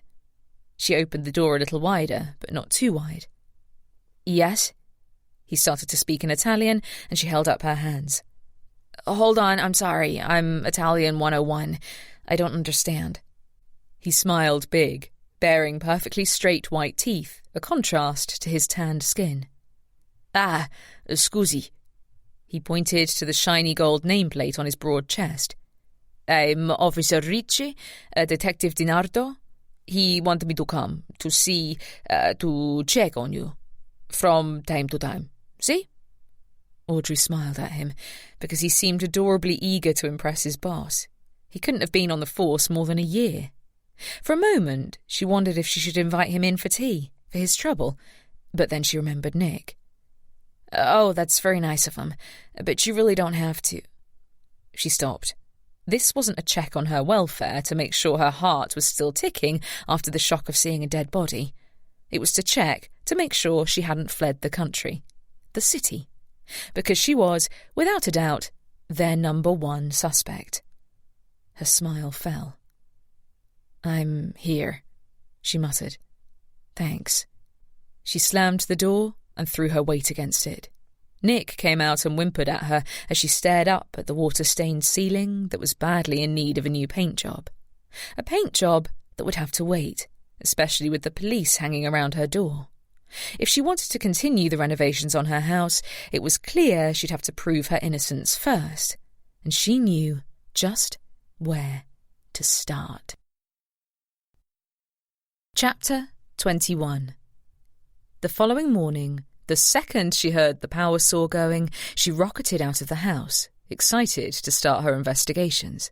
Audrey thought it a stroke of luck that any of the workers had shown up, especially since the police had put a moratorium on any renovation work at the scene. Grabbing her trusty notepad, she rushed for the door, only to see Nick gazing hopefully at her from the foyer. She held up a finger. "1 second. Stay here. I promise I'll get you breakfast in a jiffy." Opening the door just wide enough to squeeze through, she slipped out, nearly coming nose to chest with the officer from the day before. She would have forgotten his name if she hadn't nearly inhaled his nameplate. "Officer Ricci, hi," she muttered. "You're up early?" Or maybe he'd slept under her window all night. That was a definite possibility from the bleary look in his eyes. He flattened down a cowlick and stepped aside. "Signorina, buongiorno." She looked to Nessa's house, where the saw was still trilling somewhere inside. But there were no vehicles around that looked as if they belonged to one of the crewmen. She looked at the officer. "I thought you guys ordered that no renovations were supposed to take place there until the investigation was over." His eyes went to the house. He cleared his throat, hesitating. "Si." He lifted his radio and motioned to it. "I should see." Audrey had taken 1 step closer to Piazza Due, but stopped when Nessa's unmistakable voice rang out over the racket. "For the love of all that's good and holy, how do you turn this thing off?" The door swung open, and Nessa appeared in her running garb, decidedly more red-faced than she'd been yesterday. Her eyes narrowed at Audrey, and she opened her mouth, about to spit fire, when she caught sight of the young officer. Her face softened. "Officer," she said in her sweetest voice, searching his nameplate. "Ricci?" She proceeded to say something in Italian that had his Adam's apple bobbing up and down like a yo-yo. He nodded and followed her like a puppy on a leash. "Sì, nessun problema." He followed her into the front door of her house. Audrey followed too, just because she was curious as to the results of this massive renovation process. But Nessa blocked the way. "Sorry, I don't really like murderers in my houses. Do you know what you did to the resale value on this place?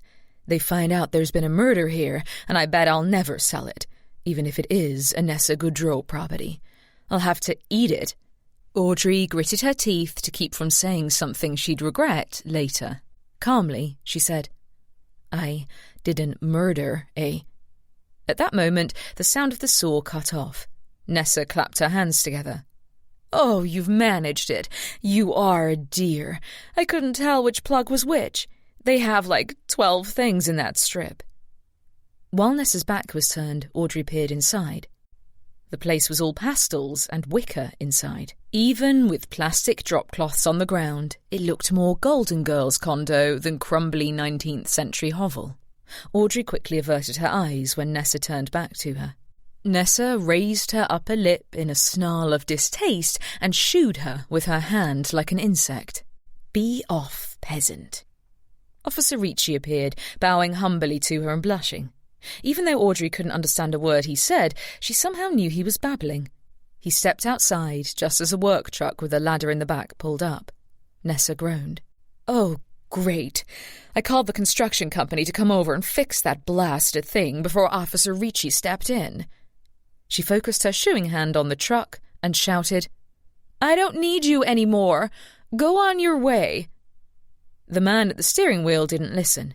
He cut the engine and stepped out. He was a small, slight man with shaggy dark hair and a bushy moustache. Audrey had the feeling she'd seen him before, at the worksite, a few days ago. But she was pretty certain he wasn't the guy that Ernesto had gotten into an argument with. That guy had been bigger, almost as beefy as Biceps himself. One thing Audrey was sure of, this little guy would have never been able to push a big man like Ernesto to his death. Nessa fisted her hands on her hips as he pointed to the door and said something in Italian. "Now," she shook her head and said to Audrey, "he has to pick up tools for another job. Another job. Can you believe that? While my renovation is at a standstill, thanks to you." The construction worker went inside to gather up the tools. Nessa frowned. "Great. I just spent the night Clarksing the place to get rid of all traces of sweaty Sicilian. Guess I'll have to do it again." She started to go inside and looked over at the officer. Her voice went saccharine. "Could I interest you in a cup of espresso, Officer Ricci?" "Grazie, sì," he said, following her inside. Well, didn't she know how to butter up the local law enforcement? Now they all thought Nessa was a veritable saint, and the girl across the street from her, a devil. She sighed as the crewman came outside, one arm looped around a ladder, the other holding a folded workbench. As he proceeded to drop them into the back of the truck, muttering something under his breath, Audrey approached him. "Excuse me, sir. My name is Audrey, and I live across the street. Do you speak English?" He nodded warily. "Do you think I can ask you a few?" He was already backing away, looking as if he'd seen a ghost. "Oh, no more Americans. I've had enough with that diavola in there, no more." At least someone else saw through Nessa's shenanigans. "I'm sorry, I understand, but I'm just looking into what happened to the foreman on the job. I feel terrible that he's dead," she said. The man's eyes misted over. "Ernesto." He hung his head. "Yes, a better man never lived." "Oh, so you were friends?" He nodded. "We were the best. Grew up together. Had some good times." He clasped his heart. "I had to tell his poor Mariana about his passing." Audrey raised an eyebrow, surprised. So Biceps actually had people who liked him. Interesting. "He had a wife?" "Ex-wife. Going on 10 years. She lives in chaos." "Excuse me?" "Scusi, Cavuso. Chaos. Near Agrigento, on the shore. He seemed pretty torn up, like a shell of the man who'd lugged the heavy equipment outside. Audrey didn't put it past him to collapse, weeping right there in the street. She tugged on his sleeve. "Hey, come in. I'm right here. I'll make you some tea. Like I said, I'm Audrey." "Berto." He allowed her to drag him across the street to her home. When they were in there, he sat down in one of the plastic chairs as she brewed the tea. Nick came over and sniffed at his work boots. "Oh, who's these?" he asked. Audrey bit her tongue, hoping he wouldn't be a jerk and threatened to turn her in like Ernesto had. "That's Nick. He was injured in someone's garden. Oh, he said as Nick licked his palm. "What a cute thing." Audrey relaxed. "Yes, I'm just nursing him back to health, and then I'll let him—" "What's his name?" She hesitated. "Nick?" "Ah." The animal jumped up onto the man's lap, and he let out a laugh of great surprise. Nick made himself comfortable as the man petted him, rolling on his side, purring like a kitten. "Very sweet." Audrey brought over the teacups. "So, about Ernesto. I'm sure it must have been a shock to find out he died." He nodded. The second he lost interest in Nick and started to pour milk into his tea, Nick jumped from his lap and went off to the little nest of rags in the corner that Audrey had made for him. "Yes, very shocking." "You know, the police think it could be murder." He lifted the cup to his lips, but did not respond. "I've only been living here a couple of weeks, but it seems like such a nice place. Who do you think could have done something like that?" He shook his head. "None." "You think he had any enemies, like someone else on his crew?" "Ernesto? Nah." Audrey sat down beside him and poured her own milk. She was hoping he'd mentioned the guy she'd seen fighting with Ernesto earlier. "Are you sure? Because a couple of days ago I thought he and someone on his crew got into a fight. The guy seemed really angry. Skullcap, beard. He was wearing a t-shirt with a kind of dark flannel over it." Berto laughed. "You mean Pepe?" Audrey shrugged. "Though they're cousins. That's the thing with his crew. Grew up with most of them." "But a couple of days ago I'm pretty sure I heard—" "Nah, I know the fight you mean. Pepe's wife Carmen makes him sfogliatelle as a treat for lunch. Ernesto's fond of swiping them as a joke and eating them before Pepe can get his hands on them. We fight like cats and dogs. But it's all good at the end of the day. Murder? It'll never happen. Not with his people." That wasn't helpful. Instead of getting a list of people who could have murdered Ernesto, now she had a list of people who couldn't have done it. "You're sure? I mean, humans do have an infinite ability to surprise, and I don't think the police think it was planned. Maybe he got into a fight, spur of the moment, and—" "No. Besides, when it happened, most of the crew was in the south side of the city with me, setting up for our new job." "Oh." Her eyes trailed to the notebook on the table where she'd double-circled crewman. There were no other possibilities on the paper, because she'd stupidly thought that for sure this line of questioning would lead her somewhere. Suddenly, something occurred to her. If everyone was setting up for a new job, why wasn't Ernesto there? "Ernesto went back to the American's house because—" He stopped. His bushy eyebrows came together. "Come to think of it, I don't know why. He'd planned to meet us all at the new job. He must have wanted to check on something. We'd just plastered the walls. Maybe he wanted to check to make sure it's set right." "And that was normal for him?" Berto hitched a shoulder. "Yeah, sure." He studied Audrey carefully.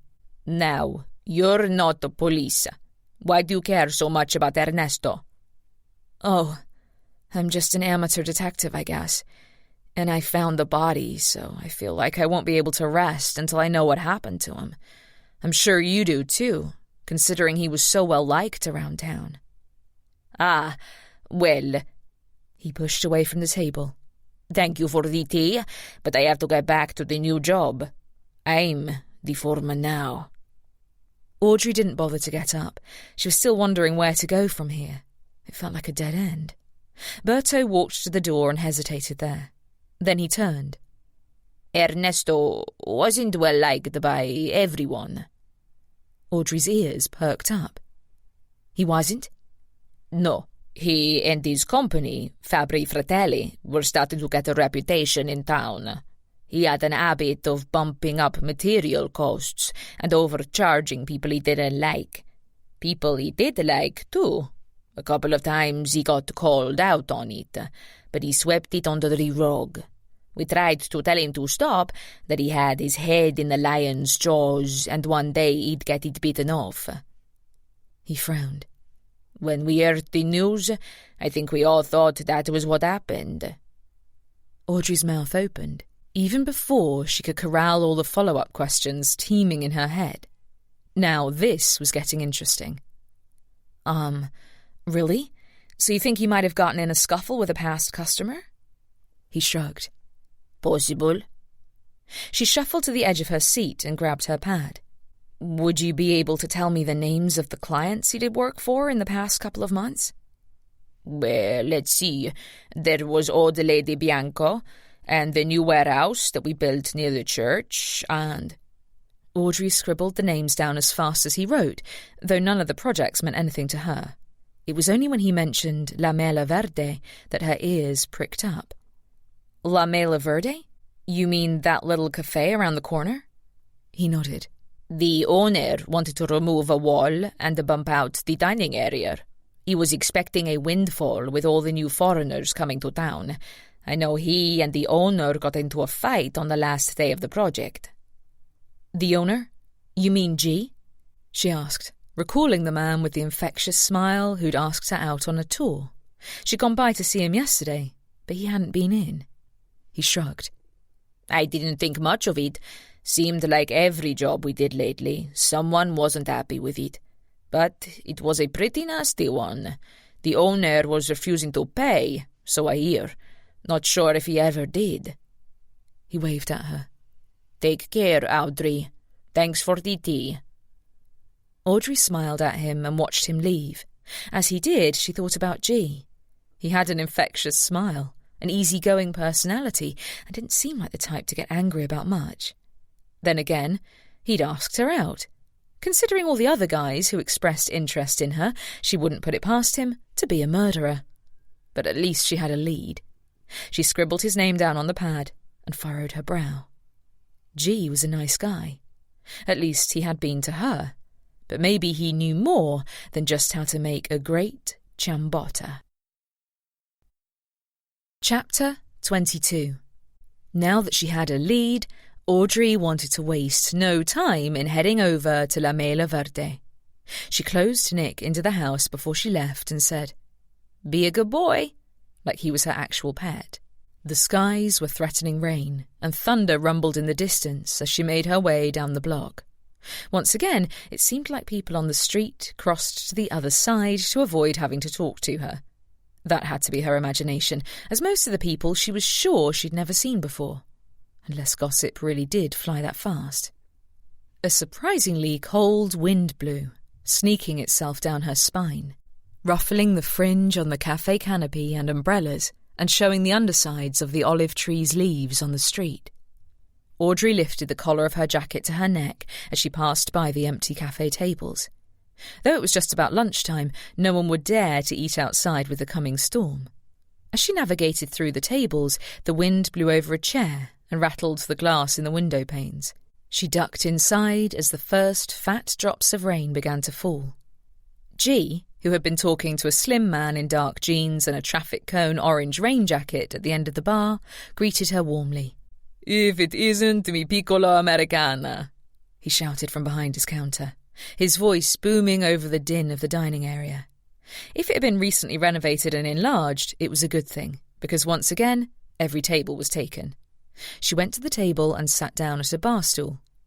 "Hi, G." "Hi yourself. You come in today for some more of my ciabatta, yes?" She hadn't planned to, but when he mentioned it, her mouth started to water. She hadn't been shopping in a while, and the only food waiting for her at home was a little bit of stale Italian bread and some olive oil. She nodded. "Of course." Coming right up for my favourite customer. He motioned toward the young man in the orange parka. Talk to Liam here. He's a foreigner, like you. Slumped over his coffee like a man at a bar after a hard day's work, Liam eyed her cautiously from behind a pair of black framed hipster glasses that were almost as dark as the circles around his eyes. He looked like he hadn't shaved or slept in weeks. He didn't extend a hand to shake, just saluted briefly. From London, he grumbled in a British accent. Nice to meet you. Did you buy a €1 house too? He winced, as if he'd rather not be reminded of the fact. House is a bit of a stretch, more like a dumpster fire. As sorry as she was to be part of his misery, she was glad that not everyone was breezing through their renovations like Mason and Nessa had been. What's going on? What hasn't been going on? The thing's a bloody wreck, that's what. He snarled, in such a way that Audrey wished she hadn't asked. Got here a fortnight ago. Thought I could get a jump on the renos before my boyfriend showed up, but I'm botching the thing left and right. Driving me balmy it is. Yesterday, I went on the roof to repair a shingle, and damned if I didn't fall straight through. Thing was rotted. Termites. Gonna cost a bloody fortune to fix. I think I made a bad bargain. Audrey's eyes widened as she watched G whirl toward the soup tureens, looking very much in his element as he effortlessly swept a bowl into his hand and ladled it in. I'm so sorry. Are you a contractor? He shook his head. Cal, my boyfriend, is, but he's finishing up a job. I rung him up and told him I want to call the thing. It isn't worth it, I told him. Audrey patted her chest with sympathy. I'm so sorry. You're not just going to give up, though, just like that. So easy? Easy? He scoffed and pushed his coffee cup away. Not one bloody thing about this has been easy. G gracefully slid the ciabatta under her nose with the standard hunk of crusty Italian bread. But anything worth doing is hard. You don't give up. Right, Audrey? You push on. All part of the game of life. Leave it to G to come in with the cheerleader routine. Audrey said. That's right, and dipped her head to inhale from the dish. The smell of the stew made Audrey's mouth water even more. He laughed. Good on a day like today, am I right? Audrey's eyes shifted to the windows where the raindrops were now attacking the glass, creating a dark grey haze over everything outside. She shivered as she picked up her spoon. Looks like I made it just in time. Liam threw a few dollars on the counter and grumbled. Looks like I finished at just the wrong time. Threw his hood over his head and stalked outside. Audrey watched him leave, head down, like he had the weight of the world on his shoulders. Talk about Johnny Raincloud. But she had to feel for the guy. She knew exactly what he was going through. In fact, she could be him in another few days. As if sensing her thoughts, G said, How are your renovations going, little American? Audrey hated to admit that she hadn't even thought about renovations since poor Ernesto had met his end. A little slow, truthfully. Hit a little roadblock. I need to get back into them. He shot her a quizzical look. That roadblock have anything to do with the murder you're accused of? Audrey had been blowing on a spoonful of the steaming stew, but she let it spill back into the bowl. He hadn't just said what she thought he'd said, had he? What? He smiled broadly. Oh, you think I hadn't heard? News moves fast in this place. She stared into her stew, her appetite suddenly gone. What did you hear exactly? Ernesto Fabri finally got himself caught, he said, with so much enthusiasm it was obvious there was no love lost there. Someone got rid of the big spider. That's what he is, spinning webs. But I have a hard time believing why they think it was you, eh? Why would they now? Just because you live where the body was found? She let out a big sigh. It's more than that. I found the body, and I made the mistake of picking up his boot. She cringed at the thought. Forget it. Little thing like you, against a brick like that? Never. He did have a point. Unfortunately, the police don't see it that way. I guess they think it could be me because I was arguing with them the day before. He laughed. Is that it? If that's all they have to go on, he could have been murdered by half the town. Town's pretty small. All the locals know each other here. She finally succeeded in getting a sip of the stew. Warm and delicious, the liquid coated her insides and made her feel instantly better. I heard his construction company did some work for you and you weren't happy. He nodded and pointed to the dining area. I got an inheritance when my mama passed, so I put it into the business. Fabri Fratelli Constructions people made the room bigger. It was too small. But they cut the corners, used cheap materials, took twice as long as they promised. They were messy too, no pride in their work. Audrey recalled the heap of garbage and lumber that had been piled in front of her door. I understand. That doesn't sound good. No, it wasn't. And then he told me he ran into unexpected expenses and wanted to charge me twice as much as he estimated. I told him to go to Hades. Chased him out of my place. He laughed at the memory. I could be a suspect too, along with everyone else. He's swindled half the people in this town. I'll bet you. Bastardo. Really? All these potential enemies. And the kicker of it was that somehow she'd wound up as being the police's prime suspect. See, he's no good. Better off right where he is. Don't let the police catch you saying that. You will wind up on the suspect list with me. All I was doing was holding a boot. He shrugged. So be it. Let them come for me. I'm not scared of them. Something occurred to Audrey right then. Wait, you're saying the police haven't interviewed you yet? No, but I'm ready if they do. He flexed his muscles, which popped under his too-tight T-shirt. She could see the curve of them, even under his white apron. I'll tell them just what they need to know. You did have a fight with him. You never paid him for his work. No, I did not. And I never would either. Kept coming around, threatening me. He pounded his fist on the counter. He was a bad one. It's no wonder he's dead. She pressed her lips together, thinking. I don't get it. I mean, you're the perfect suspect. You had a fight with him, and you're big enough to have shoved him off the cliffside. His voice grew quiet. I'm sure there are many of us. Why wouldn't they at least come and ask you questions? That seems like shoddy police work to me. Maybe they're making their way to the list. Or maybe they've just been too busy hanging around my house thinking I did it. She muttered bitterly.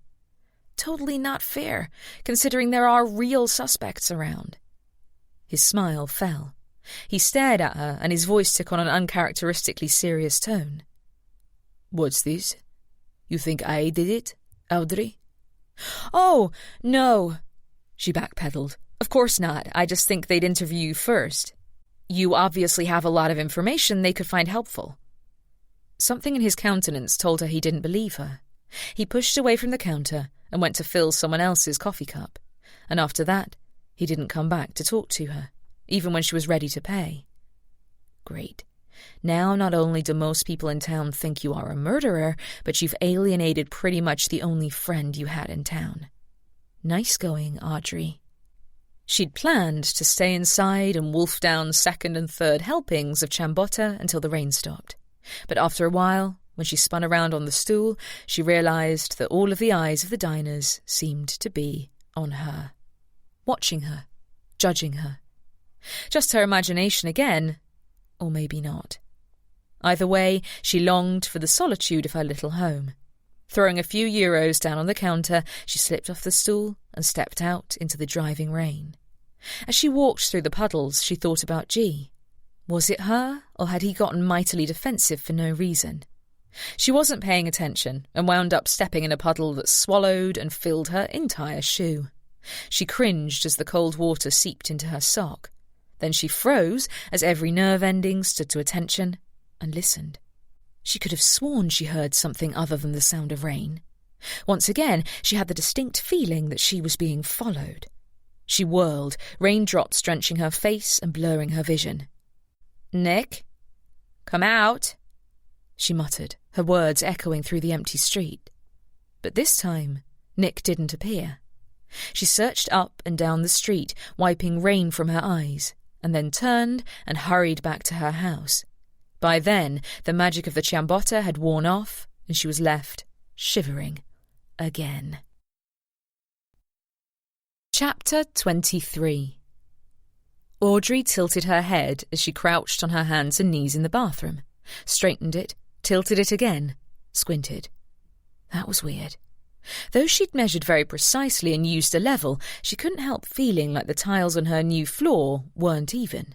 In fact, they seemed to be going in a definite downward trajectory. Just like her mood.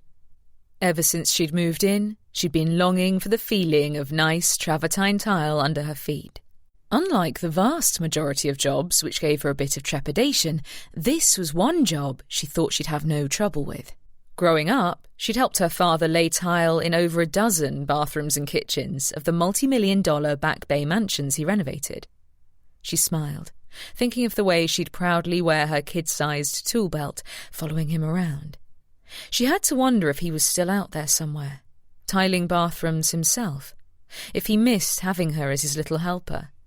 He'd always loved his job and the houses he worked on so much.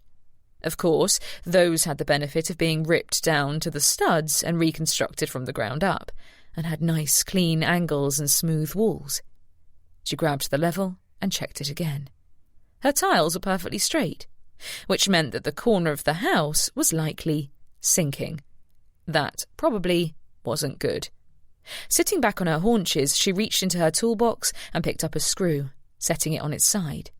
Sure enough, it rolled right to that dark corner of the bathroom behind the toilet. It was fortunate she'd called to rent the tile cutter from the hardware store, as well as another box of tiles and some more grout.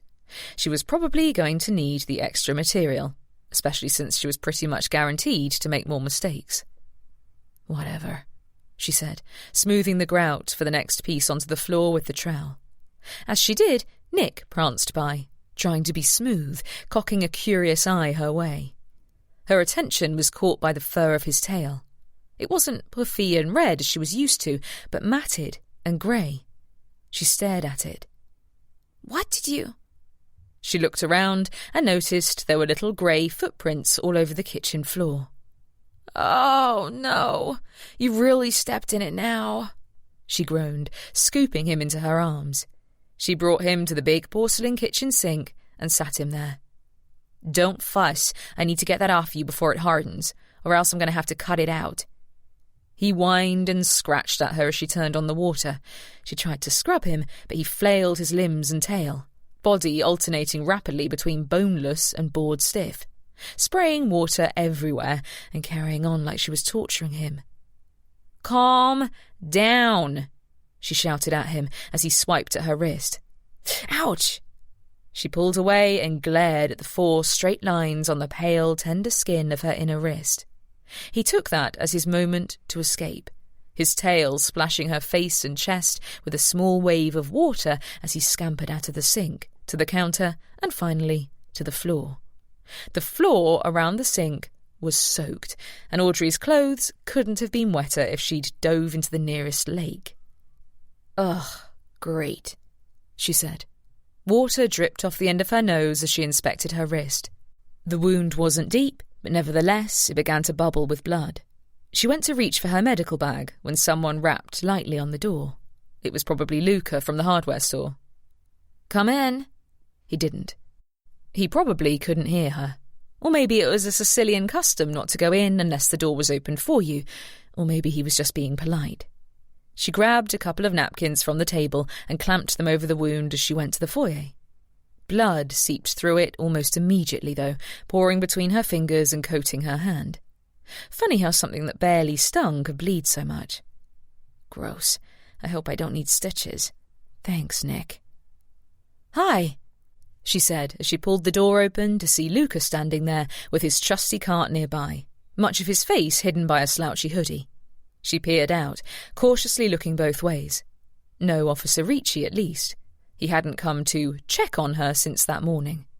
It was still raining outside, and Luca looked vaguely miserable to be out in the chilly air. Though he did a double take when he saw her looking just as much like a drowned rat as he was. He didn't say anything. His eyes swept to her bloody hands. He took a step back, alarmed. "Sorry." She looked down. Wow, how much could one little wound bleed? It mixed with the water she'd been doused in, and now it was all over the front of her white t-shirt. "Had a little mishap with my—" She stopped short of saying pet, even though it was on the tip of her tongue, on the off chance that Luca was as stringent about animal control laws in the city as Ernesto had been. Quickly averting his eyes, he lifted the box of tile from the cart and slid it onto the foyer floor. He placed the tile cutter beside it and the tub of grout atop it. She dabbed at the wound as she inspected the delivery. The box was unmarked. She'd have to open it to make sure the tile was the right colour. "Great, thank you. What's the damage?" He reached into his pocket and pulled out a crumpled slip of paper, his hands shaking. Poor kid must be freezing. $2.20. She tried not to let on that it was twice as much as she was hoping he'd say. Everything so far with this renovation had a price tag that was reliably double what she'd been hoping, and now that little nest egg of hers was almost microscopic. "Let me go get my purse so I can pay you," she said as brightly as she could to disguise her woes.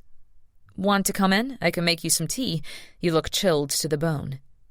He shook his head adamantly. Strange, she thought, as she grabbed her purse off the kitchen table. She didn't have a pair of scissors, so she grabbed the nearest knife, a butcher's knife with a wide silver blade. He was such a chatterbox the other day, a real ladies' man. Luckily, she had enough euros this time to pay in cash, plus provide a little tip for his delivery.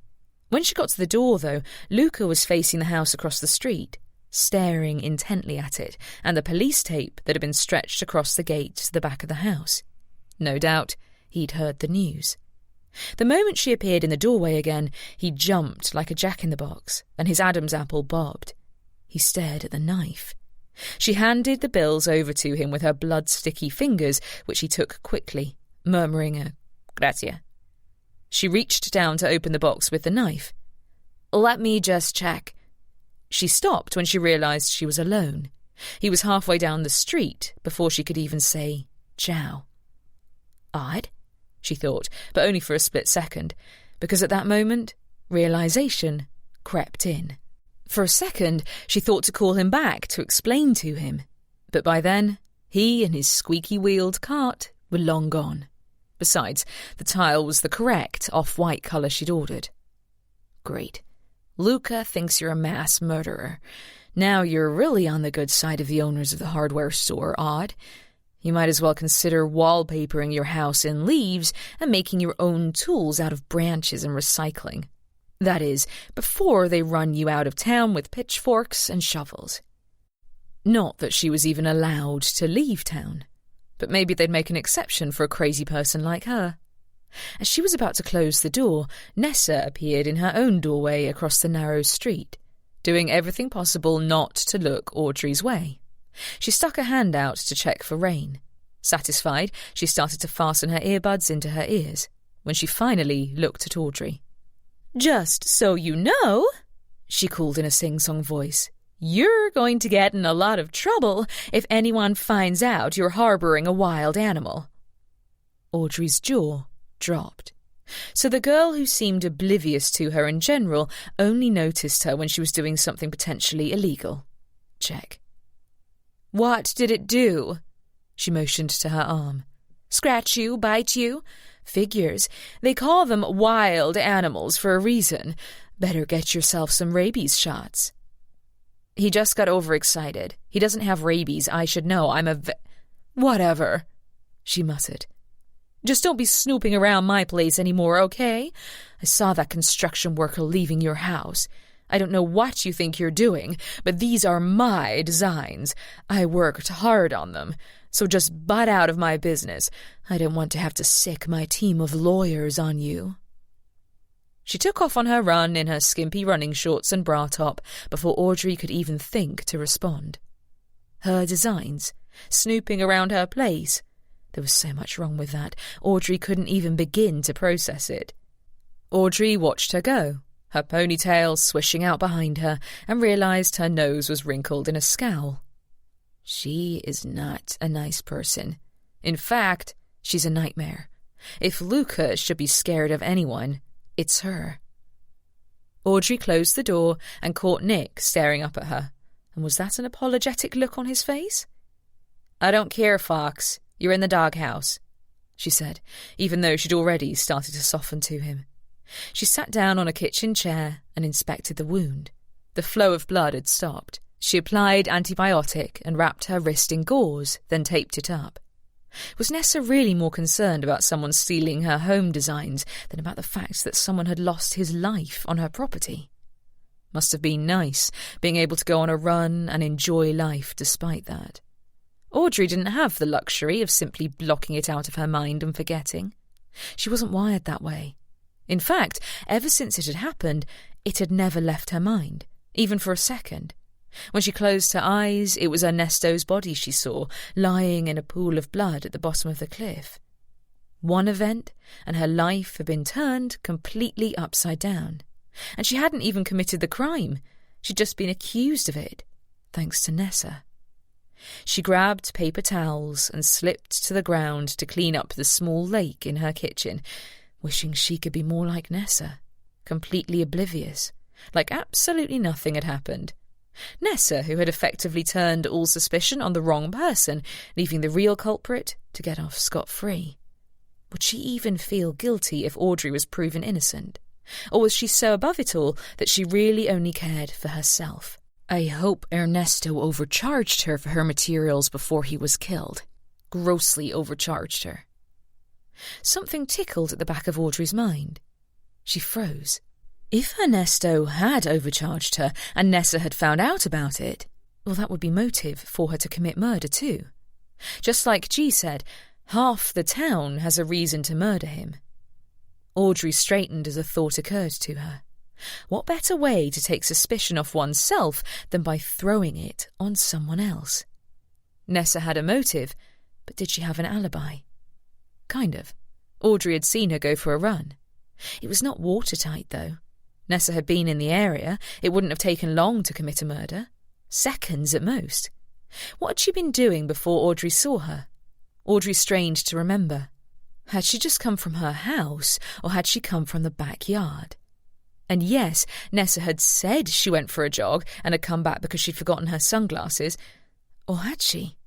Maybe she'd invented the ruse of going for her run just so she could return at the right moment to throw the blame on Audrey. Audrey shivered as the thought planted itself in her mind. Nessa's not a nice person, but is she a murderer?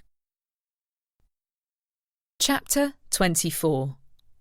Hey, look at you, still walking among the free. Audrey hadn't meant to walk past Mason's door, but after Nessa's comments and Luca's behaviour toward her, not to mention an altogether frustrating experience with her travertine tile, she needed to get away. She didn't mind the last downpour because there was no one out there to give her the stink eye. But now that the rain was over and the day was just overcast, as her wet hair hung in ropes on her face and her waterlogged clothes sagged on her body, she had to admit she felt self-conscious. Why did Mason always have to look so effortlessly good? His clothes were wrinkled like he'd just rolled out of bed. He hadn't shaved, probably hadn't showered, and there were paint splotches on his arms. The things that would serve to make a woman look like a crud actually enhanced his image. And really, she didn't have time for perfect, problem-free people right now. She muttered a response and tried to walk past him, but he jumped from his front stoop, where he'd been enjoying a beer, and blocked her way. Is it really that bad? She looked down at the remaining puddles on the ground. It's not bad, I'm fine. I'm just not in the mood for talk. Oh, yeah? Does this have to do with a certain crime you didn't commit? He said it with a lilt in his voice, like it was all a joke. Obviously, and it's not funny. Never said it was. You implied it. She tilted her chin back to look into his eyes and wished she hadn't. He had her dangerously close to giggling moronically again. Why couldn't he allow her time to mope? Why don't you come in, take a load off, have a beer with me? He held up a dark bottle as if trying to tempt a dog with a treat. I've got Minchia Tosta, Sicilian beer. It's delicious.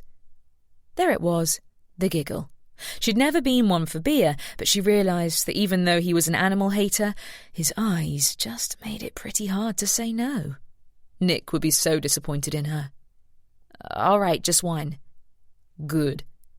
He turned to go back into the house, and as she trailed in behind him, trying to ignore how well he fitted out those jeans, he added, "Then I can borrow you for a project." She groaned. "What do you need now?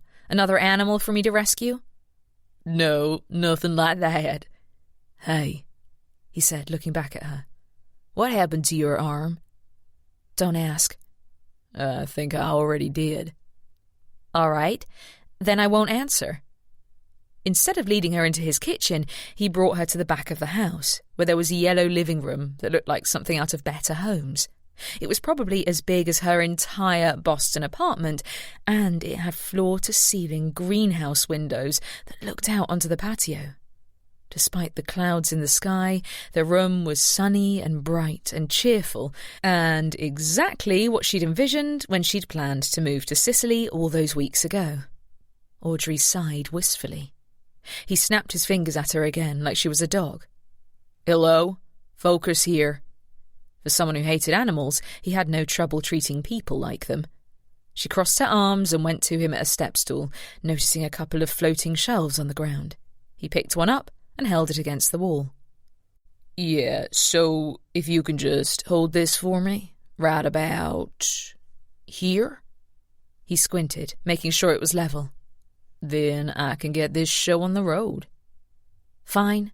She held it for him as he said, "Don't move it." "I'm not." He held up a drill. "Yes, you are." He placed it again in exactly the place she'd been holding it. "There. Right there. Don't move." She groaned. The drill whirred. The nails drove into the plaster. "All right. Good. You can let go." She did and relaxed her arm. "That was heavy. You have Luca from the hardware store deliver?" "No, I have my own car. I get my own supplies." He motioned to a small stack of them that Audrey hadn't seen before. "Now, the next one?" How many of these are you putting up?" 3 more. 3? Where's my beer?" "In a second.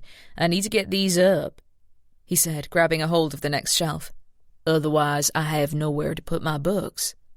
She snorted. "You can read?" "Funny." He didn't laugh. Eventually she wound up on the sectional, a soft, buttery yellow monstrosity that was so much more wonderful than her lumpy mattress at her place. When she collapsed into it, she didn't want to get up. It had been a long time since she'd lain in actual nice furniture. She wondered if he'd get the wrong idea if she asked to sleep there. "Where'd you get this?" He popped the top on his beer and sat in a modern wingback, propping his work boots on a reclaimed wood coffee table. "All this was actually in the place when I moved in. I struck the jackpot. Just had it cleaned." She groaned. "How fortunate for you," she said through her teeth, trying to squelch her envy. "So, how are the police getting on with their investigation?" Audrey took a sip of her beer. It was bitter, but she didn't mind the taste now. She shrugged.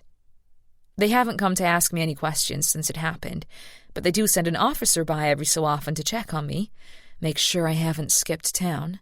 So I guess they really haven't made much headway. They're probably too busy building their case against me to go out and find the real killer."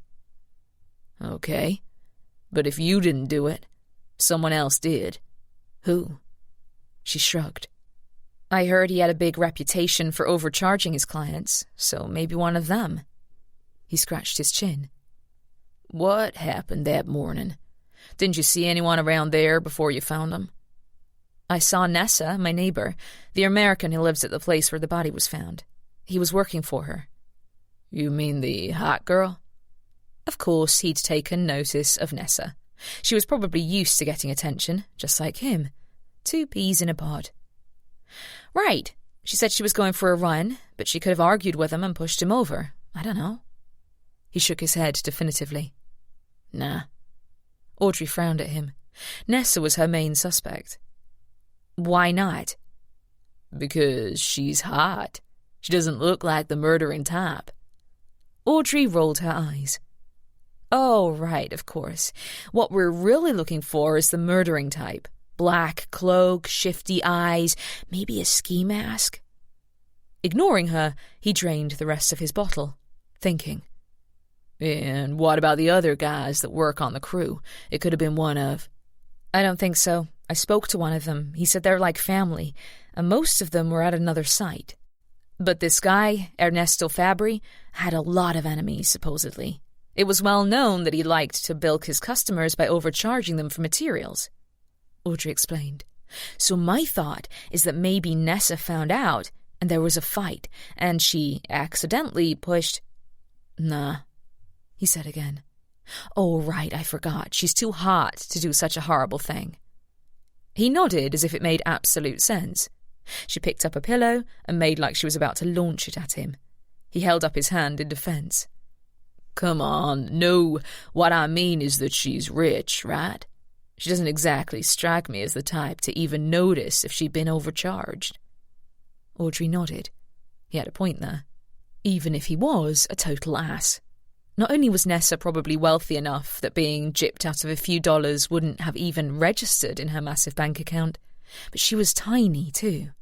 She'd have a hell of a time pushing a giant guy like Fabry over a cliff. I guess. But she was there. No one else was. At least, no one I saw. All right, but he had a lot of enemies. Someone knew he was there, and whether they went to talk to him or to kill him, it doesn't matter. So someone who knew he'd be there. Well, according to his crewman, he was supposed to be at another site, but he went to Nessa's house instead, maybe to check on something. So I don't think it was planned, because he really wasn't supposed to be there in the first place.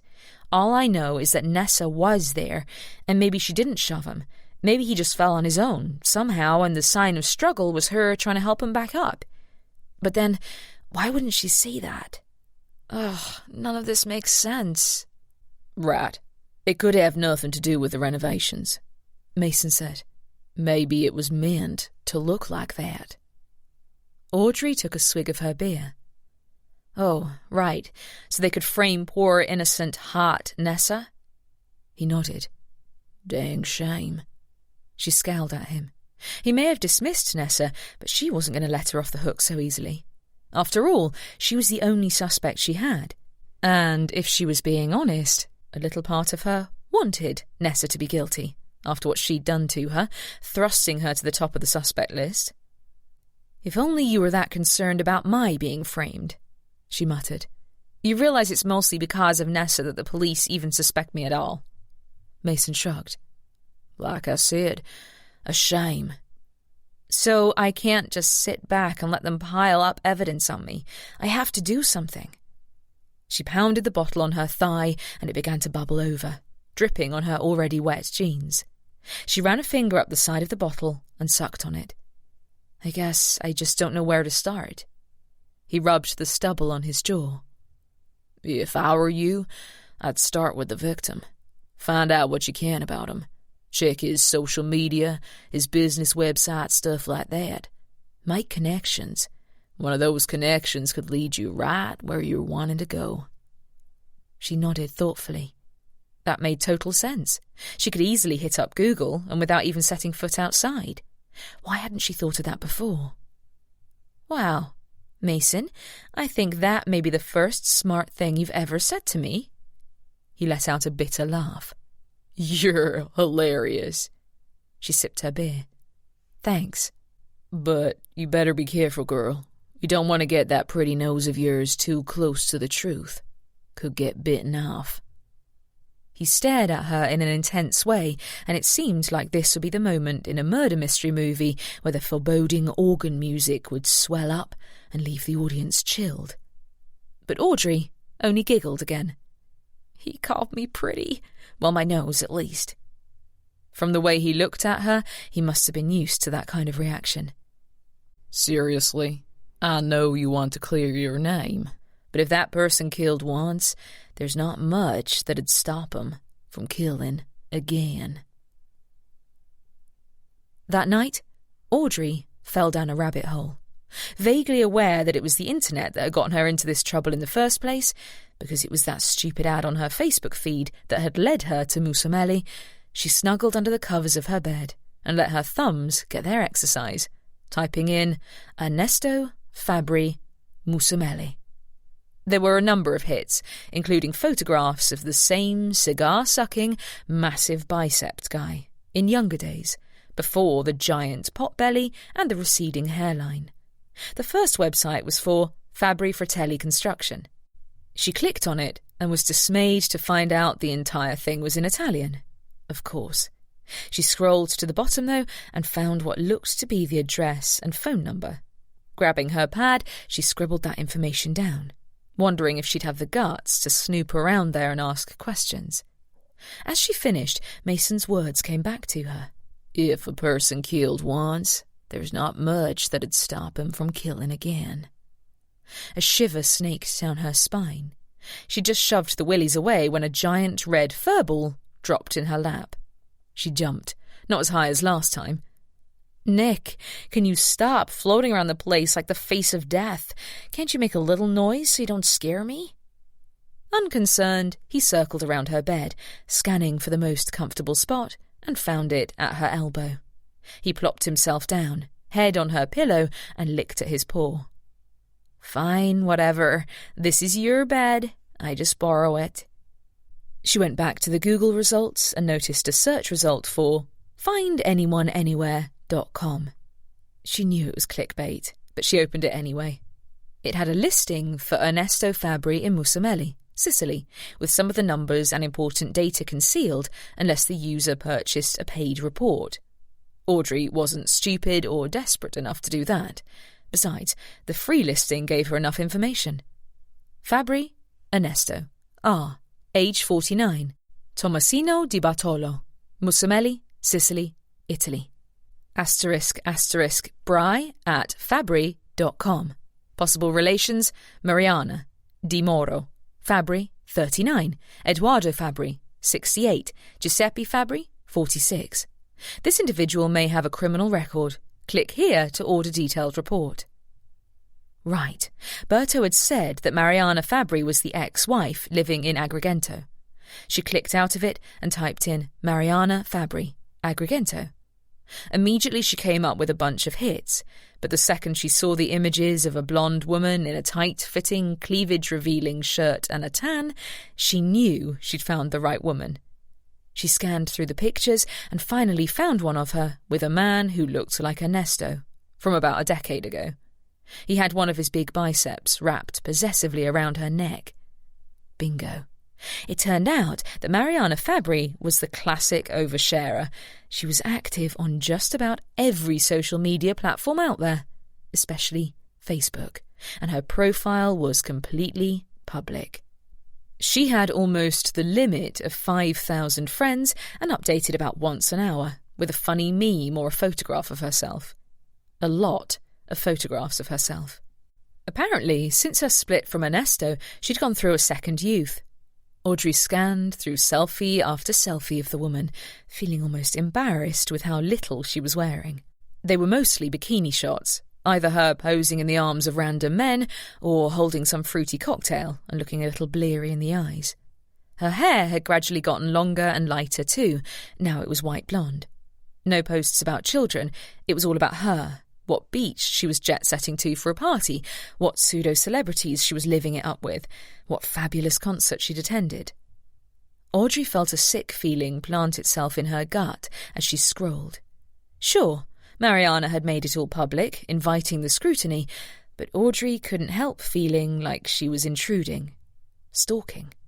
She stopped when she came to a memory of a picture that had been taken 15 years before. A much younger Mariana, dressed as a blushing bride, complete with veil and too much tulle, white dress, with a much trimmer and more attractive Ernesto, toasting their wedding. Over the picture, Mariana had written a caption with a laughing emoticon. Audrey eagerly pushed the Read Translation button. It said, "Worst day of my life." Interesting. She clicked on the comments. There were many from her male admirers, all in Italian. She clicked on the translation of one that said, Thank goodness for divorce. Mariana had replied, Not yet. I ask for one every year and he says no. Bastard. Audrey stared at the words so long that they blurred together. There it was. A big, fat motive. So if he had a life insurance policy and he was killed, she'd be the beneficiary. Not to mention that she'd get him out of the way so she could remarry. Her eyes went to the woman. No cloak, no mask. Heck, this woman clearly loved to bear everything.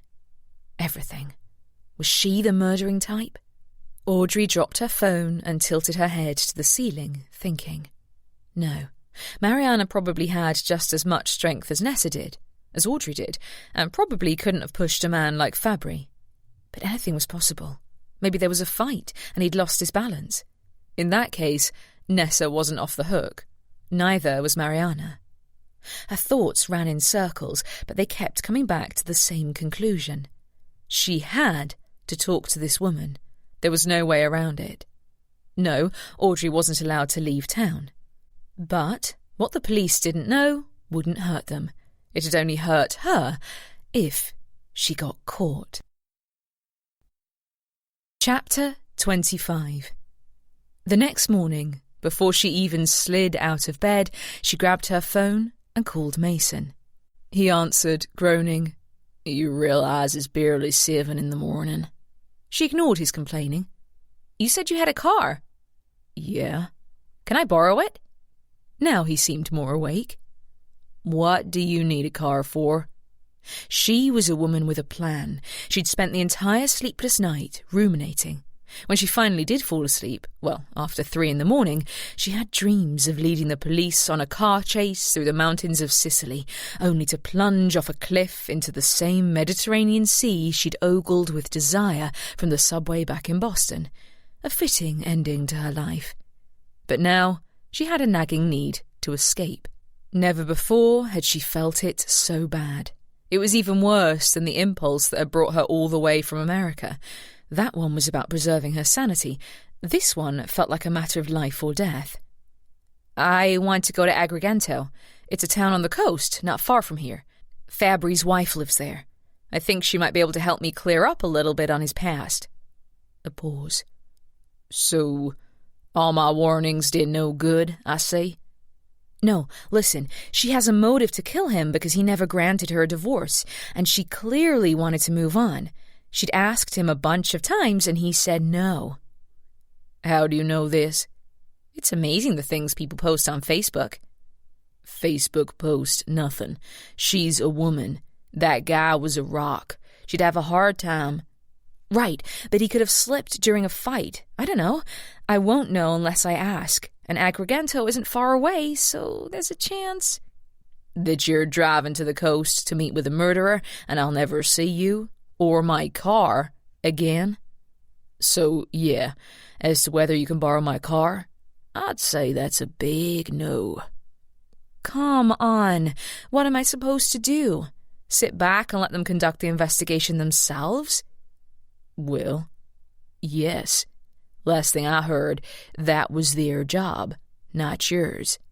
No, I told you if I do that, next thing I know, they'll be knocking on my door with an arrest warrant.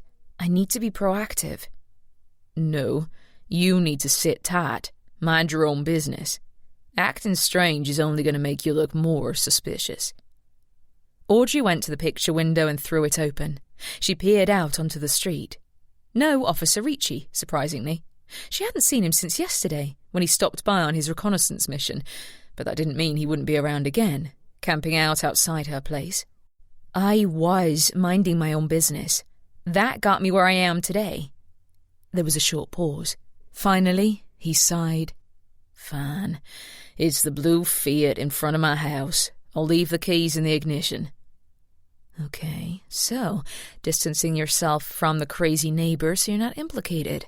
Got it. She didn't bother to question it. He'd said yes, that was enough. Thanks, I'll be there in 15. Be careful, Boston. She hung up and decided to forego the shower, quickly dressing and grabbing an apple from the kitchen. Once again she tripped over Nick as she reached for the door. Oh, She reversed direction and filled a cereal bowl with a scoop of dog kibble and a slice of the apple. "That should keep you. Don't go anywhere." She closed the door and was just about to head toward Mason's house and take a bite of her apple when she noticed Officer Ricci coming toward her. Her gut dropped. "Ciao," he said, giving her a wave. There was a suspicious lilt in his voice that Audrey didn't like, or maybe that was just her imagination. "You're up early. Where are you headed?" "To visit a friend," she said, lips tight. "That's all." She turned away from him so that he couldn't detect the lie on her face, then, feeling guilty, held up her hand for a wave. "See you later." When she rounded the corner, she realised her heart was beating out of her chest. She clamped a hand over it and picked up the pace. Mason's powder blue Fiat was parked almost directly in front of his home, but Mason was nowhere in sight. Audrey had pegged Mason as more of a pickup truck, gun-fanatic, country music-loving southern boy, and this car was almost the exact antithesis of that. It was so tiny that the walls closed in on Audrey as she slid into the seat, and she wasn't exactly big. Mason probably had trouble fitting all of his 6 feet of perfection behind the wheel. Of course, a pickup truck probably couldn't manage the narrow streets very well. The car was made for a city like Musameli. She found the key already in the ignition, a metal keychain dangling against her knee. The car sputtered to life as she twisted the key, checking in her rearview mirror, expecting Officer Ricci to show up, banging a bully stick against his palm and shaking his fist like a Keystone Cop. But no, there was no one on the street at all. No witnesses to notice her escape. "I'm crazy," she whispered to herself, peering at a street sign up ahead. It was an inverted triangle. No clues what that meant. Luckily, Sicilians drove on the right side of the road, just like Americans, or else she probably would have called it a day and gone back home, tail between her legs, and waited to be arrested. Then she looked down and realised something. The car was a manual. Driving an automatic car was hard enough, considering she hadn't owned one at all in Boston, never had the need to, with the T. She'd learned the basics on how to drive a manual on a whim about a decade ago from one of Brina's boyfriends, while he was killing time waiting for Brina to get ready for a date. Gingerly, she stepped on the gas, and the car lurched forward, gears grinding. She winced. "Mason, I apologize to you in advance if I'll leave your transmission in the middle of the road." She threw the shifter back and inched away from the curb. Audrey didn't breathe the entire trip down Mason's street. She wrapped her white-knuckled fingers around the steering wheel and said silent prayers the entire time. But when she turned onto the main drag, even though she was soon to be an outlaw, she could breathe a little easier. She eventually got the hang of shifting too, and the gears didn't grind nearly as much, even on the many hills. She rolled down the windows and let the warm summer air roll through the cabin, taking big mouthfuls of it. It felt good to be free. "I can do this," she said to herself with a smile as she checked her phone in the cup holder beside her. Agrigento, only about 28 more miles away. Luckily, Mariana Fabri, the oversharer on social media, was well spread out all over the internet. It only took a quick Google search to find her address, which was what she punched into her GPS. She reached over to turn on some music, but the only thing that came through was some terrible Italian pop that sounded like an animal wailing in pain. She flipped it off and reached into the other cup holder for her forgotten apple half, her breakfast, which she was sure would now be mostly brown goo. But it was gone. She reached blindly into the passenger's side floor, feeling around the seat for the missing fruit. Instead, her hand came in contact with something furry and warm. The second she touched it, it flinched. "Ah!" she screamed, nearly letting go of the wheel, as Nick jumped out at her, sitting himself on the passenger seat and making himself at home, already half done with her breakfast. As he munched, he peered, unconcerned, over the dashboard as she veered sharply to the right and nearly hit a street sign. She corrected just in time, then came to a stop at something she was pretty sure was a stop sign. There were no cars behind her, so she turned to him, frowning. "Really?" He finished the rest of the apple, even the core, and licked his paws. "Nice. How did you even get out here?" Behind her, A car beeped. She jumped and pressed on the gas, heading toward the edge of town. "You play nice and innocent," she muttered to him. "But deep down, you're a sneaky one." All she could think was that there must be a hole somewhere that he was escaping through. She didn't put it past her place to have plenty of holes in it. It was like the Swiss cheese of homes.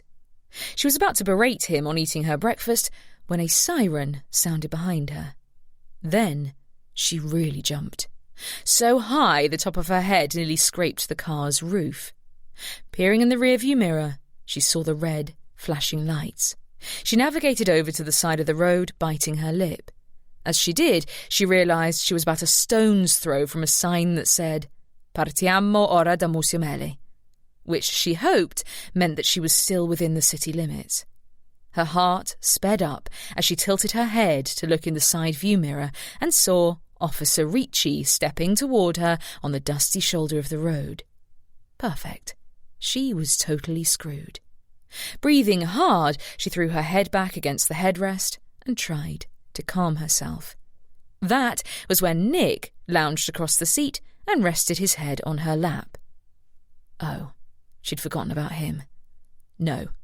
Now she was totally screwed. She shoved the fox off her lap and powered down the window. "Hello, officer," she said brightly, waving. "Nice day for a drive, huh?" Who was this girl? It didn't even sound like her own voice. Somehow, even though she wanted to throw up, she'd actually managed to sound halfway normal. Was that what being suspected of murder did to a person? Now that she was a hardened criminal, she could lie like that with the drop of a hat. She scared herself. Officer Ricci crossed his arms. "Where were you headed?" He no longer sounded friendly. In fact, he sounded downright pissed. Just like I said, on a drive to check out the city," she said, shielding her eyes from the sun and squinting into the distance. "Though I think I might have gotten a little lost." "I think so." His face was stone. "I thought you said you were going to visit a friend." She gritted her teeth. She had said that. "Yes, right," she hedged. "Checking out the city, visiting friends in town, it's all good." "You were almost outside of town." She nodded. "I just noticed the sign. Whoops, good thing you stopped me." "You know, Detective DiNardo won't be happy. I should have you arrested." Before she could answer, Nick made a little squeaking noise that almost sounded like a "uh-oh." Officer Ricci shifted slightly, peered in the back seat, and shook his head. "And that's not legal. Your neighbour reported that you might be harbouring a wild animal." My neighbour. Nessa, of course. She'd wormed her way right into Officer Ricci's heart. What other lies had she been feeding him? "Yes, but I'm a veterinarian and—" "Do you have a licence?" Well, he had her there. She shook her head. He rubbed his temple tiredly. "All right, I'll pretend I never saw you if you turn around right now and go back home. And if you release that animal out into the wild immediately. You understand?" She did. She knew she had to. She nodded, but Nick, not understanding any of this, wormed his way under her arm and sat in her lap, panting like her pet. How adorable. Her heart twisted. But Officer Ricci clearly wasn't under the same spell. "Audrey, are you listening?" She sighed. "Yes, fine. Thank you, officer. I appreciate your help." She stared ahead into the wide open valley, which was now completely off-limits to her. It was like she'd trekked 1,000 miles, only to have the door of her destination slammed in her face. Somewhere out there was Mariana Fabri, a possible murderer. Somewhere out there were answers. She was sure of it. "You know," she blurted suddenly, still unable to take her eyes off the road she so desperately wanted to travel. "Ernesto Fabri, the foreman, had a wife, supposedly, who he refused to divorce. She hated him for that reason. So if there was any, life insurance on him, she'd be a rich woman." He just stared at her, his mouth a straight line. "Just some food for thought," she said brightly. It didn't hurt to plant the seed. I'm sure you've heard of plenty of disgruntled wives staging their husbands' deaths by making it look like an on-the-job accident, especially for insurance money. Audrey, he mumbled, shaking his head. Detective Dinardo and I have already investigated Mariana Fabri. She stiffened and slinked into the seat. Well, she hadn't expected that little turn of events. You have? Yes, we went out there yesterday. The woman's clean. She'd had a dinner party the night before, and over a dozen people saw her at her home the following morning. There's no possible way she could have done it. Audrey just stared, speechless. If Mariana Fabri hadn't done it, then that meant she was right back at square one. He pointed. If you make a U here, keep following this road, you'll wind up at the centre of town, he said, which of course she already knew. Thanks, she muttered. But what she really thought was, I am never going to be allowed to leave this town again. Chapter 26. Mason was outside, installing a new light fixture on the front stoop when she returned, no more than 30 minutes after she'd embarked on her name-clearing journey. When she pulled the car to a grinding halt outside his house, he eyed her, his swimming pool blue eyes wide with concern, which almost made her feel better, until she stepped out of the little car, came around it, and realised he hadn't been looking at her. No, he was more concerned about the stupid car. He reached over and wiped some imaginary dust off the Fiat's side mirror. Watch it, girl. Who taught you how to drive a stick? She sighed and held out the keys. Some random guy, kind of like you. He opened his palm and she dropped them in. He immediately opened the passenger side door and looked around, sat inside, then actually petted the dashboard. It was a big bust, thanks for asking, she muttered, heading for her house. Come on, Nick. Hey, wait. He stopped short. Who's... Just then, Nick scampered from the back seat onto his lap and hopped out the door. Mason let out an almost girlish shriek. What the... What... Was that thing in my car? Yep. Right now, she had more important things to worry about than offending Pretty Boy. He let out a groan. Frig. There's hair everywhere. And little frickin' paw prints. She whirled on him. Listen, you car-obsessed freak, I'm a little busy dealing with other things now, so pardon me if I don't offer to vacuum your upholstery. She wasn't expecting the effect her words had on him. He actually took a step backward, like he might be scared of her. Maybe she didn't know her own strength. He shrugged and slammed the door. I'm not obsessed. I just bought the dang thing. It's not new, but it's new to me, and I'd like it to stay that way. She sighed. She understood, in a strange way. She'd felt very protective of her own little house when Nessa tore into the homes in this area, calling them trash. I'm sorry. I'm just a tad on edge right now. He was staring at the fox, who was now trying to wrap himself around his leg, like a cat. He shook it off a little. I thought you got rid of this thing. No, I have to. I will. Soon. She bit her tongue at the very thought. So, why'd you come back? You get lost? Audrey tilted her head at him. No, I basically got stopped at the border by the police and told to turn around. Seriously? His mouth hung open. They're throwing up roadblocks for little old you? I guess. So, you didn't get to talk to the wife? Supposedly they already did, and she's clear. Anyway, I can't leave here until someone figures out whoever killed the foreman, she said, patting her thigh. Come on, Nick. Let's go to prison. Home. She cringed as the word left her mouth. Home. Well, it's my home, but it won't be home for you, Nick. Much longer. Oblivious, he scampered into her arms like a well-trained house pet and licked the side of her face.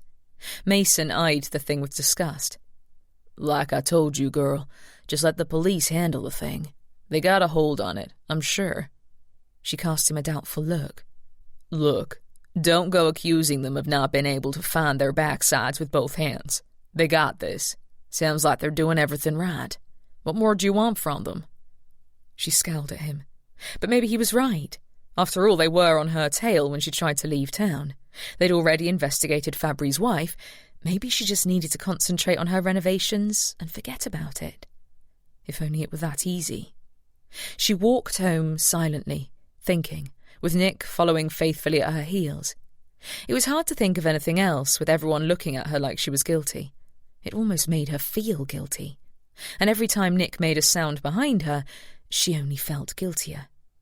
When she got home, she noticed the windows were wide open in Nessa's house, the curtains blowing in the breeze.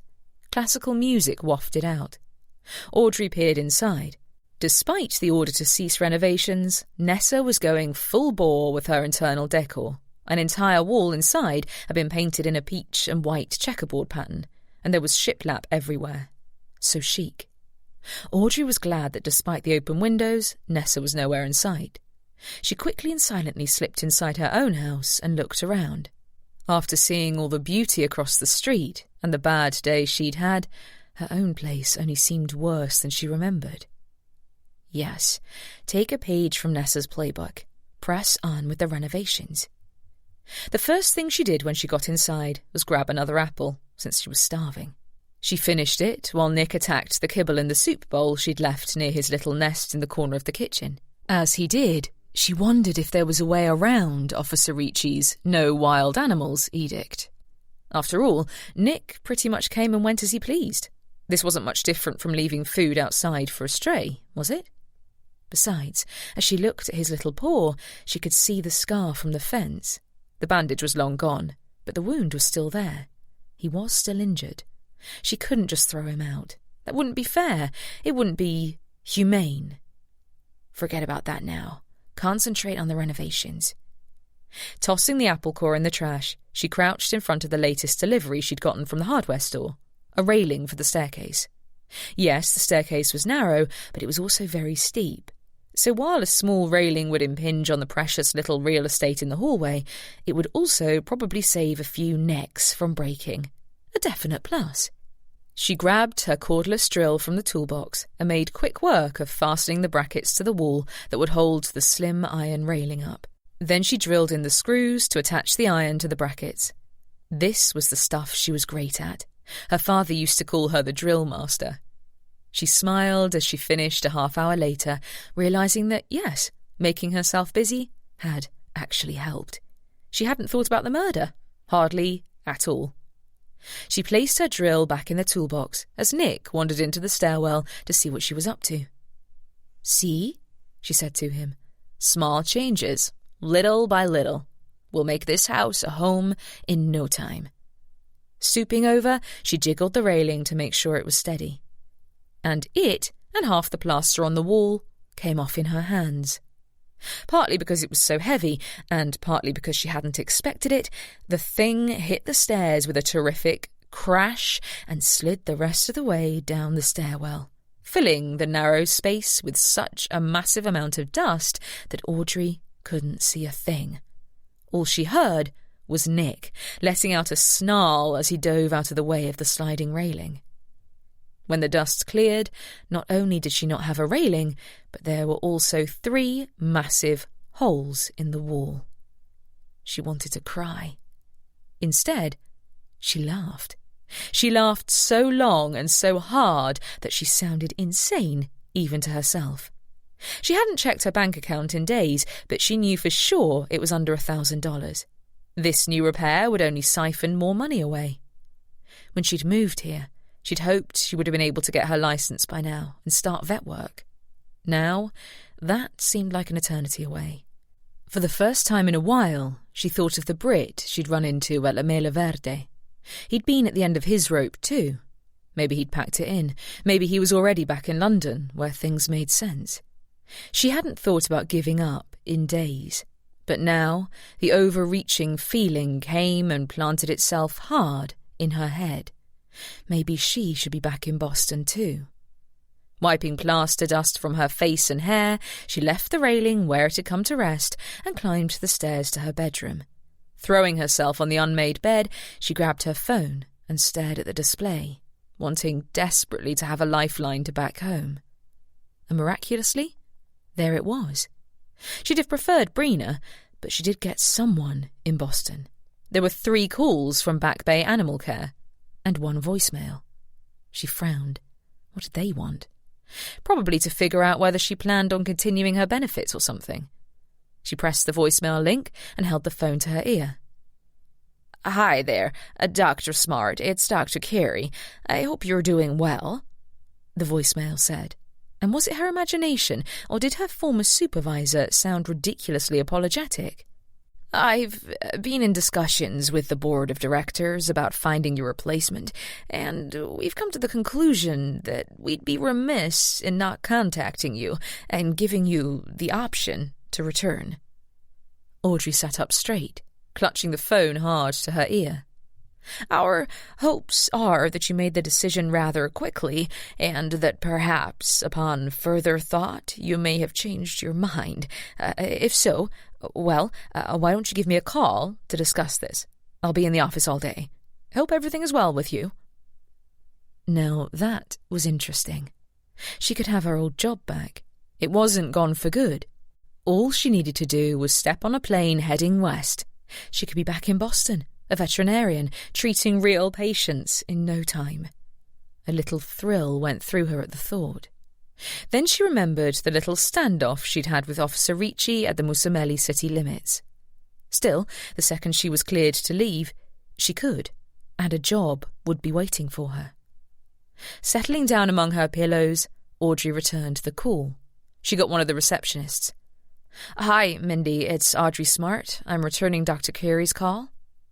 "Oh, Dr. Smart. Yes, Dr. Carey was anxious to speak with you. I'll patch you right in."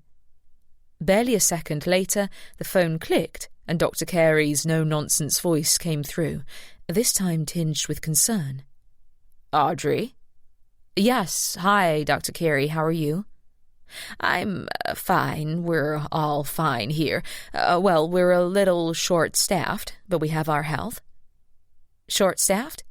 Oh, you didn't hear? Unfortunately, Dr. Watts announced his departure. He and one of the techs ran off together, apparently, without any prior notice." Audrey's eyes bulged. "And Dr. Ferris?" "He's fine. Obviously a little overworked, since we haven't been able to replace your position yet." Serves him right, she thought bitterly. "I'm sorry to hear that. I wish I could help you, but I'm sure you haven't heard. I'm in Sicily, we know." She blinked. "You do?" "I wanted to do this in person, so I visited your apartment. Your landlord informed me that you'd gone overseas." She laughed a little, a sound that Audrey wasn't quite used to hearing. "But that's what airplanes are for, right?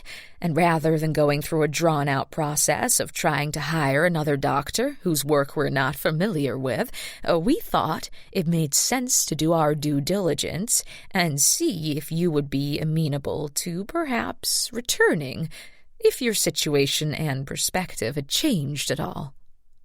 "Oh, wow." That wasn't the smooth, diplomatic response she'd wanted to give, but she couldn't help it. Her mouth was hanging open. "I want you to know I didn't make the decision on the spur of the moment. It was a long time coming, something that had been brewing to a head over many months of—" "I understand. I wish you'd have voiced your dissatisfaction to me sooner. I could have nipped whatever problems you were having in the bud." "One of the problems is still there.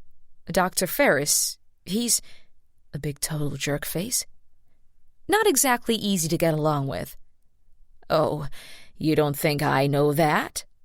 Now she really laughed, which was crazy. Dr. Carey was talking to Audrey like a friend, not a supervisor. It felt like a bond was being forged, even across all those miles separating them. "I have to field complaints almost weekly from techs who claim they've been treated as second-class citizens by him. He's a prima donna, and Dr. Watts was a sexual harassment lawsuit waiting to happen. In fact, you were the only doctor I could rely on who didn't have that excess baggage. You were solid, Audrey. Very solid." Really? She'd never been this comfortable with Dr. Carey. In fact, she might have even used her first name if she'd known it. Well, thanks. So that's why, and I'm sorry it's taken a while, but I've just cleared it with the board. The clinic is prepared to offer you a raise of $20,000 a year. Audrey's eyes bulged.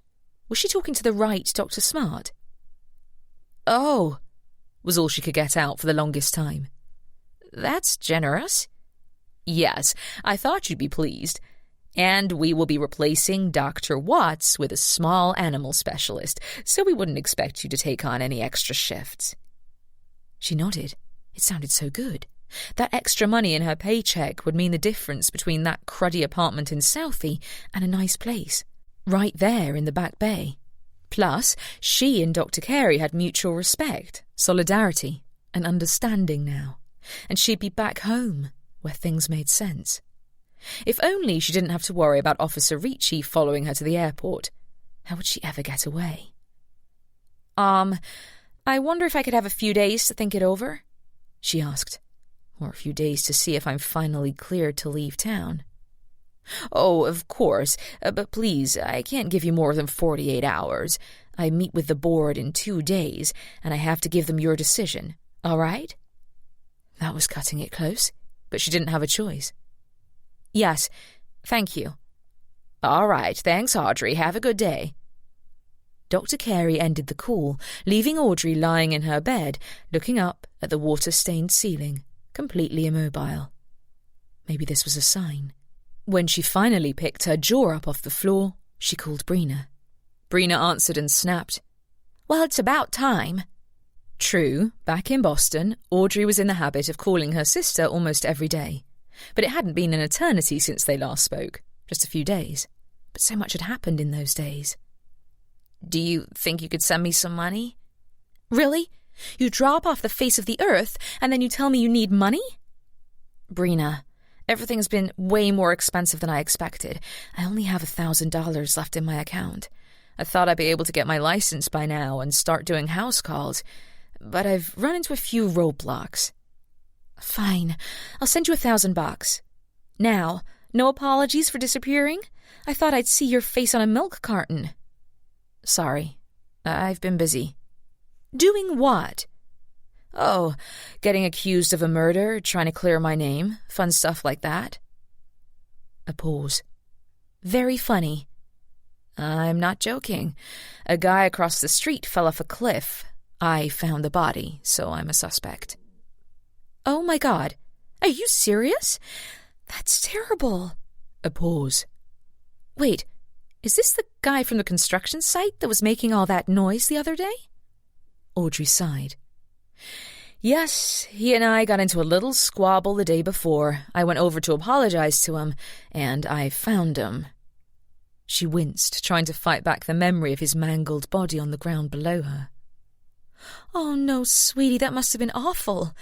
Why didn't you call me?" "Like I said, I've been busy." "They're not going to arrest you, are they?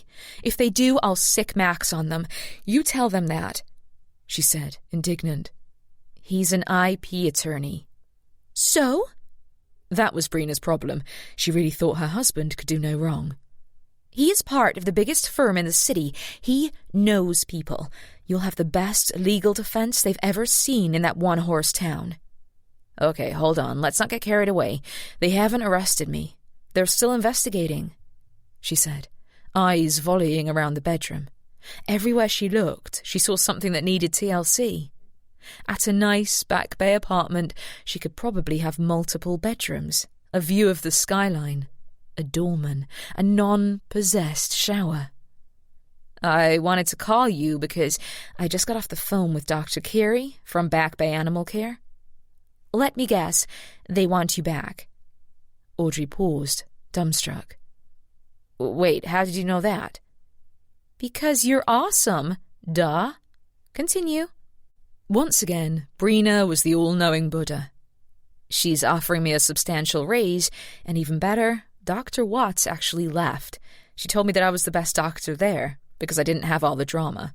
Can you believe that?"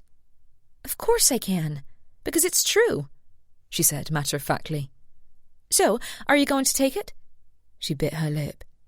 "I don't know. That's why I called you." What do you think? Don't be a goofball. Of course I think you should, but for purely selfish reasons. I miss your face. Audrey smiled. I miss you too. And also, I think it might be a good idea to skip town before they lock you in prison. I saw a Lifetime movie on that once. Girl got locked in some prison in a third world country, and she didn't speak the language, and I think all she had was a speeding ticket. Brina said in a conspiratorial whisper. For a murder, you'd probably get the firing squad. Audrey winced. Well, that makes me feel better. So, fly away home. Let me know when your flight gets in, and I'll meet you at Logan. It's not that easy. Sure it is. I'm on Expedia right now. There's a flight that leaves from Palermo in 3 hours. Audrey sighed. Actually, the police told me that I can't leave town. What? Not at all? Not at all. Is that even legal? You're an American. I'll ask Max about it. No, it's fine. Besides, I'm not sure I want to take the job yet. I need to think on it more. Brina blew out a big breath of air. Really? Why? You have no money left. You said the house is a wreck. Now you're accused of a murder? You really think it could get any worse? I mean, why would you even bother staying? You can have everything you had before, but better. She swallowed. Everything you had before. Meaning bitter, cold Boston winters, lonely nights eating leftover Thai in an empty apartment, years upon years of high school reunions with absolutely nothing of significance to brag about. Hello? You still there? Brina said, knocking her out of her desolate thoughts. I am. I'm just thinking, how much better? Because it wasn't just the crappy Southie apartment and Dr. Watts that bothered me. It was everything. The monotony of life, the knowledge that this was what I had to look forward to for the next 50 years. I don't know if hopping on a plane back to that life is the answer. This may be insane. It may be an uphill battle, but it's different, at least. Very different. You may have the inside of a prison cell to look forward to if you stay. Or worse, the firing squad. Audrey groaned. They don't do that anymore. Are you sure? I'll let you know what I decide, she said, ending the call. She slipped out of the bed and went to the window. Maybe this would be the last view of freedom she'd ever have.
Chapter 27. Audrey woke the following morning to a loud banging on the front door. She sat up, a bolt of fear ripping through her. It was the kind of knocking the police did right before they rammed down the door and arrested whoever was inside. Grabbing her robe, she threw it over her tank top and shorts and was just tying the tie when she noticed the cop car outside. Oh no. Her hand trembled as she reached for the door. When she opened it, she almost expected to be cuffed and led outside. Instead, Officer Ricci hung on the doorframe, looking tired, lips twisted to one side. "I've been knocking for 10 minutes. Oh, she let out a relieved sigh. Sorry, I didn't realize. I didn't sleep very well last night, and I guess I was catching up. She'd spent the evening mulling over her options. Honestly, as Mason was so kind to point out, she really didn't have many. Unless she planned to Von Trapp it over the mountains in the dead of night and escape to the airport, she had to stay put. But as she slept, her mind kept reeling back to that overwhelming sense of suffocation she'd felt living in Boston. She could have a new place, a better working situation, but would it matter? Everything else would be the same. She'd still be the same, and she'd have left Sicily without completing her mission. Her mission to fix up a house and live in it and experience all of what living abroad had to offer. Her father would be so disappointed. Ricci's eyes trailed down to the ground and his frown deepened. "Yesterday was a warning. You were let off easy. It won't be repeated." She nodded. I understand, and I appreciate... She stopped when she realised what he was staring at. Nick was sitting right beside her, licking his paws, enjoying the entertainment. "Oh," she mouthed, red-faced. "I know I have to get rid of him, and I will. It's not that easy, though."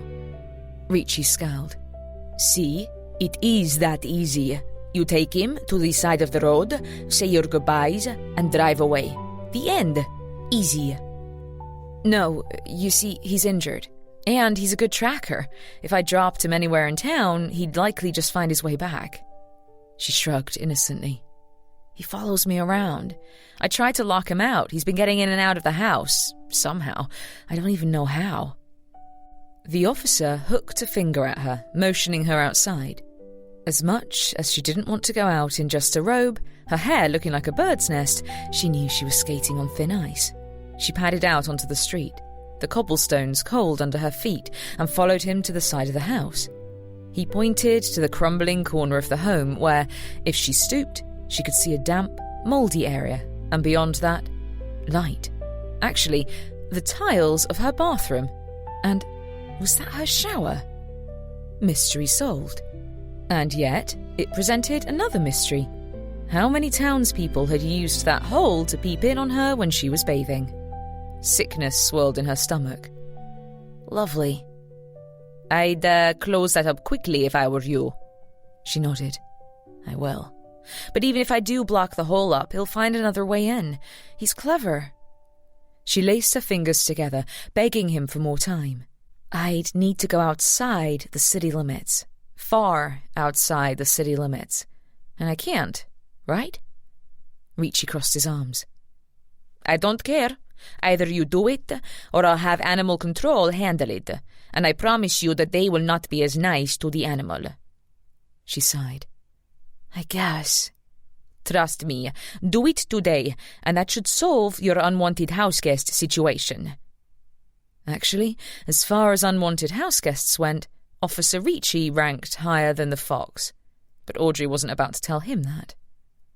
"I appreciate it," she told him, her voice mechanical. "I'll take care of it. And him right away." As she said the words, the little fox nudged her leg, pointed ears turned in her direction. Was it her, or did he understand everything that was being said? Her face fell. She clutched her stomach. The idea of getting rid of him, leaving him to the wild, it made her feel physically ill. "Come now, Audrey. You are a doctor of animal care. You know an animal like that belongs in the wild, not in a home." She certainly did know that, but the knowledge didn't make her feel any better. Audrey didn't want to borrow Mason's car again, considering he was such a massive diva. So later that day, after spoiling Nick, giving him cuddles and filling him up with plenty of fruity treats, more apples and a little bit of honeydew, she put him in a basket and set out walking with him downhill. The uphill walk would be her punishment for abandoning this poor creature. But she wasn't, she kept reminding herself. He was wild, free. The world was his home. He didn't belong to her. And he was better off out in nature with his other fox friends. She meandered aimlessly up and down the streets, hoping that wherever she went, he'd be confused by the scent. She wasn't exactly sure where she planned to leave him, but she wanted someplace perfect. Green, shady, with plenty of area to scamper about. So that took her far out of the city proper. She'd probably walked 5 miles by the time she came to someplace suitable. It was a grassy field with a dilapidated old shed in the distance, close to caving in. Sweat beaded on her brow as she stopped to rest at a rock on the side of the road. Audrey looked around and took a deep breath. She'd have to do it now, before she lost her nerve. Opening the side of the basket, she mentally prepared herself for his adorable little furry face. When he peeked up at her, she realised all the preparation in the world wouldn't be enough. He crawled into the corner of the basket and wrapped his tail around himself and shook his head slightly. It was almost as if he was begging, "Please don't do this." She felt the seams of her composure ripping, and then suddenly tears began to fall. A second later she was weeping on the side of the road so hard a car stopped. The driver, an old man, called something to her in Italian, but she was sobbing too hard to speak. She simply waved him on. "Come on now, Nick. I want you to go on. Have a good life. Make lots of nice fox friends," she blubbered, sniffling. "It isn't so bad. You'll have lots of fun out there. Much more fun than you've been having with me. I promise." But her voice was so weak, even she didn't believe it. She had to do it quick, like ripping off a Band-Aid. Only thing was, he wouldn't get out of the basket. She tipped it to the side, but he stayed propped in his corner. She scooped him out, but he took a swipe at her. Finally, she tipped it over entirely, and he rolled gently out onto the ground, like a red carpet. The first thing he did was scamper back to the basket, but she lifted it up before he could take refuge in it. She shooed him. "Go on, out onto the fields. Run, scamper, cavort. You'll have plenty of fun adventures." He stared at her, then tilted his head. "I'm not going to say it again." She stamped her foot, angrier at herself for getting attached than at him. "Go on." After a moment's hesitation, he ran toward her, wrapped his tail around her calf like a mink stole, let out a little purr of appreciation, then turned and darted off into the field, chasing after a moth. When he got about halfway to the shack, he paused and turned to look at her. Before she could wave, he hung a right and went directly to a chain-link fence. He walked the perimeter of it for a little while and then slipped into a hole beneath it. An overwhelming sense of dread fell over her then. Sure, she'd been alone all this time, but she'd never felt so alone as at that moment.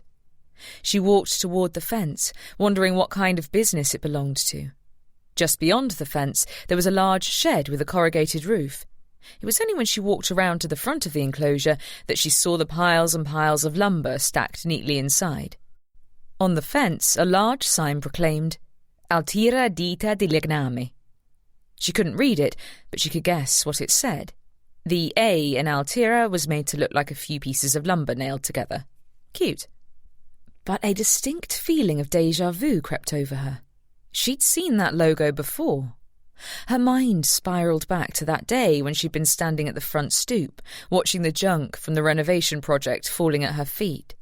There'd been all kinds of things, old pipes, nails, trash, tools, but also a bunch of pieces of lumber with the Altira logo stamped upon them in red. Something struck her then. Fabri had been looking at that lumber, saying something that she couldn't understand. And he'd been looking up at his cousin, But was it possible that he wasn't talking to the cousin at all? Maybe he'd been muttering under his breath about the lumber supplier. Maybe. She blinked out of her thoughts to see Nick standing on the other side of the fence looking at her, like, "What are you going to do?" "Right," she said to him, making the decision. She reached into her pocket, pulled out her phone, and dialed the general number for the police. When a receptionist answered, she said, "Ciao, Detective Dinardo, per favore?" The receptionist said a bunch of words, only two of which Audrey understood. "Mi dispiace." "I'm sorry." She tried again. "Officer Ricci, then?" This time, the call was put through. A moment later, a deep male voice said, "Si?" "Officer Ricci, it's me, Audrey Smart." "Ah, Audrey, calling me to tell me you've had success in getting rid of your problem, yes?" She stared at her problem through the fence.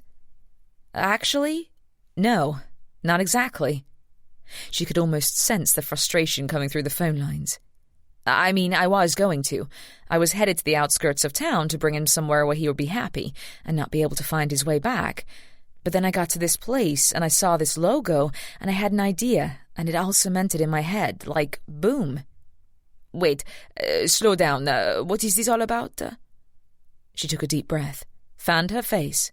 The sun was beating down on her, making her feel dizzy, like she might faint. She clutched the phone tighter to her ear and looked around to make sure no one was nearby. Her voice, when it came out, was barely a breath, and so tense that it crackled.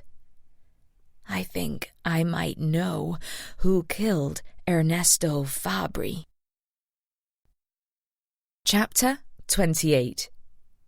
There was dead air on the other end of the phone for so long, Audrey thought that she'd lost the connection.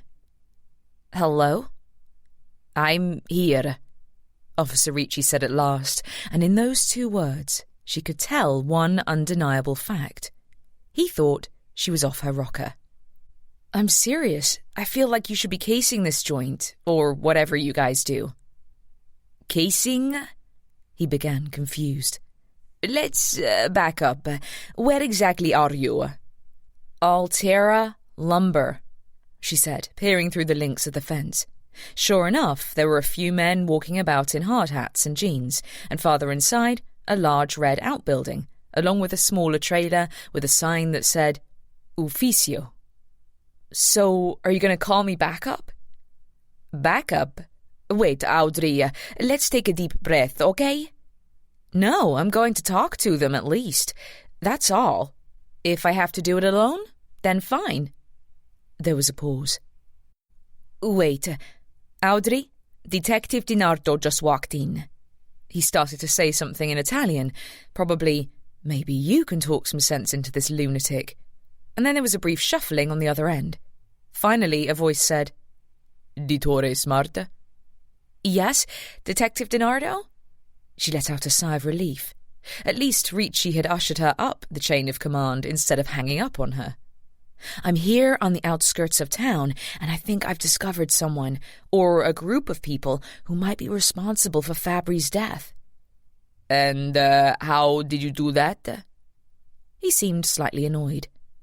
"Honestly, I wasn't poking my nose where it didn't belong, believe me. Totally by chance.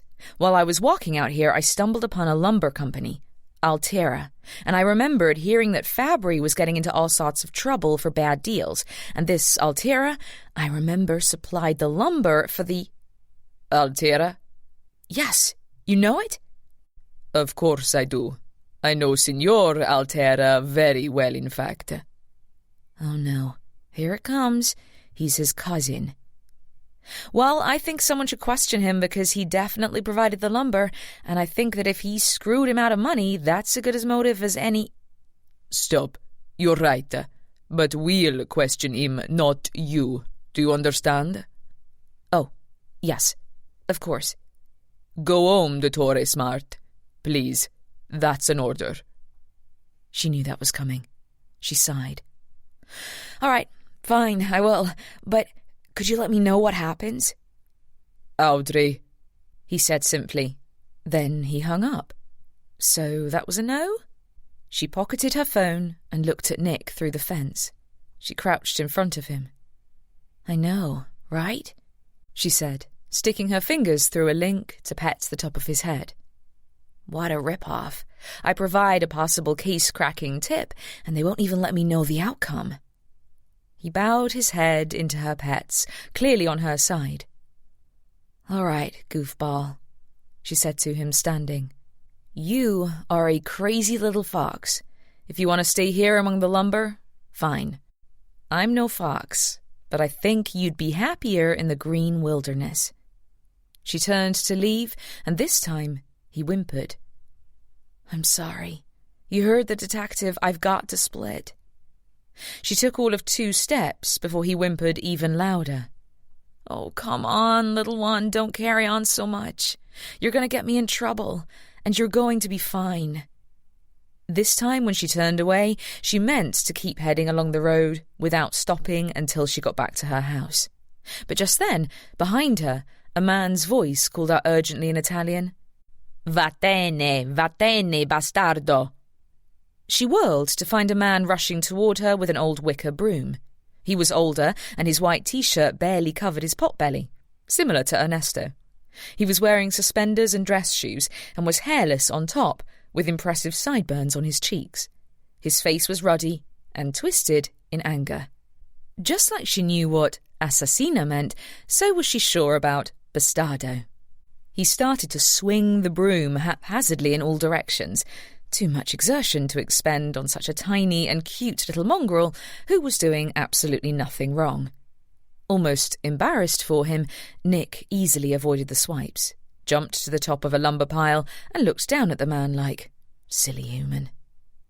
"What are you doing?" Audrey shouted. She already didn't like him because, hello, a furry creature does not deserve to be battered with a broom, even though from the way the man was now rasping for breath, he was the one who'd clearly gotten the worst of it. "It's just a poor defenseless animal." He narrowed his eyes at her. "American." He said it as if the word was synonymous with idiot. "Those stupid mongrels come in here and poop all over the supplies. I can't keep them out. I need to electrify this fence. That's what I need to do." He was entirely serious. She gasped.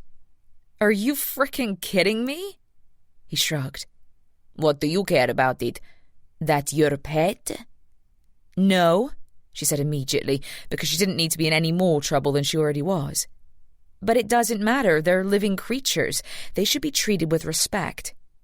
"They're on my property," he growled, shaking his fist up at the fox. "Bastardo!" "Your property?"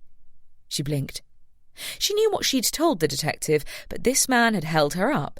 Besides, she couldn't simply walk away. She could ask a few innocent questions, then let the police take over when they arrived. "So, this is your place?" He nodded. "That's my name on the sign, Bernardo Altera." Her instincts prickled.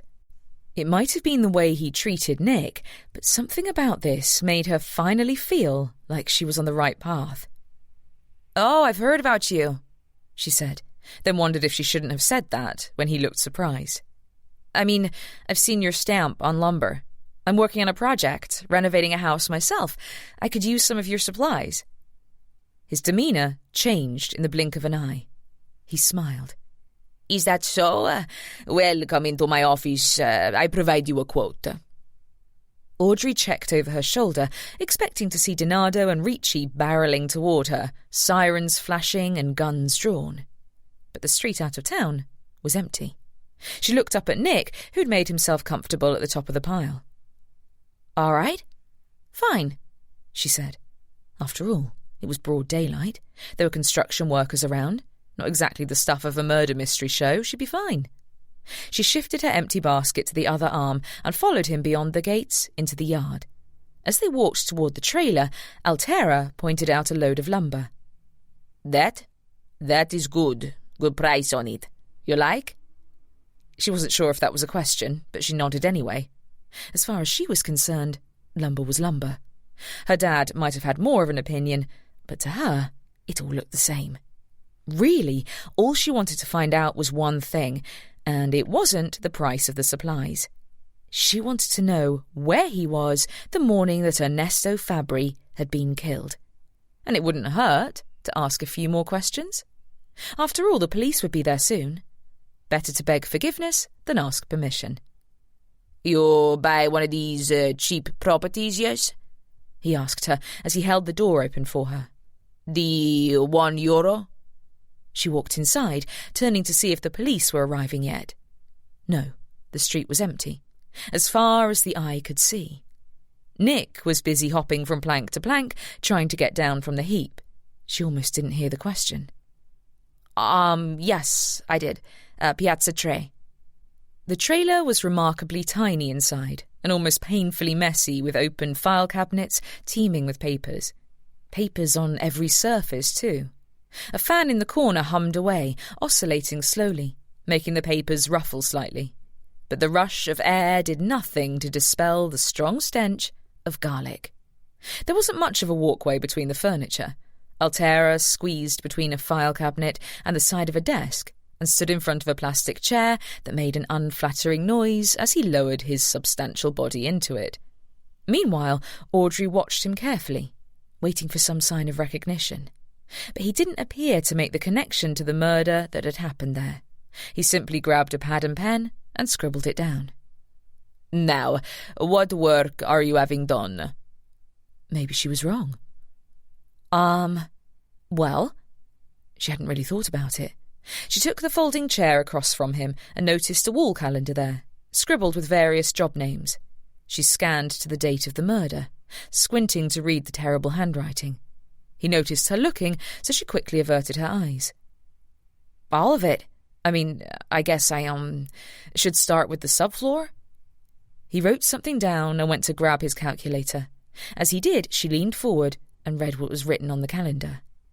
Not Fabri, it said Capelli, 10. He turned back to her just as she was straightening up. All right, how big? Not very. I guess, what's the smallest amount I can get? He rambled on about prices, telling her she could have just about any amount of lumber, but a delivery fee would apply to quantities under €200. She wasn't really listening. She was thinking about the calendar. Because if he was due at the Capelli project at 10, that gave him plenty of time to be at Nessa's beforehand. She racked her brain, trying to think of a way to swerve the conversation to what she really wanted to know.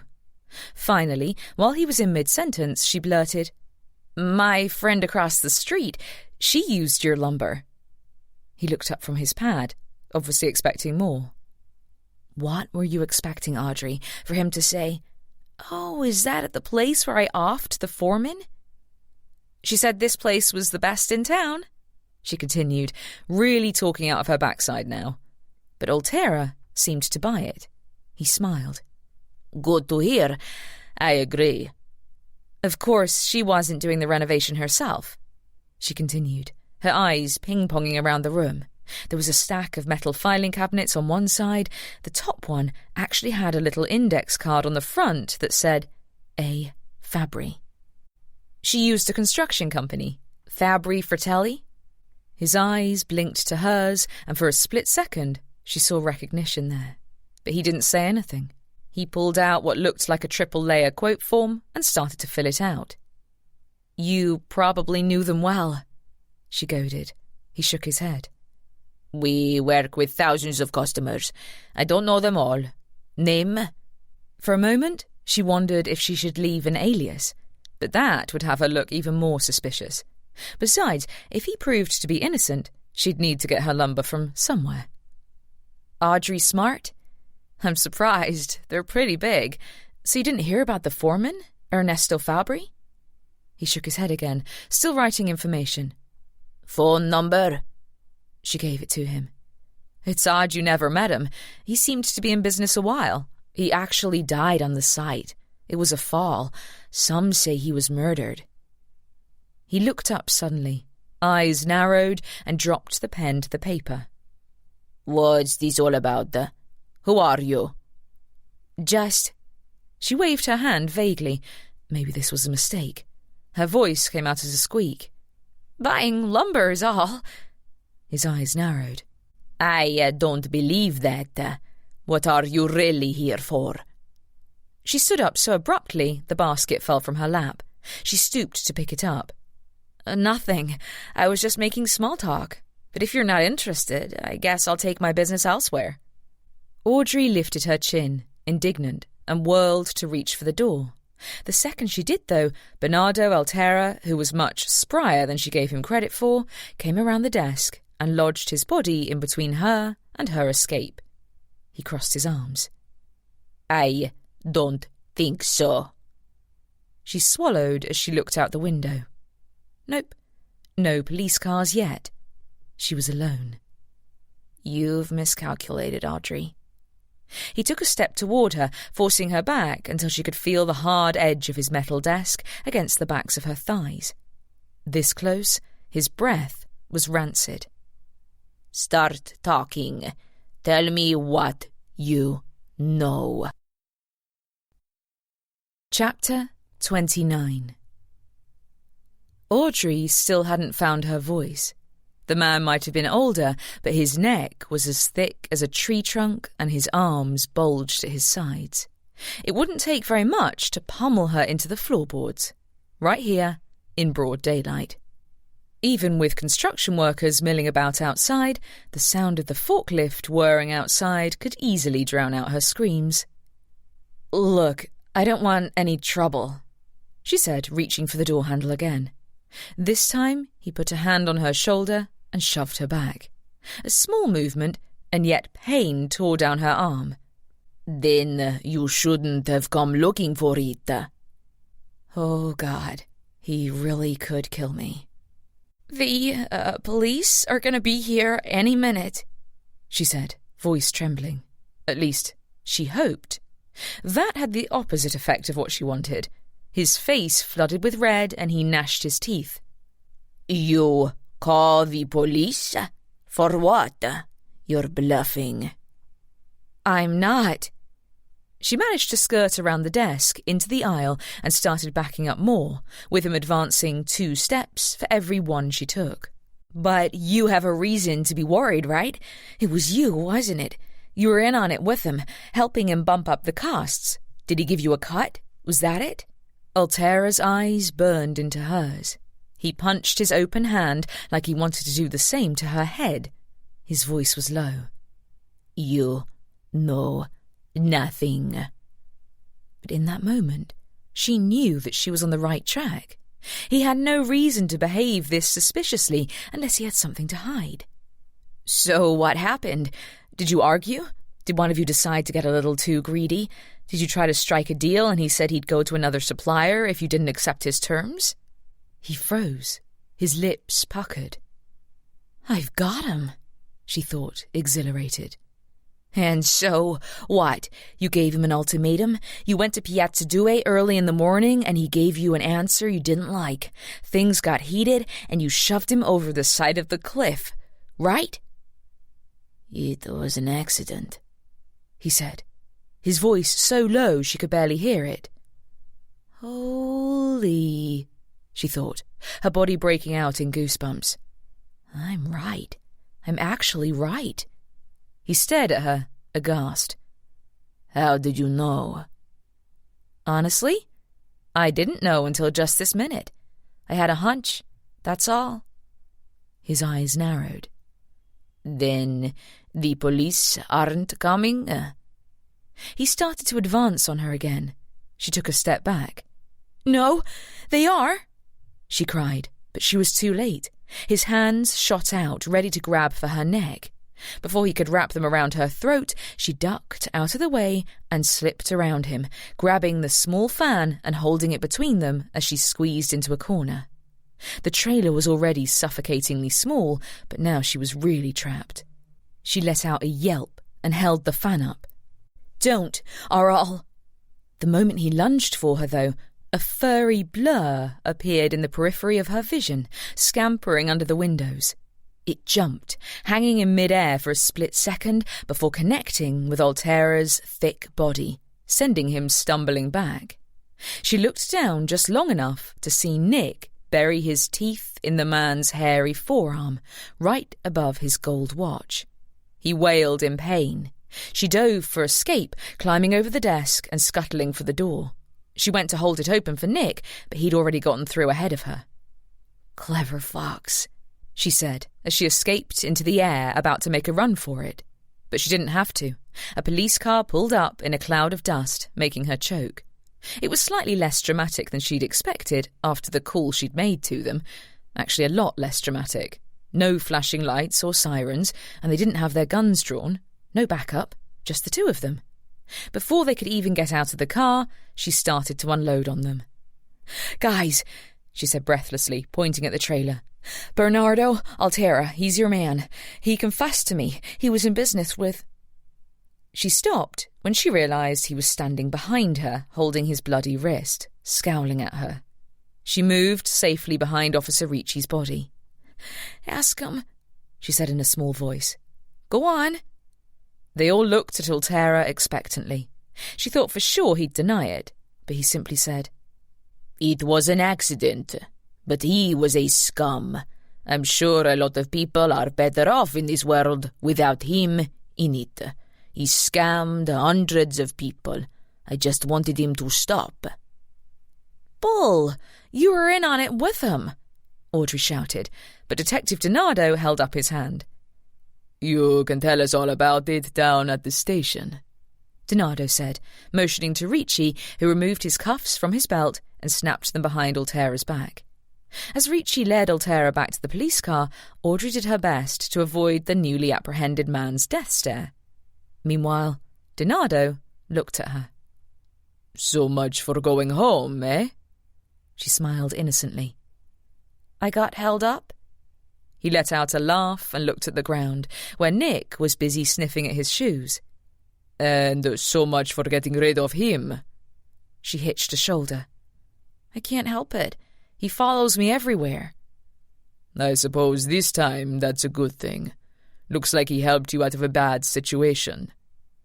"Yes." She smiled down at him, then she looked up at Donato, hopeful. "Does that mean I can—" "No, not at all," he said, and turned to go back to the car. "So, that's the gratitude I get for cracking the case," she thought, sighing as Nick planted himself between her feet, her little guard dog. But actually, that was all right. She was all right. She was free to go anywhere in the world now. And yet the only place she really wanted to go was right back to Piazza Tre. Home. This has been A Villa in Sicily, Olive Oil and Murder, a Cats and Dogs Cozy Mystery, Book 1, by Fiona Grace, narrated by Sarah Kempton.